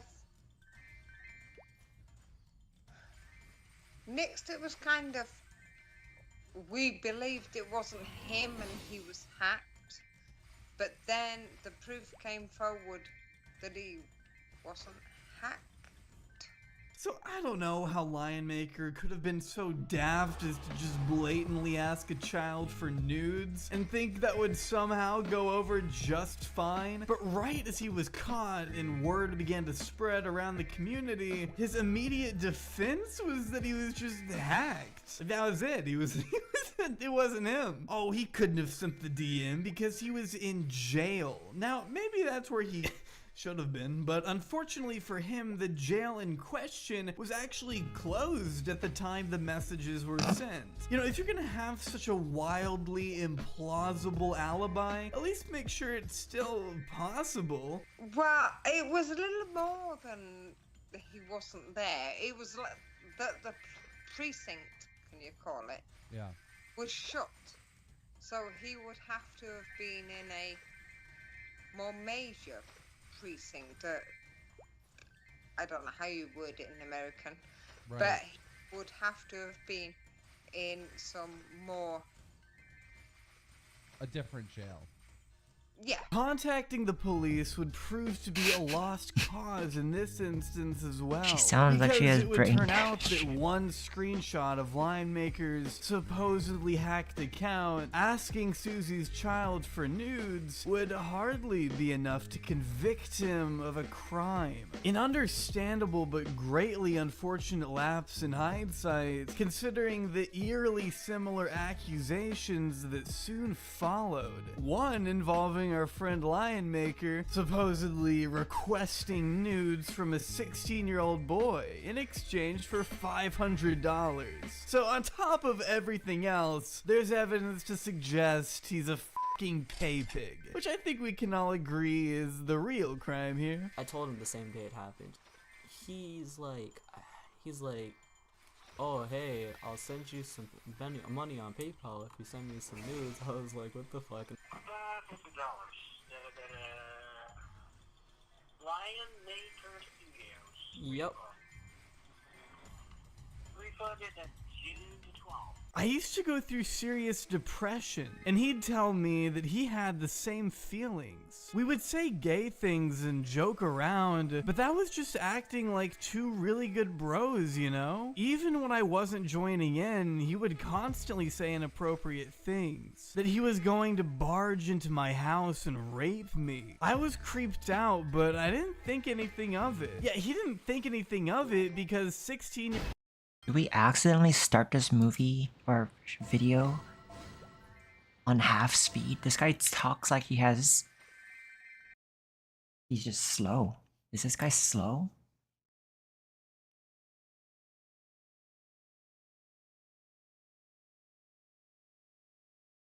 Playback speed is normal. Guy just Year-old brains are has in a no slow way brain. capable of fully processing the legitimately dangerous and predatory ramifications of their 27-year-old idol joking about sexually assaulting them. Kids never realize how they're being taken advantage of in the moment. That kind of realization usually only hits in hindsight. No 16-year-old is ever equipped to handle that kind of language from someone 11 years their senior, no matter how far Lionmaker goes in his attempts to justify it. It's just one of those lines that have been traced, and those lines have been traced this way here and in a lot of surrounding countries as well. Some of the consent age goes all the way down to 14. And so be it. If that is what the culture that we are in are used to, that is how we're going to live our lives. Although, it's important to stress that none of these allegations at the time were proven, with the severity of such accusations splitting the Minecraft community. Oh, Lionmaker, he's too sweet and harmless. He would never do anything to hurt a child. Lionmaker continued to double down on his alibi, asserting that it must have been someone getting into his account in an attempt to blackmail him. Remember, he was conveniently in jail for an unspecified offense the night his hacker asked the child for nudes, apparently. Never mind the fact that he went back on his word later and tried arguing this waste of time.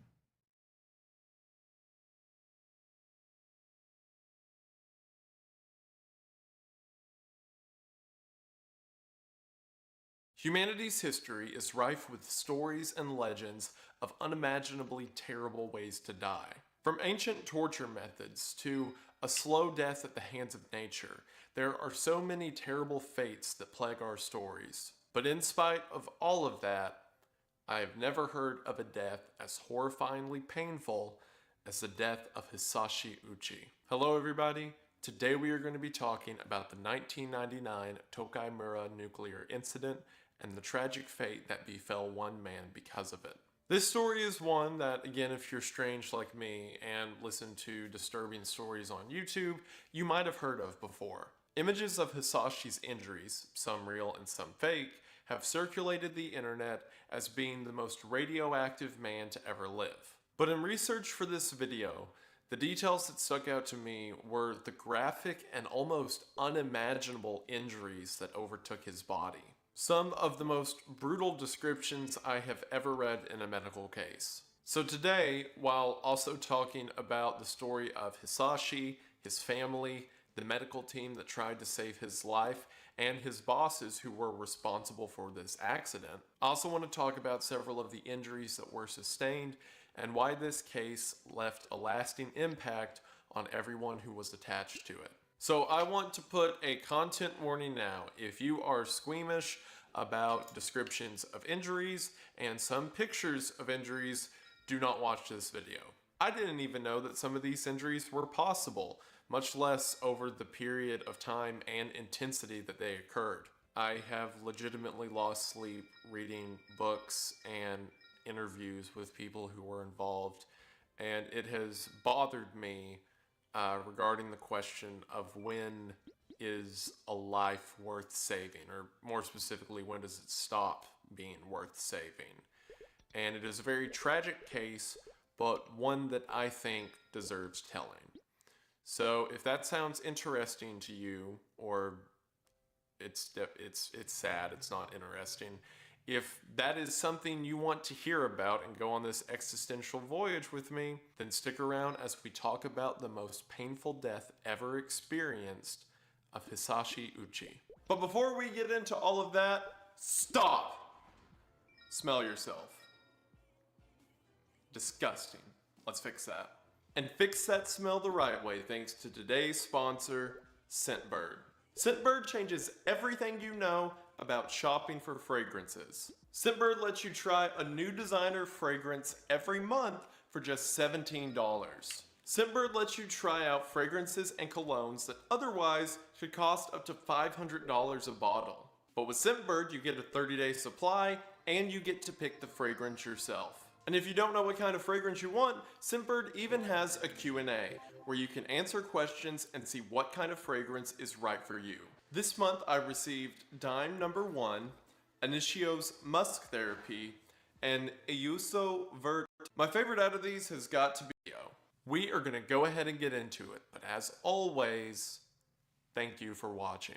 In 1999, Hisashi worked for the Japanese Nuclear Fuel Conversion Company, or JCO. JCO owns several nuclear or nuclear-adjacent facilities around Japan. One of these was the Tokaimura plant that was located in the Ibaraki Prefecture of Japan. Now, the Tokaimura plant was not a nuclear facility. Instead, it was a staging area where they made the materials for nuclear reactors. In other words, there was no live nuclear reaction happening at the Tokai Mura plant. Instead, they just made the fuel rods that were then sent to nuclear plants. The first stage of this process involves converting uranium hexafluoride into uranium dioxide. This involves a process of taking the uranium and then mixing it with the nitrate so that the uranium is stable enough to be moved around before it is then placed in a nuclear reactor. The way that you are supposed to do this is you take the uranium and nitric acid and you pour it into a small mixing tank. That mixture is then transferred into a large storage tank that prevents the uranium from reacting with other uranium particles and becoming too unstable. It's then ran out of the top of the storage tank and slowly fed into a precipitation tank that makes sure everything is stabilized before they begin to use it in the next steps of the process. Well, that is the government-approved safe method.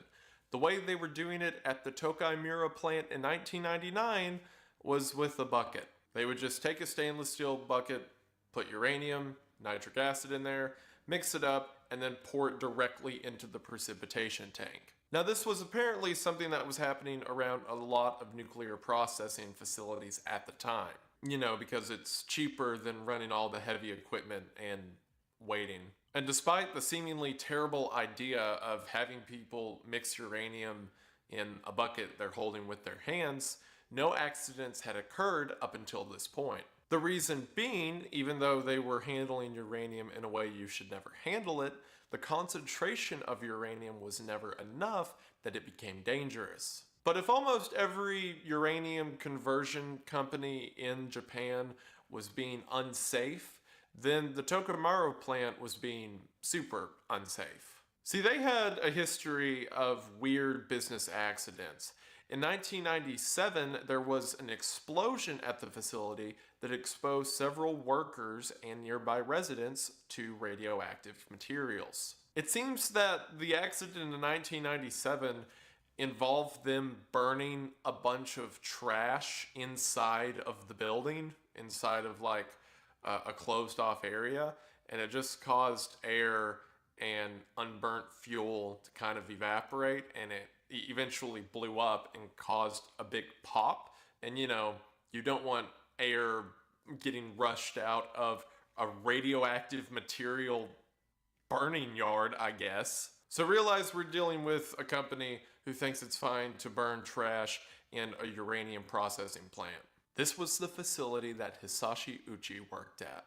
And then one day, on September the 30th, 1999, at around 10 a.m., his boss asked him to come help with the uranium pouring process, something that Hisashi had never done before. So the boss took Hisashi and another man named Masato Hinoshara into the room to begin the conversion process. And this process straight up involved them just taking a bucket, pouring the stuff in, mixing it up, and then handing it up to one of them on the ladder so that they can just pour it into this giant storage tank. Now, in spite of this process being incredibly stupid, they were also breaking two other rules of uranium safety. For one, the correct storage tanks that you're supposed to use in this step are these really tall cylinders. And the reason for that is because if your surface area is too wide and it contains too much uranium that is close together, you can cause a nuclear accident. In simple terms, radioactive uranium is constantly shooting out neutrons. And if one of these neutrons hit another uranium molecule, it can cause a reaction. So storage tanks are literally slimmer so that fewer uranium molecules are right next to each other. But because those storage tanks are too tall and hard to just pour buckets into the top of, they were instead using shorter, not safety approved tanks. The other mistake they made came directly from JCO. See, JCO was 2 days behind on their order of nuclear rods, and they wanted to ramp up production.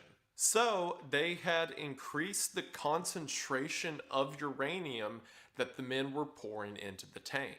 Typically, the concentration in the bucket is about 5% uranium, Whereas at this moment with Hisashi and Masato, it's about 18%.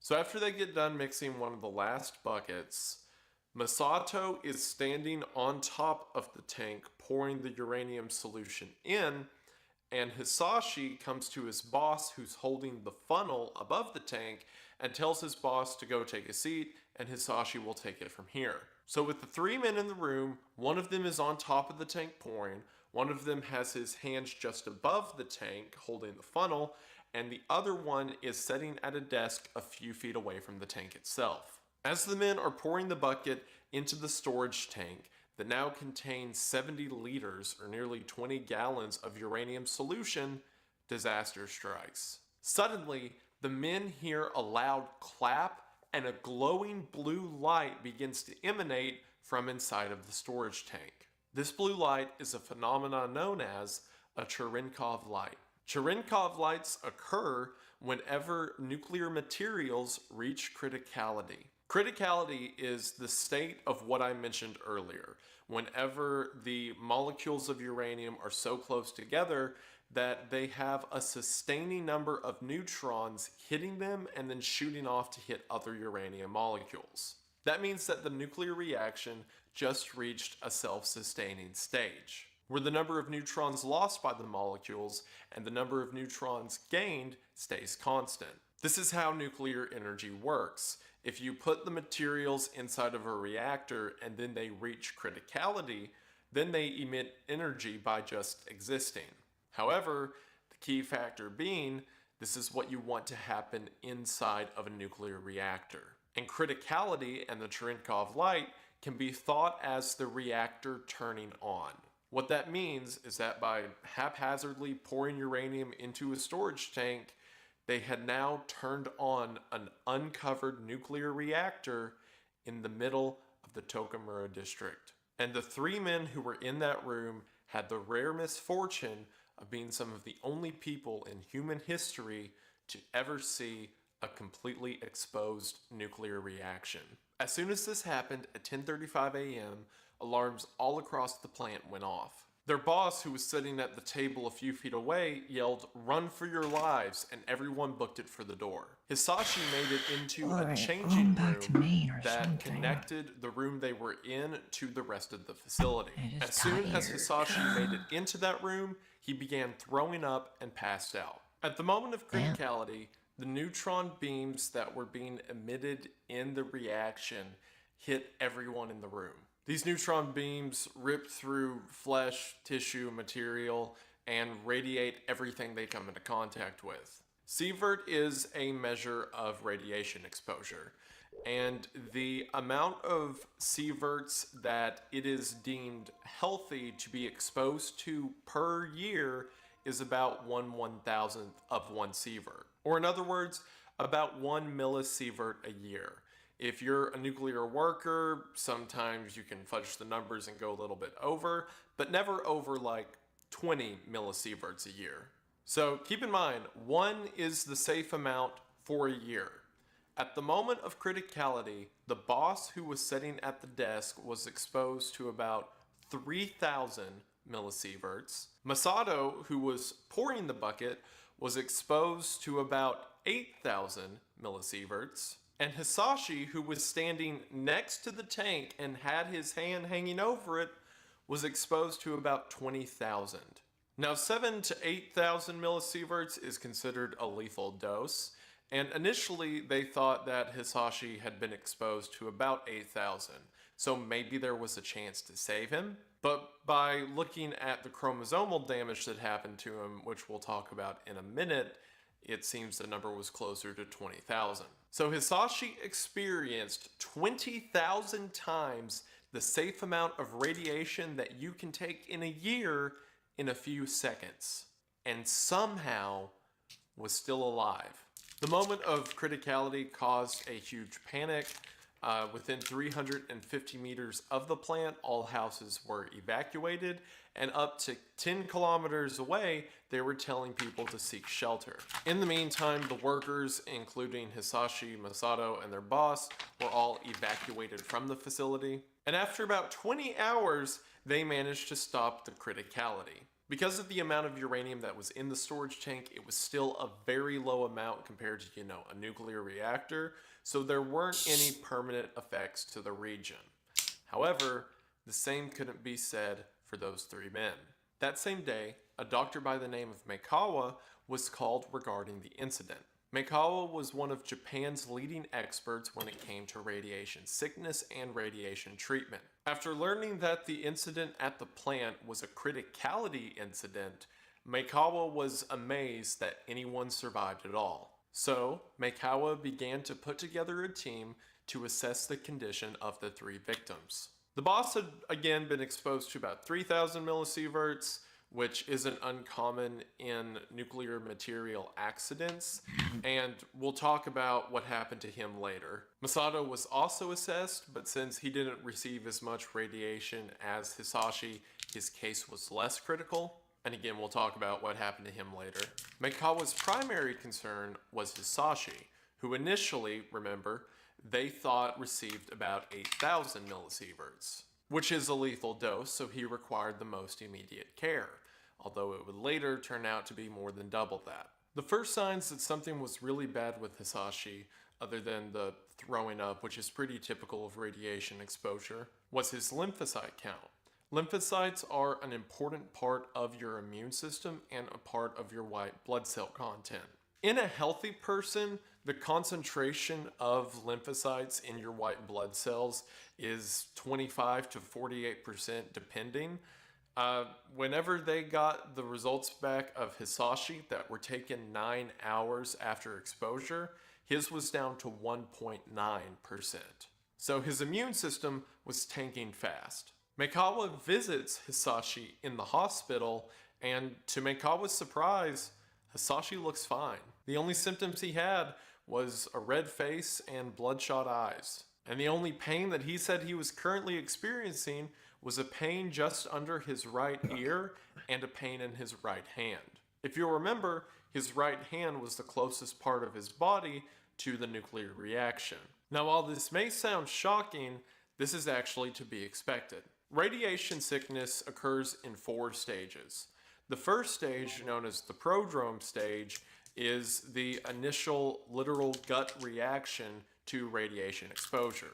Whenever someone's bombarded with a lot of radiation, they may throw up or have diarrhea as kind of a quick nauseous attempt to expel materials from within the body. But then after that typically only lasts a few hours, there's something called the latency period.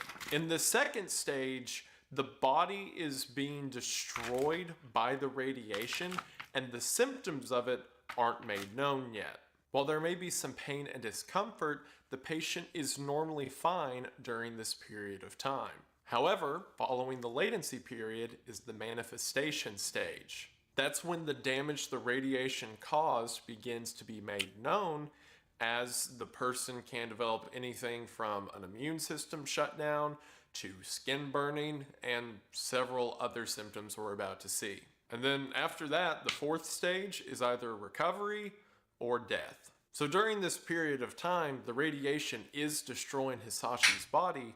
The effects just aren't known to him or others around yet. And Meikawa, who's seen this before, knows that this is the radiation's theoretical rising of the hammer, and he wants to be there whenever the hammer strikes. So Meikawa has Hisashi transported to his team and his facility at the Tokyo University Hospital. The transfer happens on October the 2nd, 3 days after his exposure. The first device used to artificially assist Hisashi is a breathing apparatus. See, his chest began to hurt as he would breathe, so he began to take very short and shallow breaths. So they hooked him up to a breathing mask that essentially forced his lungs to breathe through the pain. Now, in radiation sickness, the first parts of the body that are destroyed are the mucosal membranes and your immune system.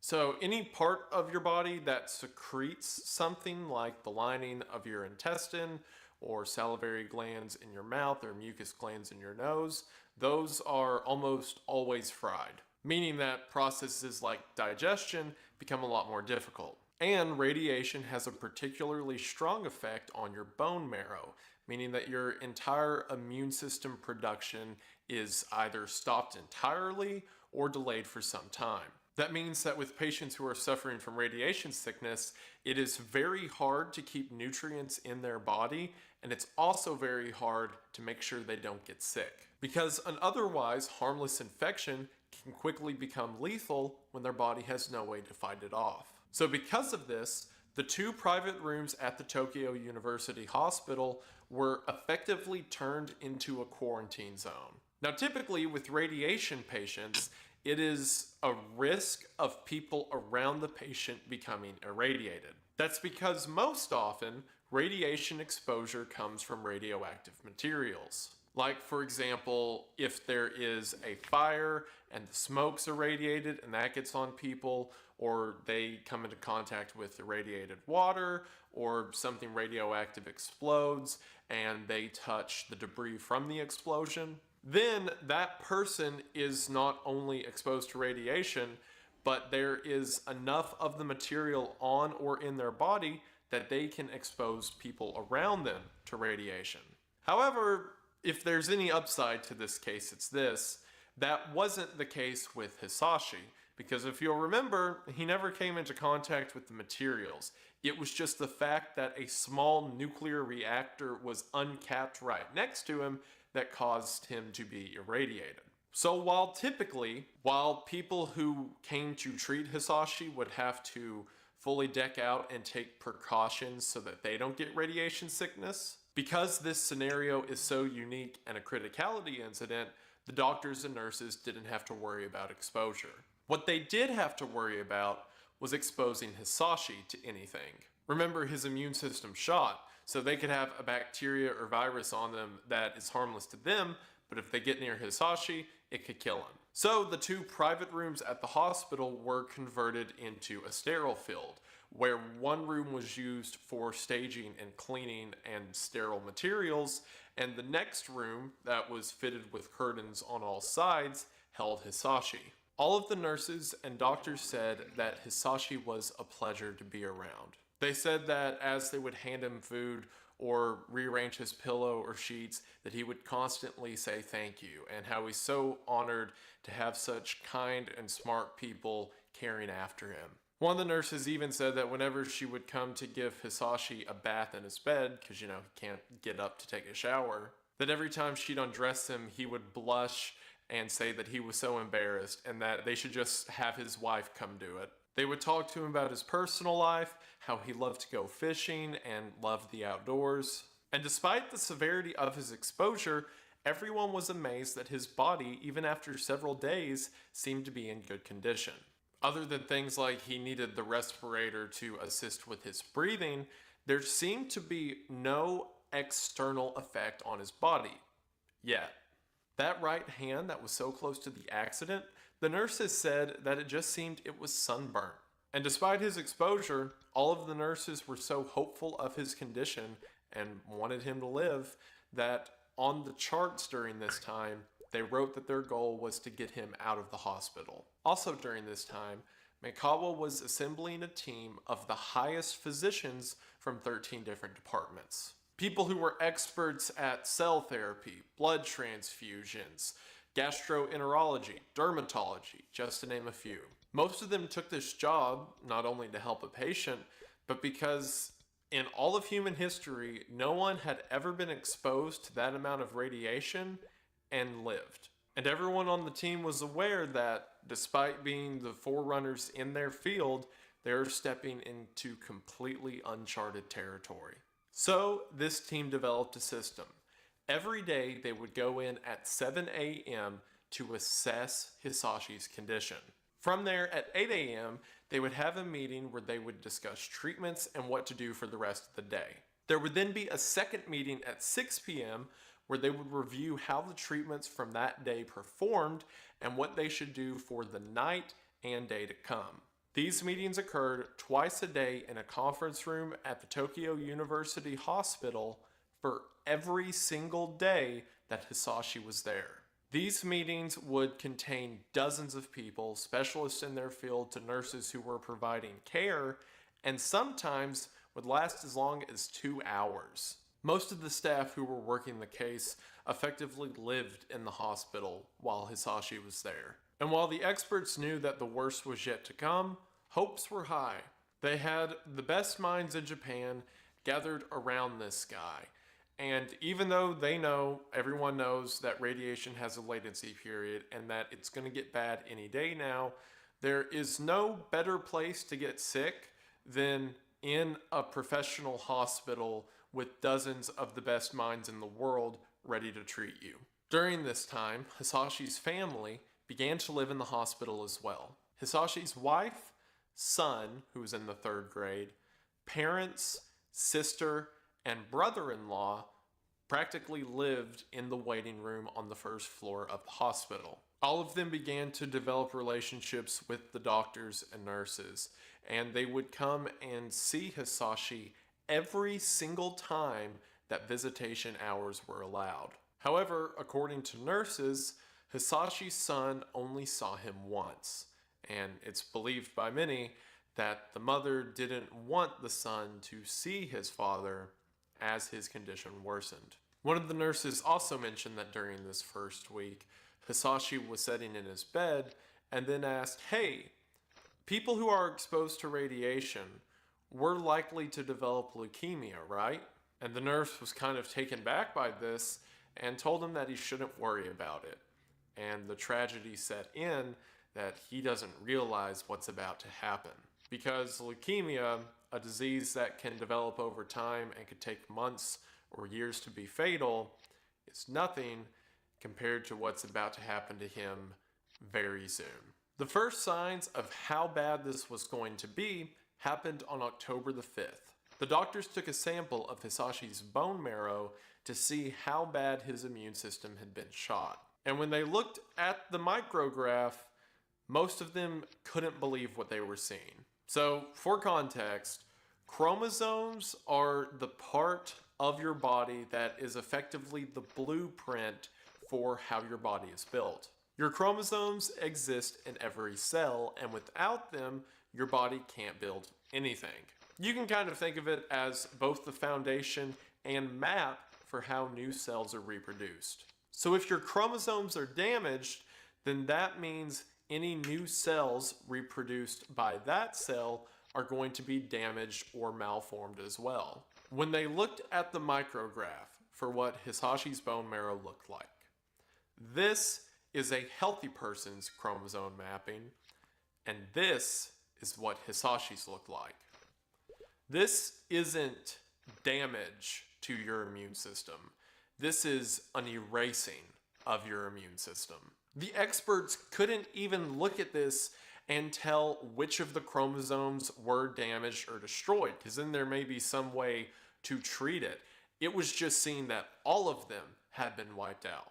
The doctors had imagined that a transplant would be needed, but now there's no question of if Hisashi's body can ever recover, because right now it doesn't even have the tools to make new immune cells. After seeing the severity of this, they began a new procedure where they did something called a PCR test. And PCR tests had been a thing for a while, but in 1999, there was a new way that you could get results within a few hours rather than sending it off to a laboratory. A PCR test allows you to see the very early stages of an infection, either a virus, bacteria, or fungus, so that you can see if a microbe is present before it starts to show symptoms. So they did this on Hisashi multiple times a day, because if this guy gets like a cold, it will kill him fast because his body has zero defense. Some other figures for you nerds out there like myself: his white blood cell count was about 900, which is a tenth of what it should be, and his platelet count was about 26,000. Healthy people are between 120 and 380,000. So the first order of business is getting this guy a marrow transplant. Their best option for this is a stem cell graft, where stem cells are placed into the bone marrow, where hopefully his system will accept the transplant and then use that chromosomal code as the new blueprint so that it can rebuild his bone marrow. The problem with this is the donor and recipient have to be an exact match on their HLA, or the leukocyte antigens. However, thankfully, despite siblings only having a 1 in 4 chance of being a match, Hisashi's sister was a match. And his sister was more than willing to give up whatever her brother needed to keep him alive. So they gave her a drug that increased the stem cell production in her blood and then did a peripheral blood transfusion. In other words, typically they have to go into the bone marrow and take a sample, but all they did here was spike her body with a lot of stem cells, and then they hooked her up to a machine that took the blood out of her body, separated the blood from the stem cells, and then put the blood back into her body. Now, whereas a normal donation would require a not huge amount of stem cells, they had to rebuild Hisashi's body from scratch. And they ended up taking 160 milliliters of stem cells from Hisashi's sister in a process that took 4.5 hours. So they gave him the transfusion and just had to wait to see if it would take root. In the meantime, the effects were beginning to set in for Hisashi. At first, as mentioned, there was a few minor pains, and then he had trouble breathing, and he began to get very thirsty and dehydrated. Again, his body can't produce any more mucosal linings, so his entire system's going dry. The most frightening development came when, just after a week since his exposure, he began to lose pieces of his skin en masse. It began whenever they would take off the medical tape that was on him to change out tubes or needles. It would just rip entire sections of skin off.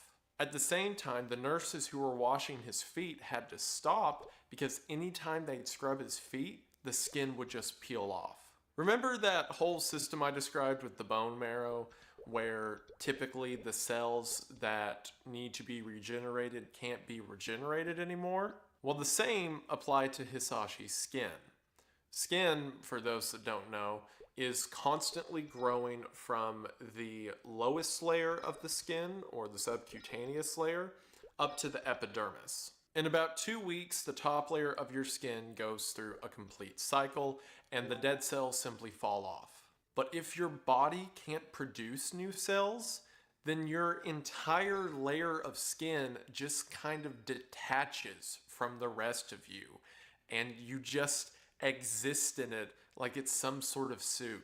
And this dead layer of skin that was disconnected but still completely wrapped around him was just coming off in clumps. The only bright side to this being, since the skin was effectively dead and detached in several spots, it didn't cause a lot of bleeding, because bleeding was also a major concern. If you'll remember, his platelet count was super low, meaning that even the most minor cut or puncture could theoretically cause him to bleed out. Because if he starts bleeding, his body has no way to stop it. On October the 6th, they did an x-ray to see what the issue with his lungs were. They figured that there was obviously radiation damage, but perhaps something was putting pressure on his lungs that was causing his labored breathing. In the x-ray, they saw a dark shadow over his lungs.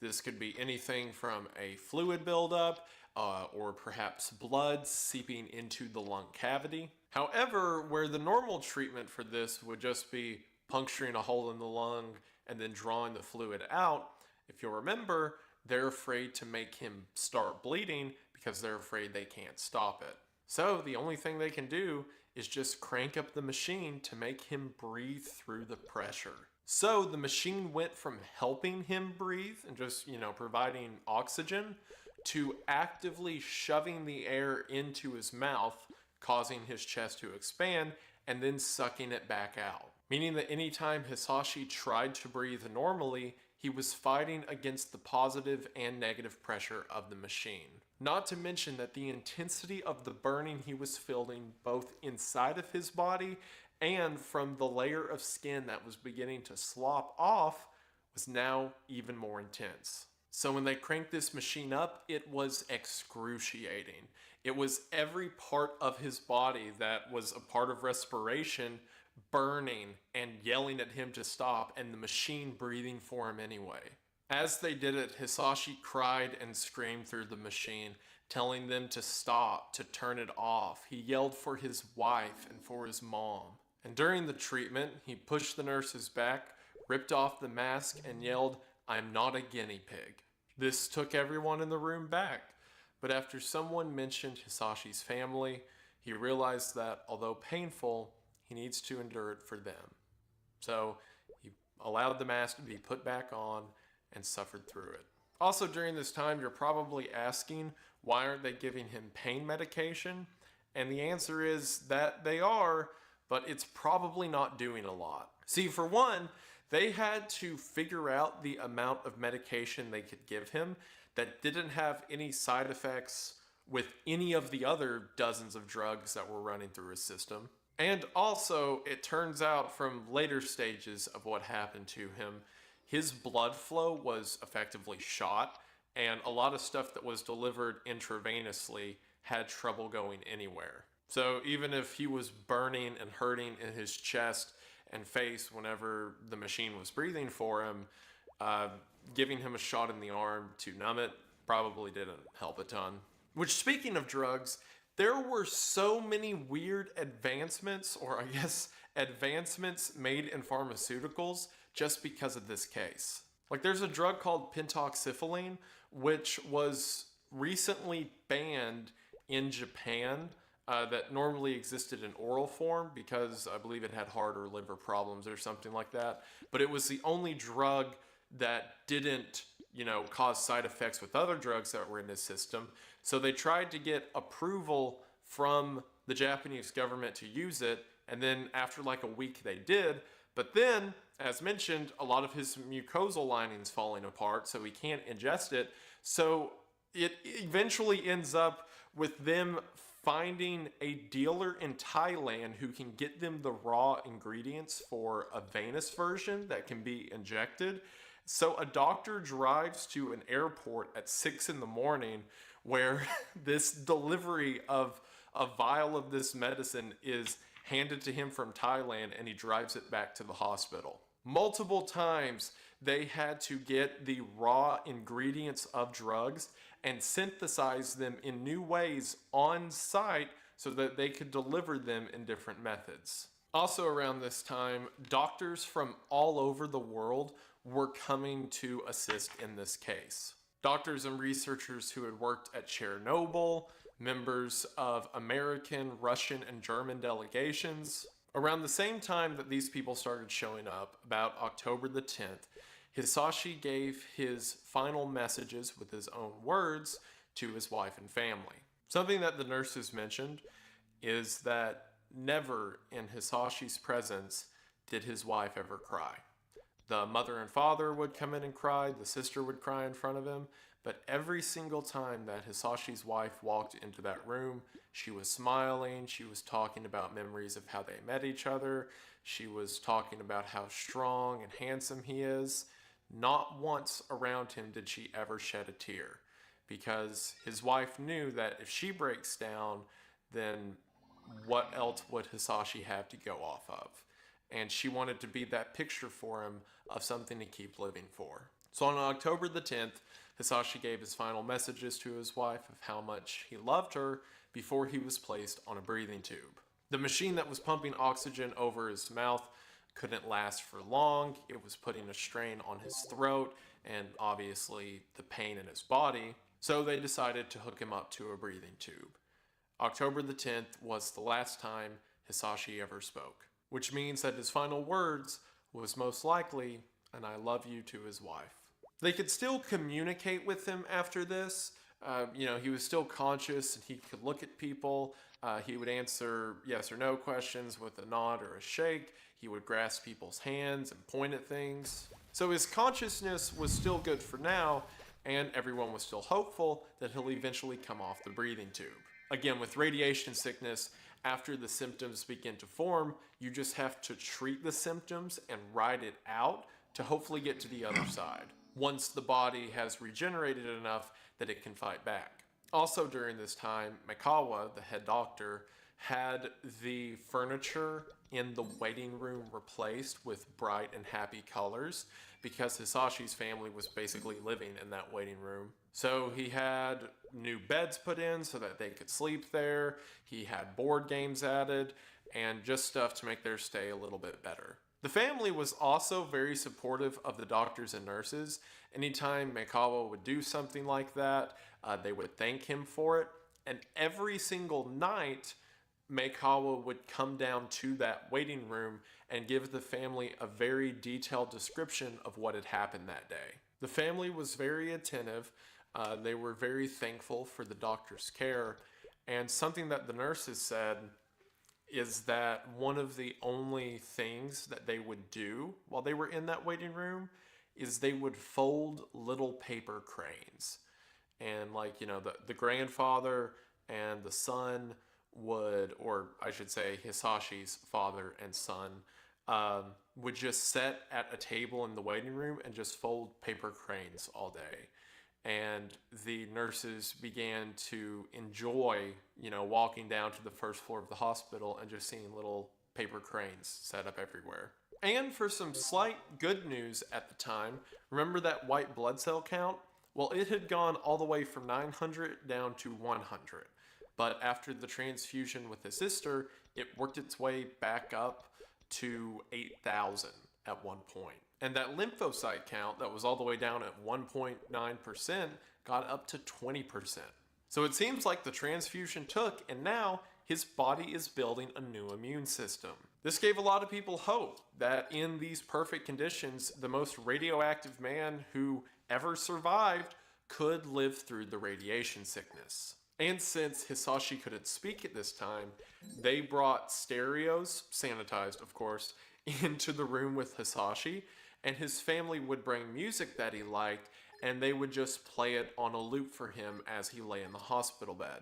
They didn't want to turn on the news because at the time, Hisashi's case was a pretty big deal in the media, mainly because there was already a lot of controversy around nuclear energy and the JCO company.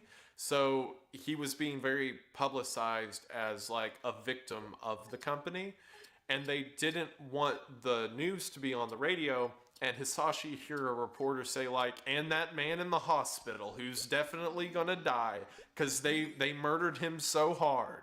So rather than, you know, filling his head with that, they would play music from his family, or they would just play sounds of nature and of water running through a brook and birds in the trees. And it seemed at this time that things were looking up. That is until they did another micrograph of his immune system. They took another micrograph to see how the chromosomes from his sister's transfusion were doing. And from that, they saw that about 10% of his sister's chromosomes were damaged. That means that even new transplants that were put into his body were being damaged. Now, if this was a radiation exposure to a radioactive material, then that might make sense. If he had inhaled, say, radioactive fumes or something, and they were still in his lungs and like across his bloodstream, that would make sense that new transplanted stuff you put in got damaged. However, it was a neutron beam that hit him. It was the equivalent of like a gunshot ripping right through him. There is no lasting effect that he should have on anything put into his body. Because, you know, the chromosomes that were in his sister's body weren't there to get irradiated too. They showed up in his system over a week after he was exposed to radiation. And somehow they still got damaged. That is like if you got shot and needed like a liver transplant, and then a week after you get the transplant, the liver develops a bullet wound. It made no sense and had the scientists scratching their heads. Some thought it might have been radioactivation, a thing where neutron beams fly into the body, and say if it hits a particle of sodium or potassium, it can make those small particles radioactive, but that tends to go away in like less than a day. And again, the transfusion was a week afterwards. The other theory is that his body was so damaged that something called the bystander effect was happening, where free radicals of oxygen in his system were just being recycled by his system over and over again, and effectively any new cell that came into his body got damaged along with everything else. Regardless of what the reason was, Hisashi's body was so messed up that even if you gave it new cells to work with, it could not properly take care of those cells. Also around this time, on October the 15th, another major problem developed. So one of the most common causes of death of radiation sickness, besides the radiation, is gastrointestinal bleeding. So as we've established, radiation messes with your body's ability to stop bleeds. And because it also hurts your immune system, if anything gets into the body, you can get sick and die.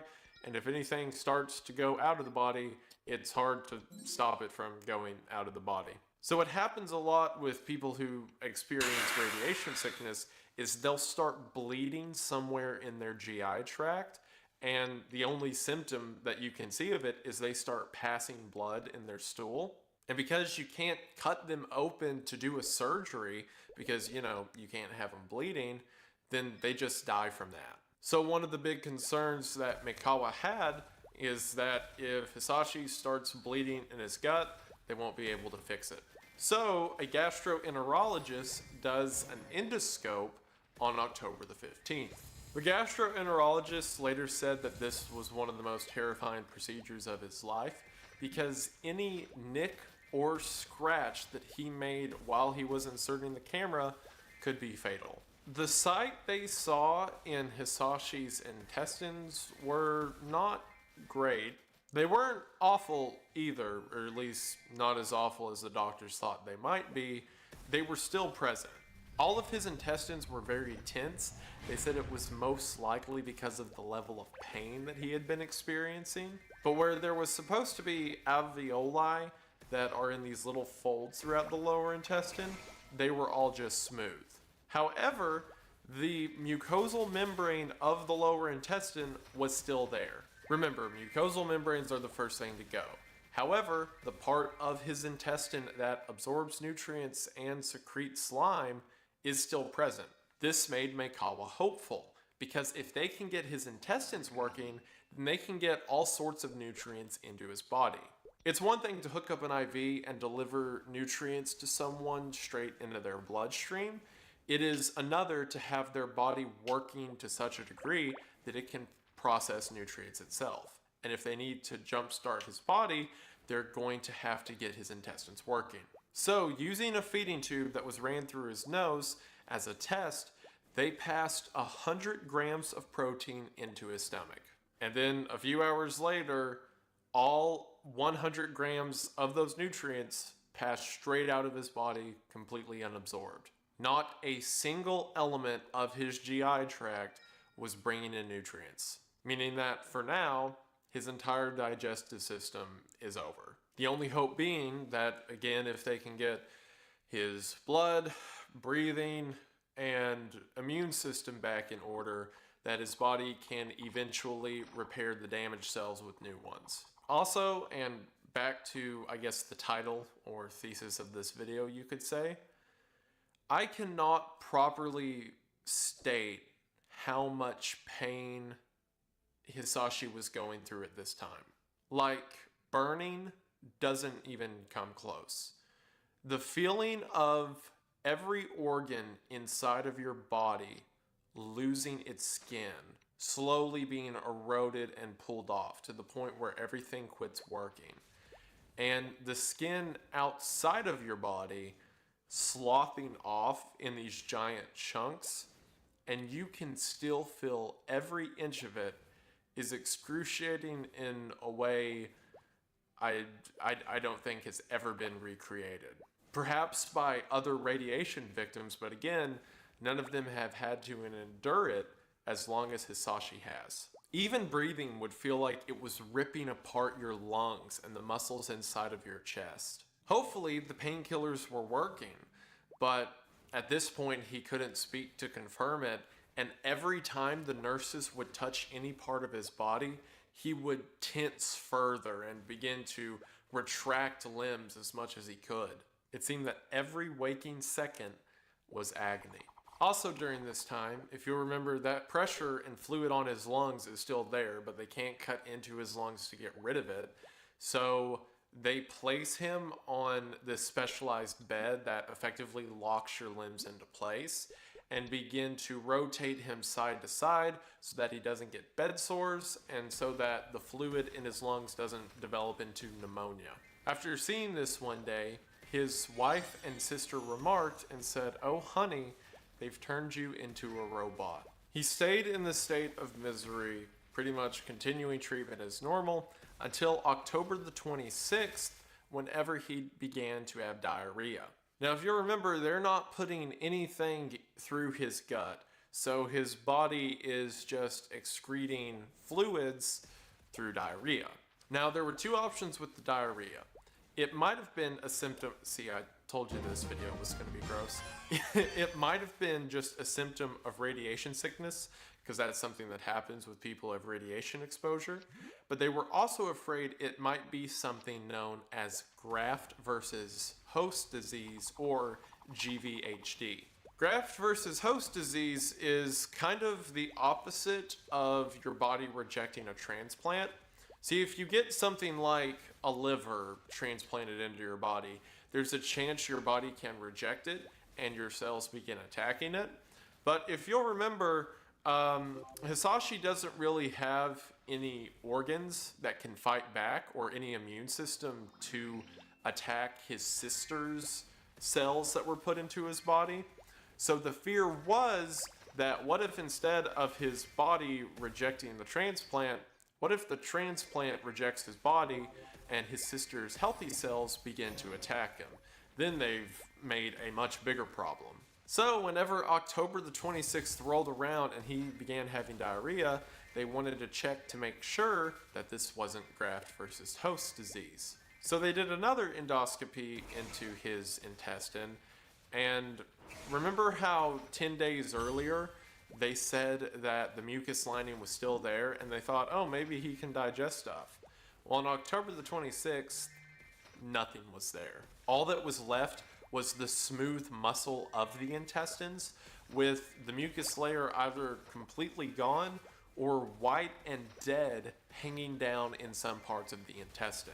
On the bright side, this means that he doesn't have graft versus host disease because, and again, I warned you about this being gross, because the diarrhea he was excreting were the liquefied parts of his intestines. But on the downside, it's unimaginable how his digestive tract could ever come back from this. On October the 28th, world researchers began to arrive at the Tokyo University Hospital. And keep in mind, earlier experts were being flown in for help with treatment, but now researchers were coming in for theoretical treatment options or to observe him for what it might mean for radiation sickness in the future. Because prior to Hisashi, the longest a person had ever lived after being exposed to a criticality was 9 days. And October the 28th, Hisashi has been alive for 29 days. So these researchers not only come to give their assessment and advice, but now these global researchers are attending every meeting that's happening twice a day between Mikawa and the workers in the hospital. Around the time that the researchers got there, yet another new problem began to develop in Hisashi. And that was myoglobin concentrations in his blood. So myoglobin is a protein that is present in your muscles. And it seems that Hisashi's muscles were decomposing to such a degree that the proteins inside of the muscles were seeping out into his bloodstream. The reason this is a problem is because of something known as crush syndrome. Crush syndrome is exactly what it sounds like, a syndrome that can develop after someone has been physically crushed. In instances like earthquakes, whenever parts of buildings fall down on top of people, there is a phenomenon that can happen where they are saved by a rescue crew, and they had an arm or a leg get totally destroyed underneath the rubble. And they're freed and they're alive for a few days, and then suddenly they die of kidney failure. The reason being, their muscles being destroyed ground them up to such a degree that the myoglobin flows through their bloodstream, and typically myoglobin gets released through your kidneys. Everyone has a little bit of myoglobin in their blood, and it's all filtered out through your kidneys typically.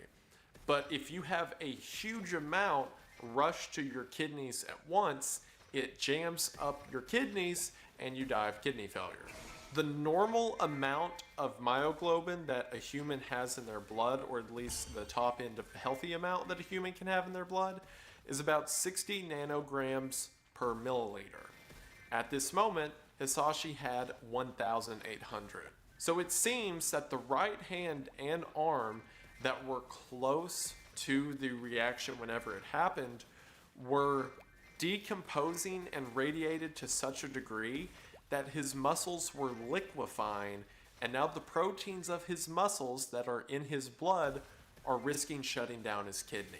While discussing their options, the delegate from Russia, in the most Russian suggestion ever, says they should just amputate the arm. And if this was under normal circumstances, that would be true. His arm is effectively poisoning him, so you'd want to cut it off. But again, this is the guy they didn't want to do endoscopies on because they were afraid they'd nick a corner and cause him to bleed to death, so that they can't cut off his arm. But effectively, his arm is melting and it's poisoning his whole body.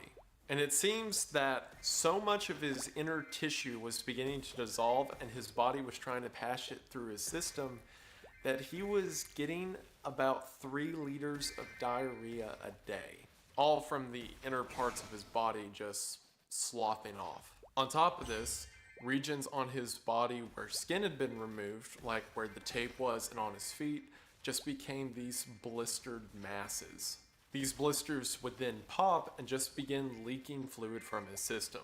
A lot of the diarrhea and the fluid that was pouring out of these blisters wasn't natural to his body. He was hooked up to so many different IVs that were trying to pump his system with nutrients and fluids to keep him alive, and while some of it took, a lot of it just poured out of him. Normally, in situations like this, like for example a burn victim, you would cut off the bad or necrotic skin that is causing this, and then just graft new skin on. However, with the radiation, it was hard to tell what parts of his body were good skin and what parts were bad.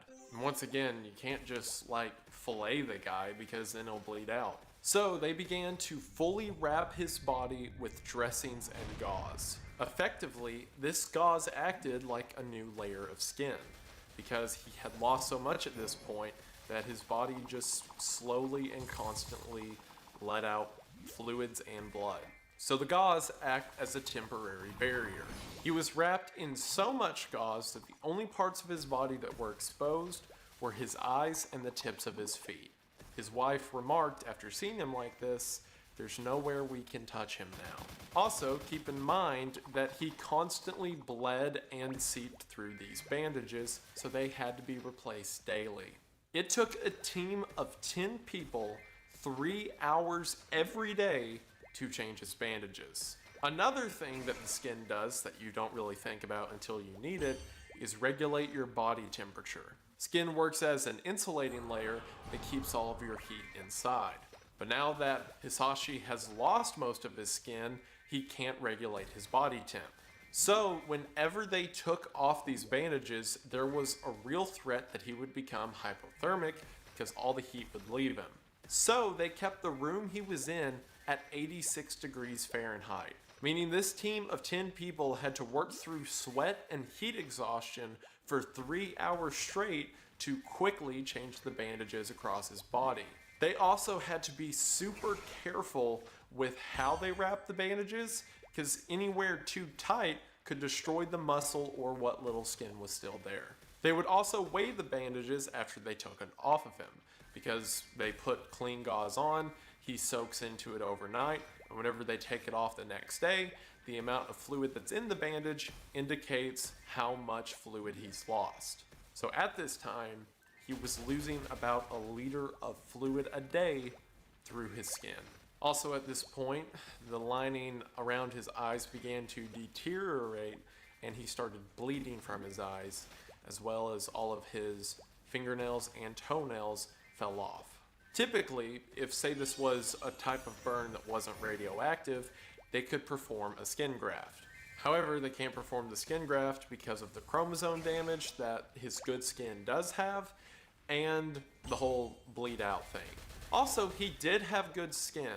If you'll remember, it was the front and right side of his body that was facing the reactor. So the back left side of his body was, on the exterior, mostly intact. He still suffered the biological damage, but his outer layer of skin wasn't rotting off. So, since the sister was a match for the stem cell transplant, they decided to use her skin to grow a skin graft. This would take 2 to 4 weeks, but the sister provided a sample of her skin to be grown in a laboratory that could then be put on Hisachi. Also, the dermatologist examining him during this time noticed that on the border of the burnt skin and the okay skin, there were these tiny white dots that started to form. It turns out these dots were new skin cells, meaning that even if his body wasn't able to produce a new immune system or part of his digestive system, it seemed that eventually he could be capable of growing new skin. Even though all of the skin that he had currently was damaged, it seemed like he may be able to make healthy skin at some point in the future. Again, this is all assuming that they can keep him alive for that long. He continued with this process of bandages and fluids until in November, when he was losing about 2 liters of fluid a day just through his skin. Seeing that the problem was this bad and that he had the potential of growing new skin, they decided to set temporary skin grafts. In other words, they take skin grafts that they know probably won't take because, the donor's not exactly right, and effectively use the skin grafts as a replacement bandage. Because if they set the skin down on top of his body and it can, for at least a little while, contain some of the fluid, then maybe that can cause his body to jumpstart the rebuilding process and he can grow his own skin. So on November the 18th, again 50 days after the initial exposure, they decided to perform several temporary skin replacements. They couldn't cut his body because, again, the whole bleeding thing. So instead, his skin was so weak that they would just take like a towel or a sponge and rub parts of his skin a little bit and all the skin would peel off. So after it was peeled off, they would then take these grafts and stitch them down on top of each other, all connected in some kind of patchwork design that would then be rejected by his body, but it seemed to last longer than the bandages and hopefully got his body to start building skin cells. All in all, Hisachi would end up going through 70 skin grafts, each lasting about 3 to 4 days. Again, this was all in an attempt to get his body to start making its own skin. But then, the same day that they were doing the skin grafts, the very thing Meikawa was afraid of happened. On November the 18th, they examined Hisachi's stool, and sure enough, it contained blood, meaning that he had a bleed somewhere in his intestines. So they do another endoscope to see how bad the damage to the intestines is, and his entire gut is just full of blood. As a matter of fact, he was excreting through his feces about 800 milliliters of blood a day. However, in the midst of this horrible information, there was a slight sign of hope. While looking at the area between his small and large intestine, there were these small white spots, which according to the gastroenterologist seemed to be new mucous membranes. Even though all of the mucous membranes had shed it off earlier and been passed through his system, it seems that his body was trying to make new ones. Similar to the skin, it's just, even though it's a crack through the clouds, it is the slight sign that if they can weather this storm, his body will eventually repair itself. So in spite of the magnitude of his injuries, this encouraged them to keep pushing forward. Until the next day, on November the 19th, when it was found that he was also bleeding into his stomach. By November the 19th, between the fluid seeping from his skin and the fluid he was excreting from his body, he was losing 10 liters of blood and fluids every day. And everywhere that was bleeding, they couldn't hope for the bleed to stop because, again, his platelet count was so low.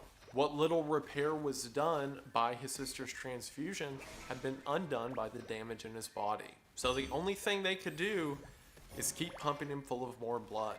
And whatever blood went into him just came back out. He was effectively an open filter that blood and fluids just kept getting passed through. It got to the point that in 1/2 day of the nurse's shift, they had to do 10 blood transfusions. Between this and the breathing machine and making sure he doesn't get bed sores and making sure his skin doesn't fall off and changing his bandages and everything else, it is amazing that this guy was even technically alive with all of the machines and drugs in his system. Now, it is hopeful that during this time, because of the intense level of damage done to his skin and, a lot of the systems of his body, that hopefully his nervous system quit working. But if it didn't, he would live through his body rotting. It would effectively be a conscious decomposition. Every system of his body was bleeding and burning and falling apart, and he lived through it. Even, take the most brutal torture methods you've ever heard of, like the boats, where they would put someone in these two upside down boats and push them out into the water and fill them with honey so that flies would lay eggs in their body and ants would crawl inside of them. Or stories of people being burned alive, or things like the Brazen Bull. Even in a situation like the boats, where you're being eaten from the inside out, at least your arms are okay, right? At least your legs are okay. Maybe you can, the top of your head isn't burning, right? Everything hurts in here, but at least there's some extremities that are okay. And in cases where people are immolated, just burned alive, that lasts what? An hour at most in some cases, which is still an excruciating amount of time, but normally it's over decently fast. But with Hisashi, he had to fill every single inch of his body in constant misery, rotting and falling off. And it didn't last for a few minutes, it didn't last for an hour. By the end of this, it lasted for 83 days. There isn't a single more painful, brutal death that I could imagine. Maybe there are worse deaths, depending on your definition of worst. Maybe there's, genocides that have been committed that are tragic, or horrible stories of, say, children taken before their time, and things that we might say are worse. But as far as painful, I can't think and don't want to think of a scenario that tops this. Watching your body rot while you're still in it. In spite of all of this, his family remained hopeful. His family still came to see him at every single visitation. They'd walk up to him and talk about how strong and how brave he was. And the doctors would talk to him constantly. Every time the nurses came to change his bandages, they would still speak to him. They talk about what the weather was like, what was happening in news or politics in the country.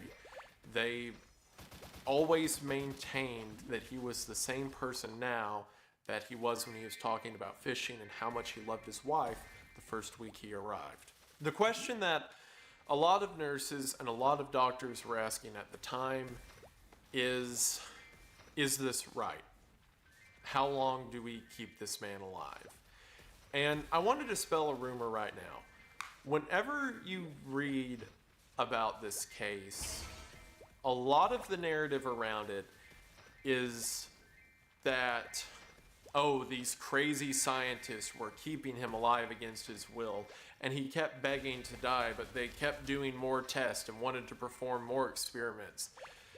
And that's not what happened. This case has a lot of weird misinformation about it too, by the way. Like, for example, there's a picture of a guy laying in a bed with his arms and legs up who's like burn all over. And anywhere you Google, they're like, yep, that's a picture of Hisashi Uji. It's not. That is the picture from a medical textbook about burn treatments. A news reporter probably, or someone online said that was Hisashi, and everyone else just ran with it. It was like, yep, that's a picture of the irradiated man. But it's not. It's just a burn victim. And I think it's because people weirdly want to sensationalize this story, but it doesn't need it beyond, what it already is. It's already such a tragic tale, but they make it into like, here's a picture of his body mangled, and the doctors kept performing experiments, and it's weird. But the tone I got out of every doctor from every interview was this constant struggle of them knowing. On February the 19th, 1994, at 8:15 p.m., a 31-year-old woman named Gloria Ramirez was admitted to the Riverside General Hospital in Riverside, California. Within the hour, her mysterious condition would leave 23 people injured, 5 hospitalized, and herself dead, with no solid explanation to this day. However, it seems that now, through a series of terrifying coincidences and a whole lot of science, we may have an answer to what happened that night in Riverside, California. Hello everybody, today we are going to be talking about the mysterious death of Gloria Ramirez, also known as the Toxic Lady. Every aspect of this case, from the events of that night to the investigation that followed, is bizarre. If you're like me, then you've probably heard this story passed around on either old creepy YouTube videos or mystery internet forums. And while a lot of people have kind of chalked the case up to a supernatural occurrence or just one unexplainable phenomena that will probably never happen again, the true answer is much more terrifying and depressing. And if I had to suffer through it, then you have to suffer through it with me. So stick around as we talk about the death of the Toxic Lady, Gloria Ramirez. And you're not gonna have fun with it. I'm gonna have fun with it because I get to talk about it, but you're not gonna enjoy it. So get ready to watch me enjoy this. But before we talk about that, we need to talk about something that is admittedly less fun. Life insurance. You all check them out. Link is prior to the events of February the 19th. She had been diagnosed with cervical cancer. Her prognosis wasn't good, as the cancer was already late stage by the time they discovered it. So 6 weeks later, Gloria calls an ambulance as she's suffering from shortness of breath and heart palpitations. So the ambulance shows up, puts an oxygen mask on her, and the paramedics rush her to the Riverside General Hospital. She arrives to the hospital at 8:15 and seems to be confused as she's unable to answer questions. While she's in this state of delirium, the doctors begin to sedate her in order to get her heart rate under control. And after this doesn't correct her heart rate, they decide to use a defibrillator. Whenever they open up her shirt to apply the chest paddles, they see that her skin is coated in a sort of glossy oil. The people in the emergency room take note of this and mention that it looks too thick to be sweat. However, they just assume that she's coated in some kind of lotion or oil, so they use the chest paddles anyway. The second strange occurrence comes when one of the nurses points out that Ramirez has a very strong garlic smell coming from her mouth. And according to everyone in the room, this is beyond Gloria just ate some garlic before she came to the ER. This is an overwhelming stench that everyone begins to notice. However, Gloria is actively dying on the table and they don't have a lot of time to ask questions, so they just keep pushing forward. A nurse named Susan Kane draws blood from Gloria's arm. However, as she draws the blood, she noticed that there's a strong ammonia stench coming from the syringe. While inspecting the syringe, Susan passes it off to a medical resident named Julie Gorginski. While inspecting the vial of blood, Julie notices that there seems to be these floating manila-colored crystals in the serum of blood itself. While the two of them are standing there discussing how Ramirez could have crystals in her blood, suddenly, Susan passes out. The attending physician in the emergency room, Dr. Ochoa, catches Susan as she's falling. He shakes her awake, and whenever she comes to, Susan says that it feels like her face is burning. Julie, the other person who handled the blood vial, says that she's feeling nauseous as well. She goes out into the hallway, sits down at a nurse's station, and whenever a nurse walks up to her and says, "Are you okay?" right before Julie can respond, she passes out as well. At the same time, the respiratory therapist Maureen Welch, who's in the emergency room delivering oxygen to Ramirez, passes out as well. So 3 people who were in the ER have fallen unconscious, and everyone else in the room is starting to feel ill. So naturally, the immediate thing they suspect is a gas leak. So they evacuate the entire emergency wing of the hospital. All of the patients are carried out on gurneys and stretchers and just wait in the parking lot. While that's happening, Dr. Ochoa and a few other workers stay in the room with Ramirez, trying to save her life. However, nothing seems to be working, and at 8:50, Gloria Ramirez is pronounced dead, only 35 minutes after she arrived at the hospital. At this point, the people in the emergency room thought that whatever was happening, it was coming from Gloria. So a couple of workers moved her to a quarantine room just to be safe.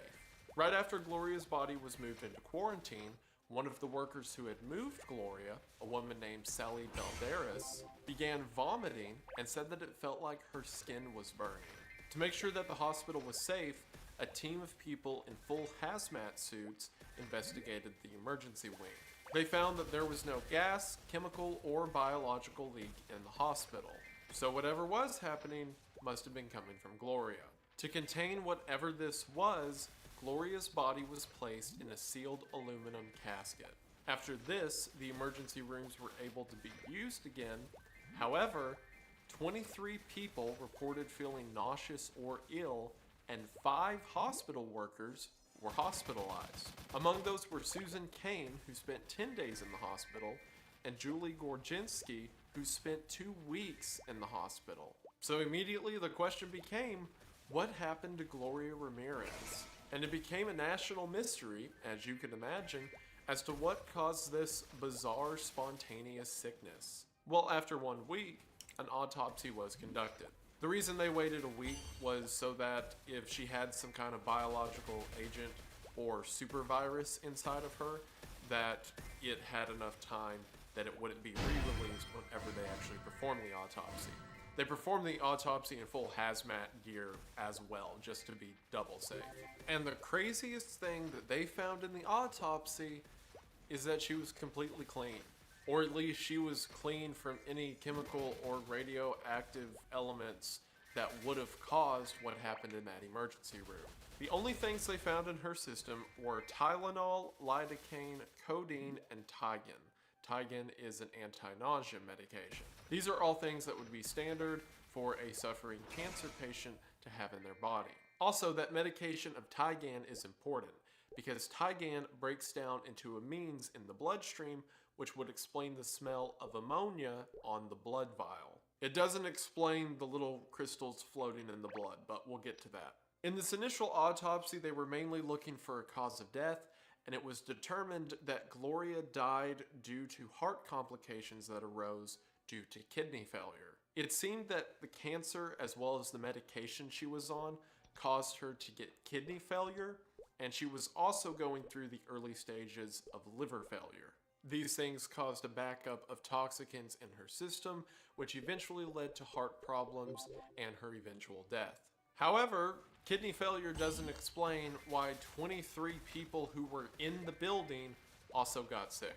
So they reseal her body, and then 5 weeks later, they perform another autopsy where this time they collect samples.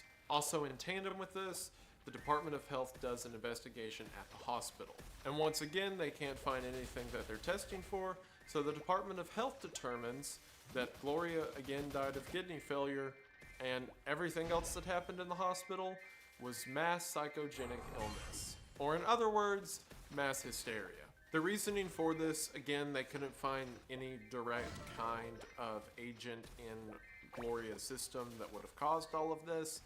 And also, they interviewed 34 people around the hospital to try to get all the information they could about that night.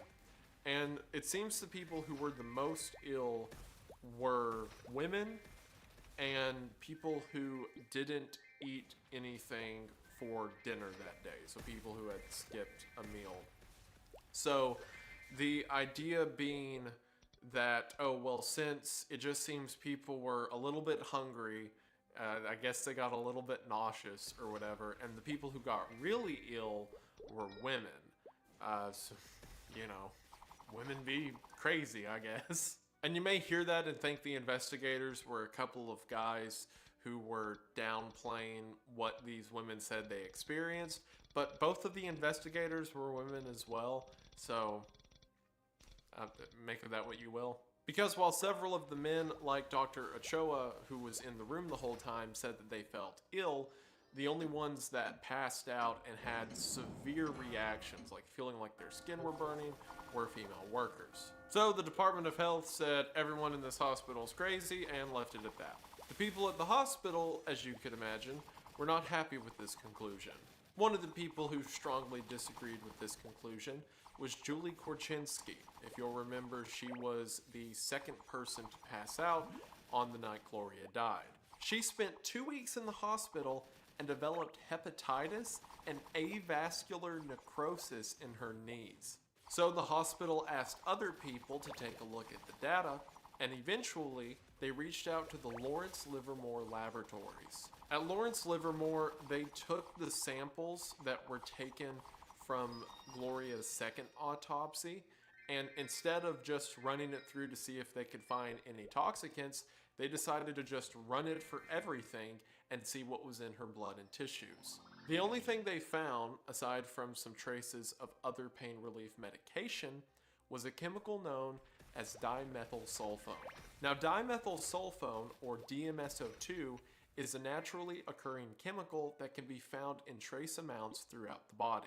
If you eat a lot of plants or eggs or something that contains sulfur, it is a trace element that is made as a byproduct of your body's digestion process. However, dimethylsulfone is, for one, very, very sparse in the body to the degree that most people would never even test for it, and in the body, it naturally decomposes after about 3 days. And two, dimethylsulfone is harmless in any reasonable concentration.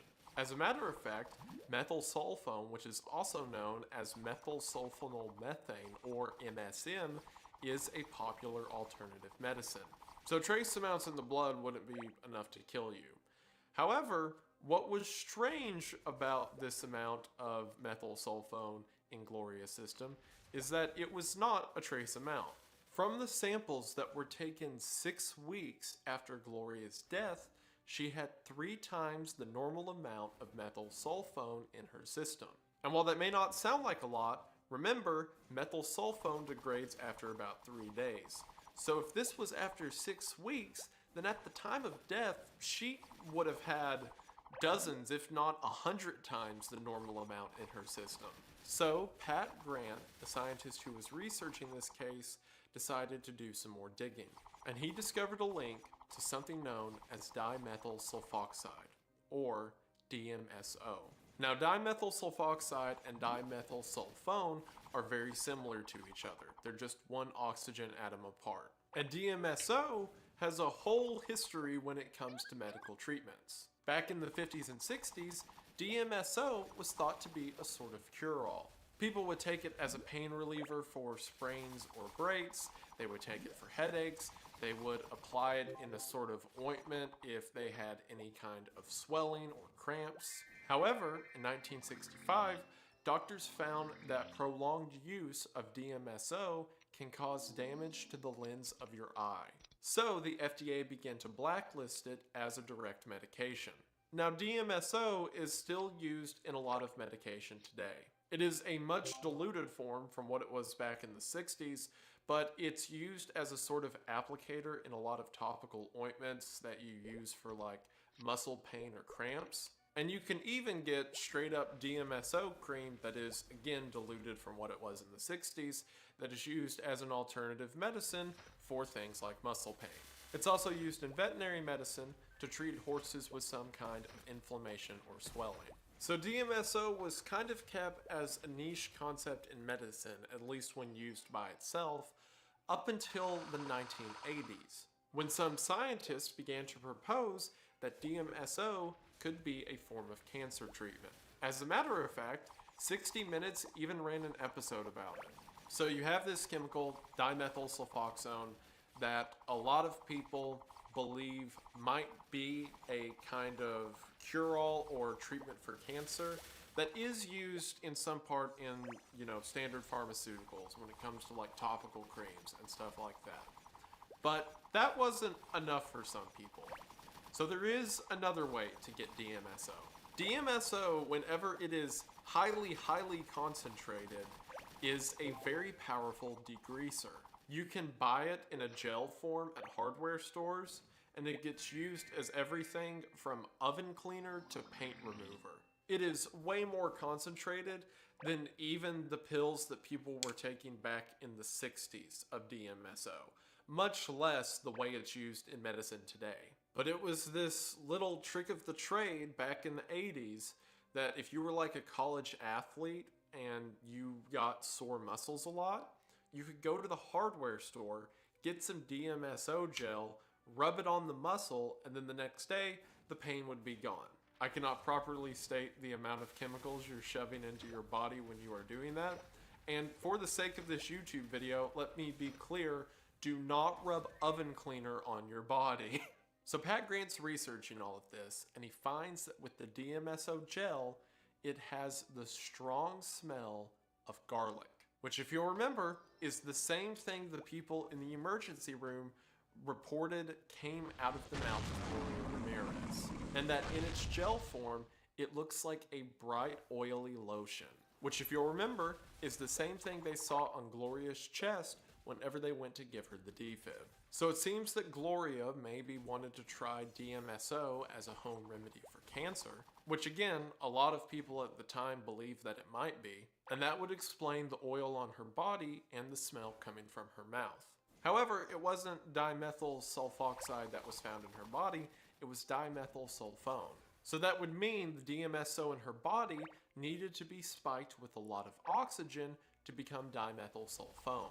So Pat Grant thought about this and remembered the detail that she was given an oxygen mask on the way to and while she was in the hospital. And it's not hard for dimethyl sulfoxide to become sulfone if introduced to an area with a lot of concentrated oxygen, like an oxygen mask. And the other interesting detail about DMSO2 is that at room temperature, it forms into small crystals. So Grant did an experiment.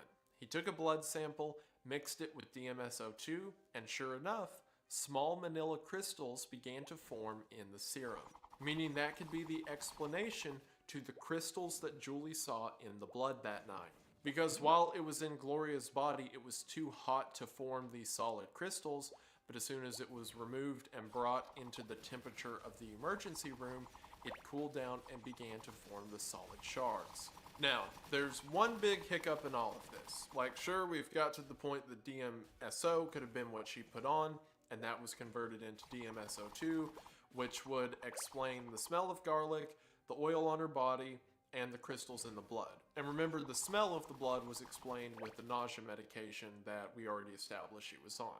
So it seems that all of that's taken care of. However, neither dimethyl sulfoxide or dimethylsulfone is toxic, and especially not toxic enough that it could get into the air and make a bunch of people sick. So Grant continued to do research, and he found that on the same tree of sulfoxide and sulfone, there is another chemical known as dimethyl sulfate, or DMSO4. Dimethyl sulfate is a nerve gas, or more specifically, it was tested in the 70s and 80s as an agent for nerve gas. As a matter of fact, dimethyl sulfate dates all the way back to World War I, when both France and Germany tested it for use in chemical warfare. As a matter of fact, in 1987, it was determined that dimethyl sulfate is so dangerous, it only takes 10 minutes of exposure to half a gram of it per cubic meter to kill someone. And of the 20 symptoms that were reported in the hospital that night, 19 of them are directly linked to symptoms of DMSO4. The only one that wasn't linked is vomiting. That was never seen in dimethyl sulfate experiments. But if someone's undergoing, you know, face burning and muscle spasms and paralysis and all those other things, they might throw up. So you may be thinking, all right, that makes sense. The DMSO2 became DMSO4, and that's what got everyone sick. However, there is a hiccup in that theory. While it's easy to make DMSO DMSO2 because all you do is just add another oxygen atom to the sulfur, you can't just add 2 more oxygen to make DMSO4. Because for DMSO4 to happen, the sulfur has to break both of its methyl bonds, which are pretty strong. My organic chemistry class is finally coming back to help me. The sulfur has to break 2 methyl bonds, which are both strong, and then connect to 2 additional oxygen atoms, and then those oxygen atoms connect to the methyl groups. Meaning that whereas for the first step, it's just, oh, add some oxygen and there you go. For the second one, you need a lot of energy to break everything down to its base components and then reform as dimethyl sulfate. And dimethyl sulfate itself is a pretty strong chemical. It doesn't vaporize until 370 degrees Fahrenheit. So in order to break down all of these elements and put them back together as DMSO4, it would take a lot of energy. But do you know what's got a lot of energy? A defibrillator. Grant proposed a theory that perhaps the DMSO2 in her body, which formed from the DMSO and oxygen, was electrocuted by the defib that gave it enough energy to either break apart the bonds it had or to restructure itself with the other chemicals and elements that were present in Gloria's body. Now this has never been recreated in a lab because we can't, you know, hook people up to a bunch of chemicals and then electrocute them to see what happens. Although that'd be kind of cool. But this has never been recreated in a lab, so it's all theoretical if this could even happen. But some scientists agree that it is possible that if you put this combination of DMSO2 along with the other trace elements that would be found in her body and then electrocute that it could theoretically form dimethyl sulfate, which would turn the emergency room at Riverside General Hospital into a gas chamber. Now, a very diluted one, mind you. There wouldn't be enough in her system that it would be immediately lethal to anyone standing around, but definitely enough to make them sick. It's also the only thing that could explain everything that happened, from the weird smells to everyone getting ill to the crystals in her blood. There's nothing else that makes sense, at least not any one answer. Because the series of events that had to happen is absurd. Like, to make sure we're all on the same page, Gloria Ramirez had cervical cancer, so she decided to get an oven cleaner or a degreaser in order to try to remedy that cancer, so she takes that.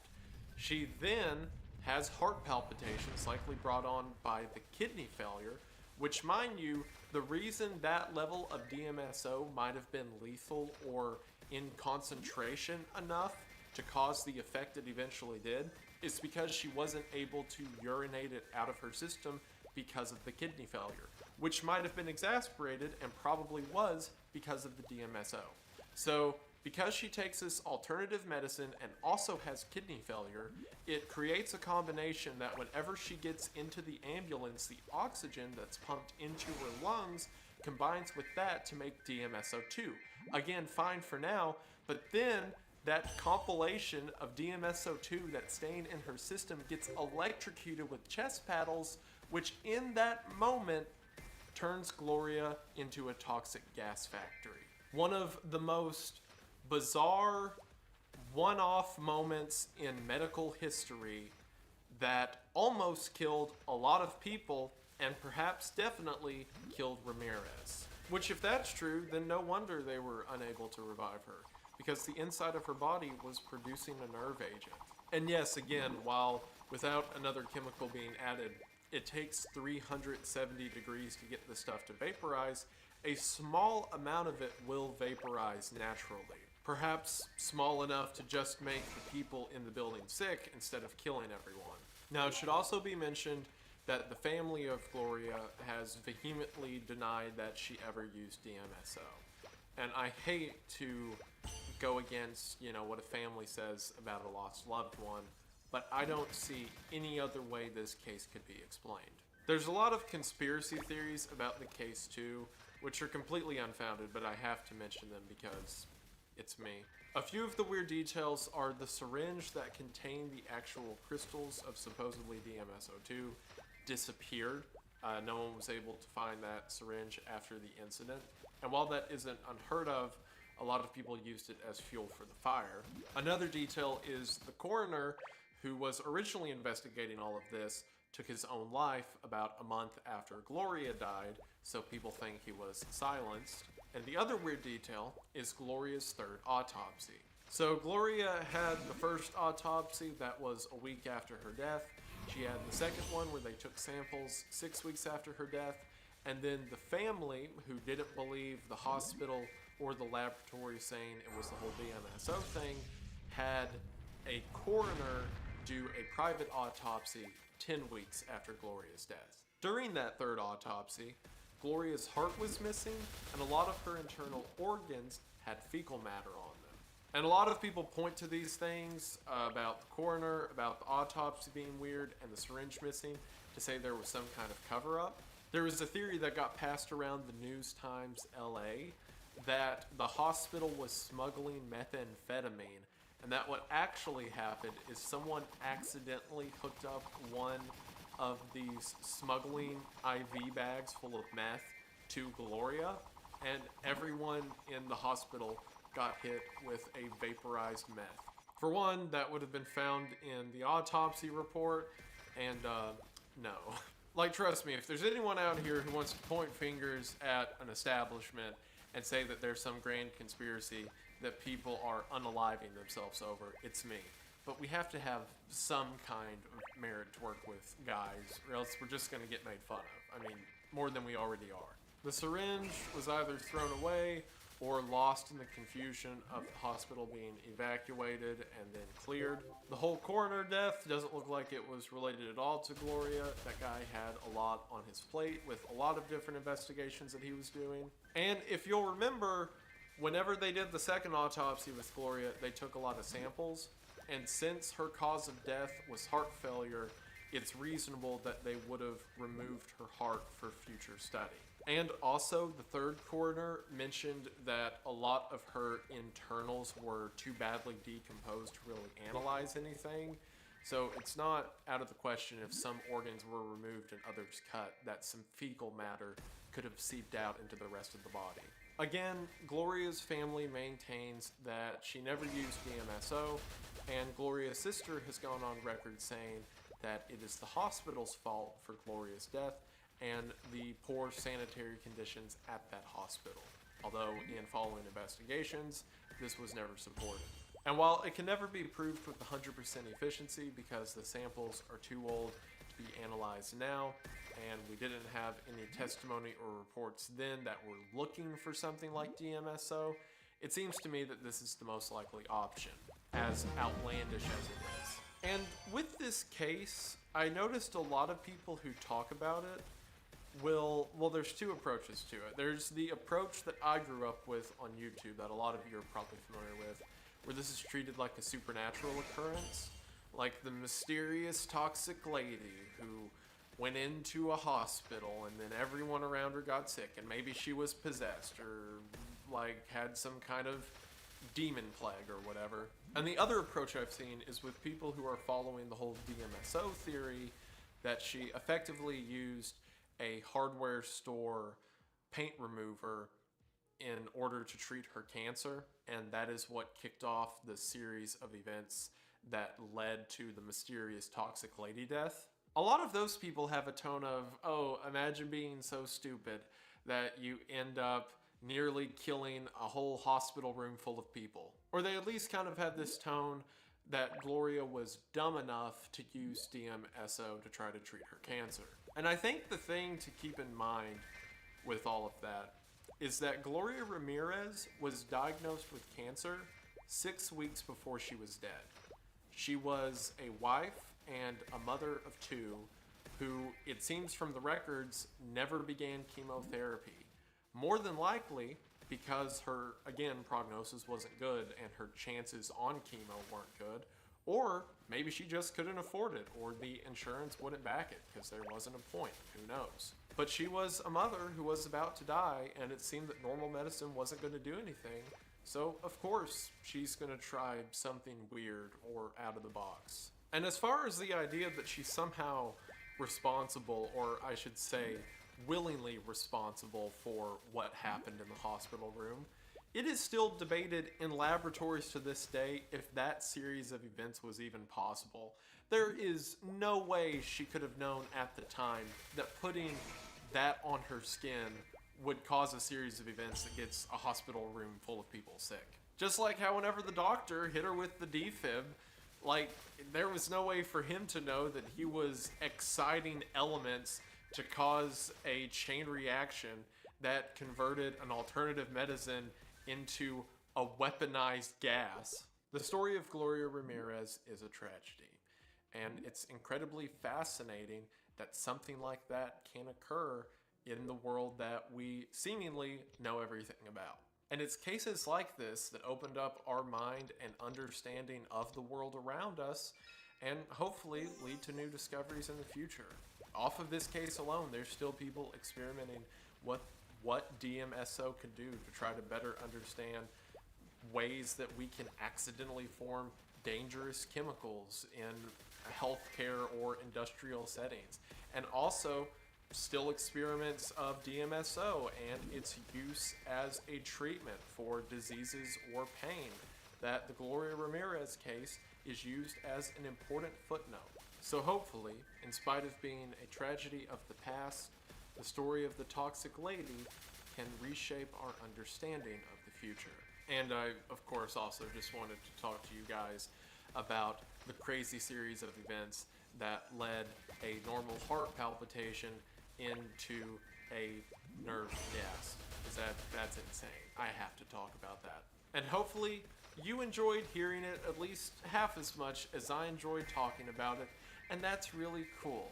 And I'm glad you're here. And I just want to say thank you for watching. Like I said earlier, this is a case that I remember seeing on YouTube forever. Like listening to old creepypasta channels talk about the mysterious woman who got an entire hospital sick. Was it a demon? Was it a ghost? Who knows?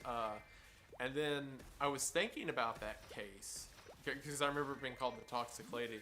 I was like, oh, I should make a video on that. And I searched it up and came across all of this, and I'm like, wow, that's depressing. I still have to talk about it because that's insane that all of that happened, but it's super depressing. So now you get to be depressed too. Congratulations. But yeah, I had to talk about this. It's wild.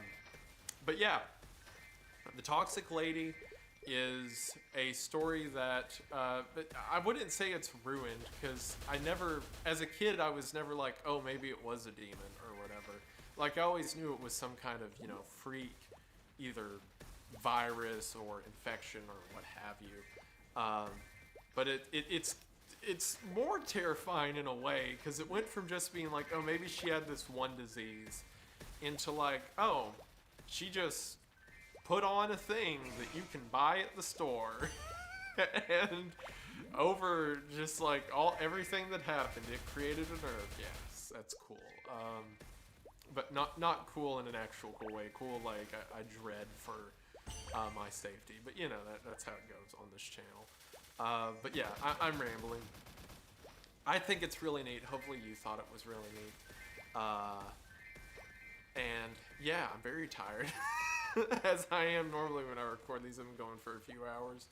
So I'm going to get this edited and get it up so that you all can see it.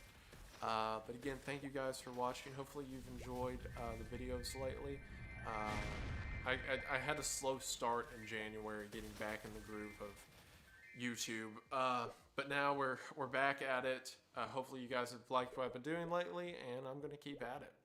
So with that, that's really all I have to say. Time to start editing, so that you all can enjoy it. But hey, you guys make it worth it because you're the best. But anyway, with that, that should be all for now.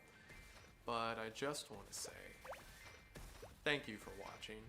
I hope that you enjoyed, and I will see you in the next one. Bye.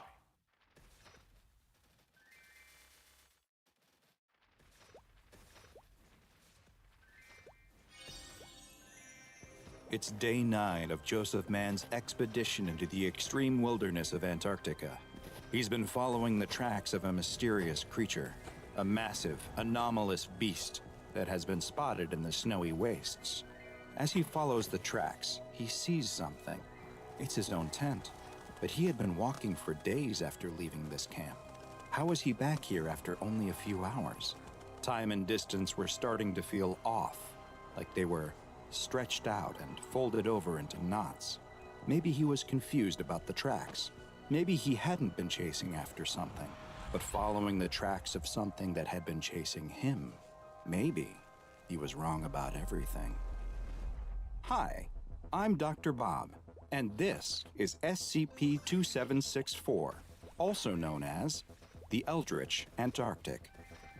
SCP-2764 is a massive biological entity, standing over 380 meters tall and estimated to weigh over 150,000 metric tons. It possesses around 80 tentacle-like arms that it uses for movement and simple actions like grasping objects. It also has what looks to be a head with 4 eyes. SCP-2764 possesses a number of anomalous properties, including the ability to communicate telepathically with humans, though the language used changes based on the person who is receiving its messages. Strangely, this communication appears to go one way only, as it has never demonstrated that it understands any attempts to communicate back to it. Its physical state has also been observed to be quite anomalous. Its size does not follow normal Euclidean geometry, with the creature appearing many times larger or smaller than it should, based on the viewer's distance from SCP-2764. There appears to be a critical zone lying roughly 50 kilometers away from the creature that stretches around it in a circle. As you move away from the creature and approach this line, SCP-2764 actually appears to grow larger until the critical zone is passed, at which point it begins to shrink as you move farther and farther away. Its body has a number of other strange properties too. Its tentacle-like arms rapidly translocate around its body at random intervals, jumping around all over its body, creating a twitchy, writhing mass that makes it impossible to count how many tentacles it actually possesses. But perhaps strangest of all is that not only do the creature's arms seem to break the laws of physics by jumping around its body, but so too does the entirety of SCP-2764. It's been observed to spontaneously relocate itself to different places, as if it is flickering in and out of existence. It appears that the creature flickers into a new place like this at random intervals, but it may be following some yet unknown rules, as it has never been seen appearing more than 25 kilometers away from where it was last seen, and always flickers back to its original location within 48 hours. SCP-2764 was first discovered by a civilian team that was conducting detailed surveys of the Antarctic landscape. The team observed the creature and were immediately alarmed by its strange properties, especially its bizarre geometric qualities. They returned to their home base and described what they had seen to a colleague, who was actually an SCP Foundation researcher in charge of investigating anomalous activity in Antarctica. This researcher sent word back to his superiors, who activated Mobile Task Force Eta 5, also known as the Jaeger Bombers. Eta 5 administered amnestics to the survey team and any other exposed civilians before setting up a perimeter around SCP-2764. What they would eventually learn was that the perimeter they established was far too close. In his investigation logs, MTF Eta 5 Commander Joseph Mann noted that he immediately experienced strange anomalous effects, such as how the creature seemed to shrink the closer he got to it, and the strange voices in his head. His curiosity soon got the better of him, and he decided to do some of his own research into the entity before the rest of the SCP Foundation scientists and guards arrived to take over the investigation.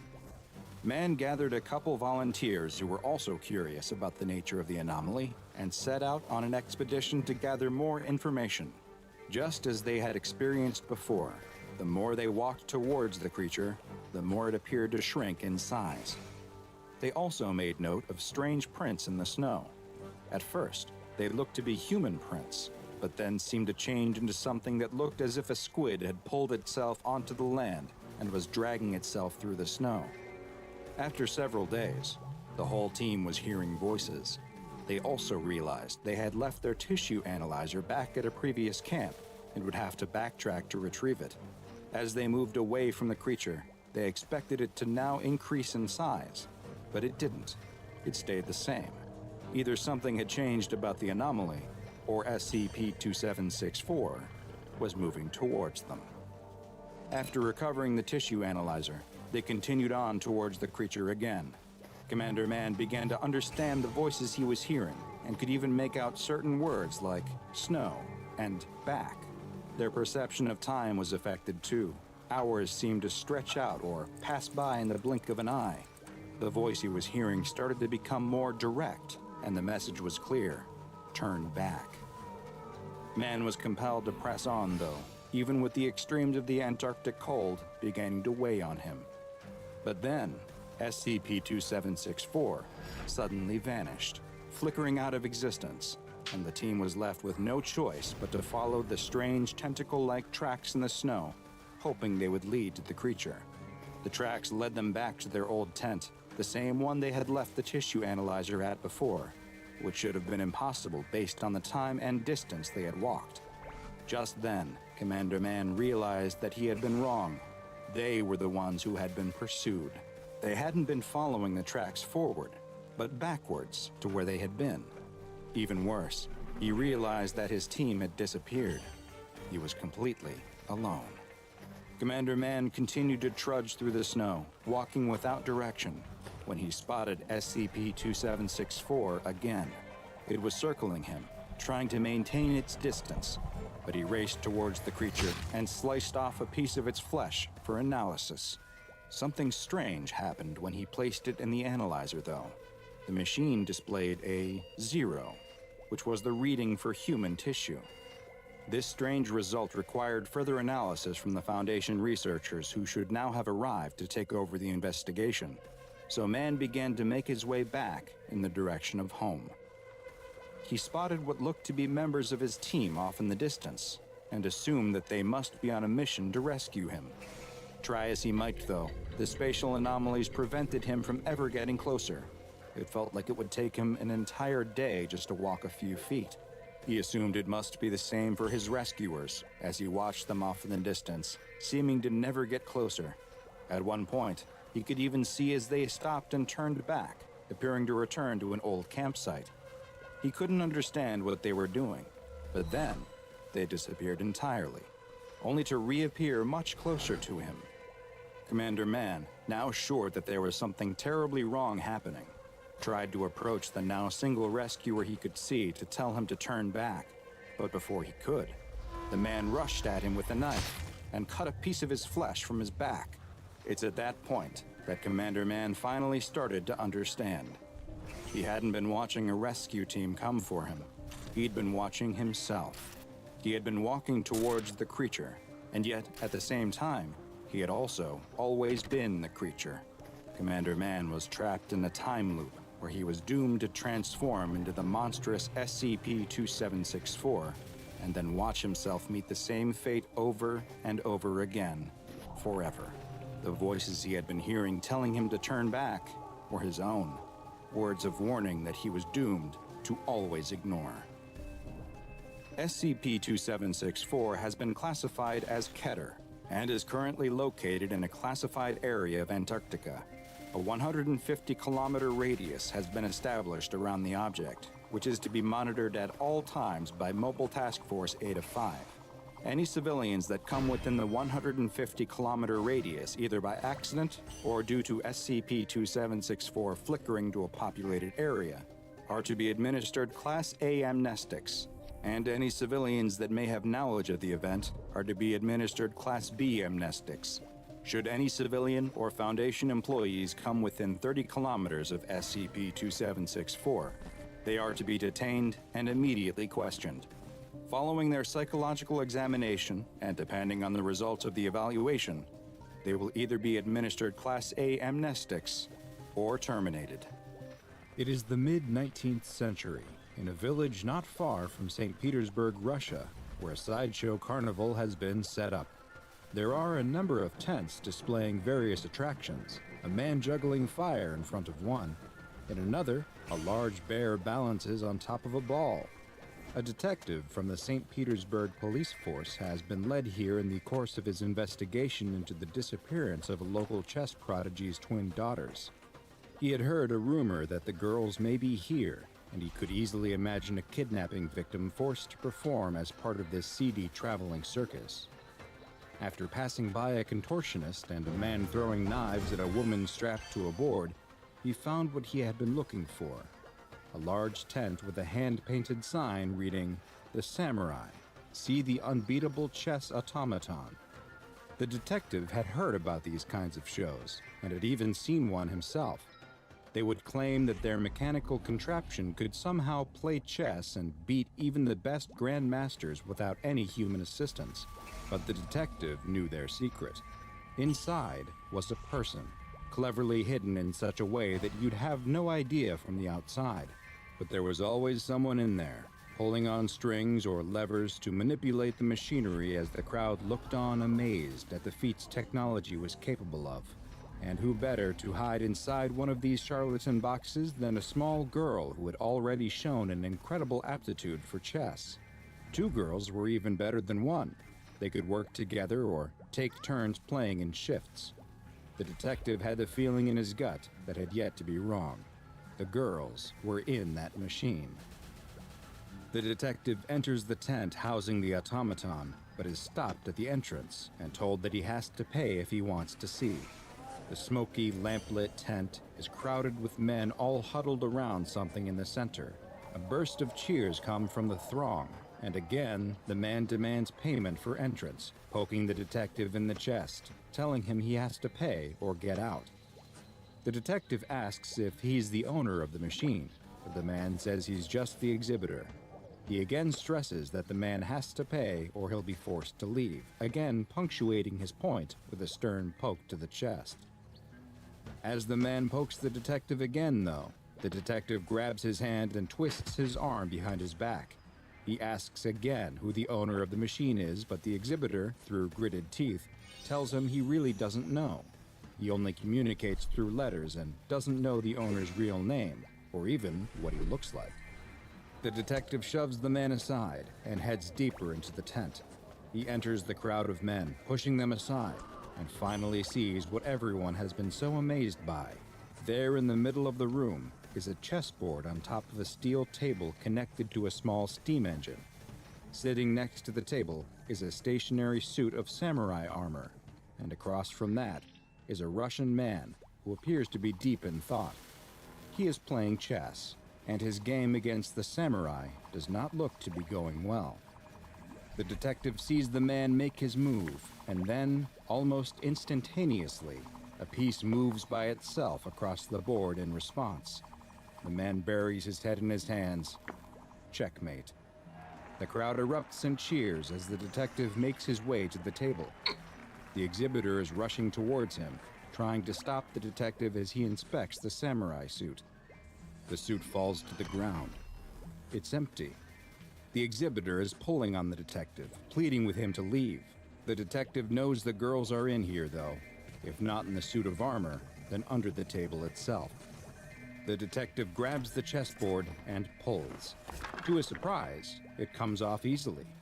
And underneath is machinery.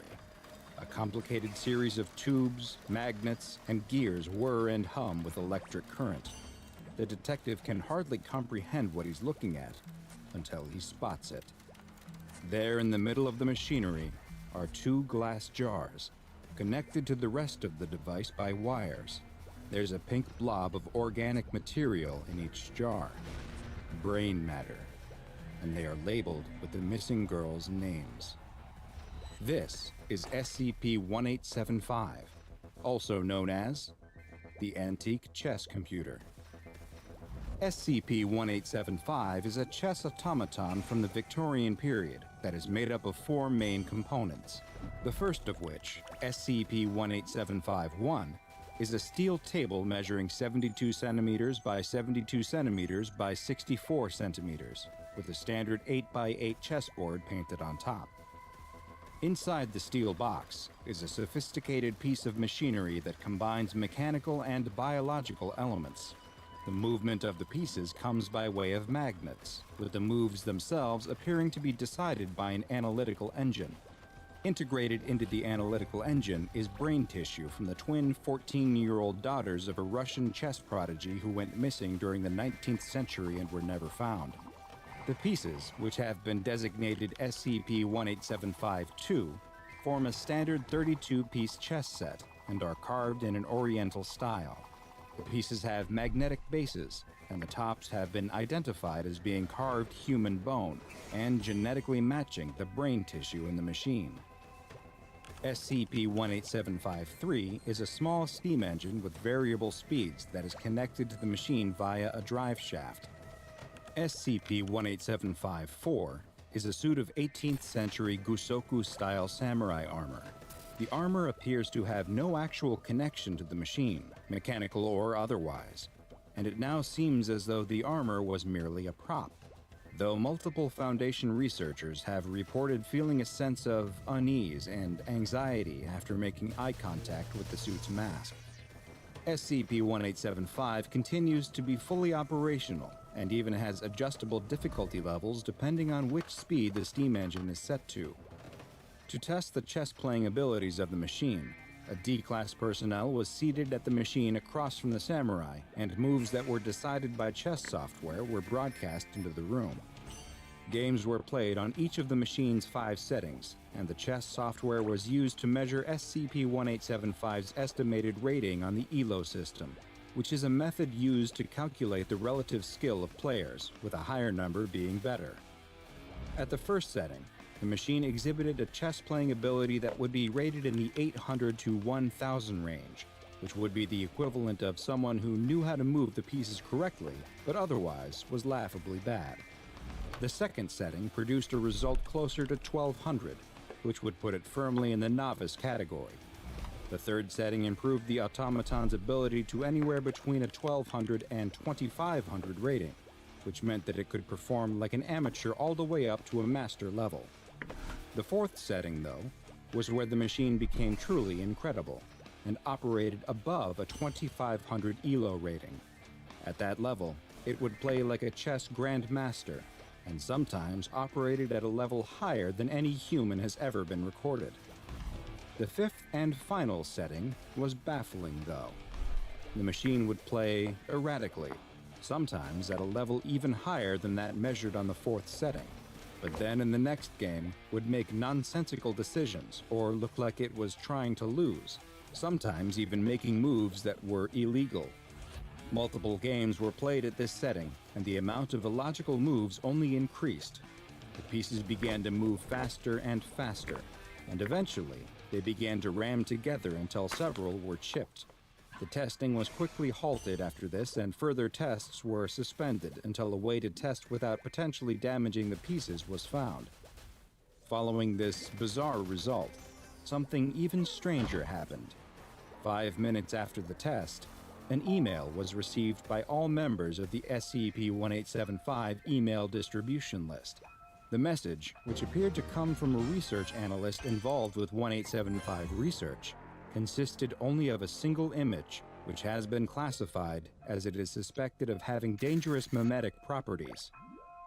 Multiple members of staff opened the email, leading them to unintentionally view the attached image, and soon after reported numerous symptoms. They would immediately begin feeling anxiety, followed by a headache and fever. 2 hours after viewing the image, they would begin feeling restless, unable to sleep, and hear auditory hallucinations. After 4 hours, visual hallucinations would begin as well. After 7 hours, while still awake, they'd be exhibiting less and less response to stimuli. After 11 hours, there would be only brief periods of lucidity, during which the afflicted person would appear to recover completely and immediately demand access to the computer on which they originally observed the image. After 12 hours, well, it only gets worse from there. SCP-1875 has been classified as Euclid, and the most important aspect of its containment is that it never comes within transmission range of a wireless data network of any kind. To help ensure this, the anomaly is kept contained within a Faraday cage at all times, and a network security expert is always on site. During testing, the steam engine's speed is only to be placed on one of the first 4 settings, and never the 5th. This rule became necessary following a test at the 5th level, after which a laptop computer was introduced into the Faraday cage to see if new research material would be transferred onto the computer similar to how the memetic image appeared. It seems, though, that the laptop used was somehow infected and spread its virus to the entirety of the site's computer networks. All electronic communications with the facility were strictly forbidden by the O5 Council itself, which shows just how dangerous this could be. No electronic communications of any kind would be allowed until it can be determined just how SCP-1875 is transmitting its extremely dangerous memetic image, and how it can be prevented. In the future, should any staff come to unintentionally view or open an email that contains shachmate.exe, they are to immediately...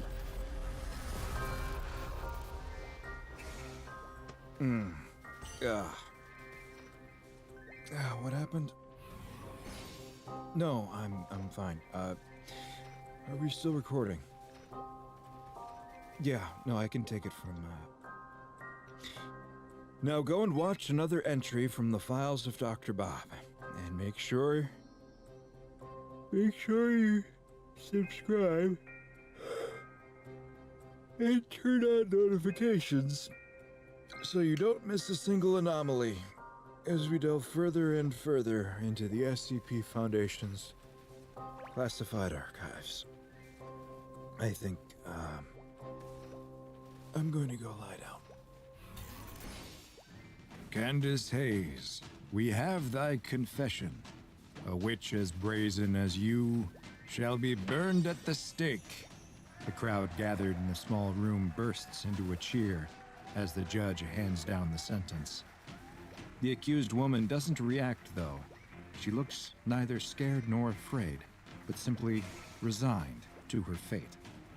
No time is to be wasted in carrying out the punishment that the judge has decreed. A pair of constables grab the woman by the arms and take her away. A mob follows along as the woman is led through the town, taunting and jeering, calling her a witch, a wife of Satan, and worse names. She doesn't seem affected by them, though. In fact, she looks as if she can't even see them.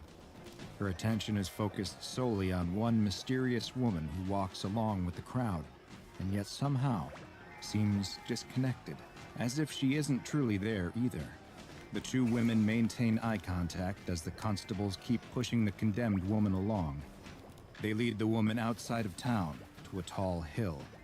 The ropes binding the woman's hands are cut, and she has just a moment to rub her sore wrists before she is forced to the ground and lashed to a piece of wood as another group tosses the last logs onto a nearby pile. Once she is securely tied down, the constables step away. But then another man wearing a hood approaches. He carries a large club and without hesitation begins beating her legs. The woman's composure finally breaks, and she cries in pain from the cracking of her bones. The crowd only cheers louder at the screams from the witch. The beating has left the woman's legs mangled, but this is far from over. The woman, still strapped to the wood, is placed on the pyre, where she hangs like a scarecrow above the combustible material. The judge steps forward out of the screaming mob, carrying a torch. He loudly exclaims that for her crimes, she will be burned until dead. But the judge doesn't step forward. He instead announces that another will have the honor of lighting the flame. Another man steps out of the crowd and takes the torch from the judge. He walks towards the pyre and looks up at the woman. She is exhausted from the beating, but she lifts her head. She doesn't look at the man with the torch, though. She's looking past him, locking eyes with the mysterious woman who walked along with the crowd.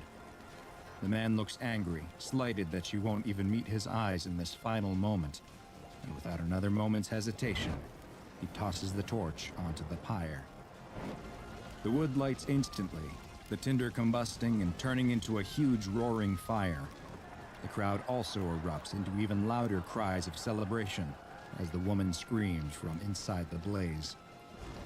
The man watches as the woman is lost behind the fire and the smoke, and eventually, her cries too are hidden behind the crackles and pops of the flames. He doesn't move until the fire has nearly burned itself out. Most of the crowd has left at this point, having gone back to their homes, content with the role they played in doing the Lord's work. As the constables pull a charred torso down from the wood and unceremoniously toss it over a steep side of the hill, the man finally turns and starts to walk away, a tear rolling down his cheek. The judge approaches and places a hand on the man's shoulder. There, the judge says, attempting to comfort the man. You'll find a new wife soon enough. Hundreds of people were accused of witchcraft in colonial America, and while it is likely that many were falsely accused, there is reason to believe that some were under the influence of, or were themselves, what we now describe as anomalies. And SCP-3998 is just such an example, better known as the Wicker Witch Lives.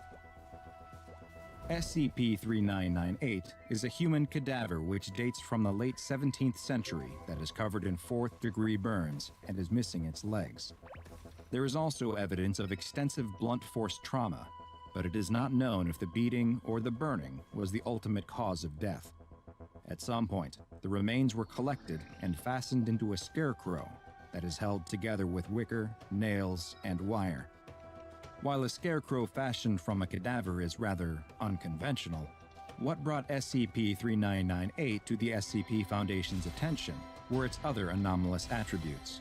It constantly secretes a flammable liquid from its bones that primarily consists of ethanol and human fat, and every night between 11 p.m. and 4 a.m., the corpse ignites. This fire doesn't cause any damage to the corpse, though, and it is unknown how it produces the flammable liquid or ignites. 3998 does not keep its flames to itself, though.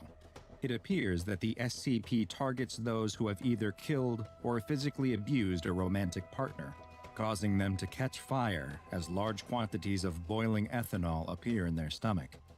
Their midsection will eventually melt and then explode, leading to amputation of the lower half of their body.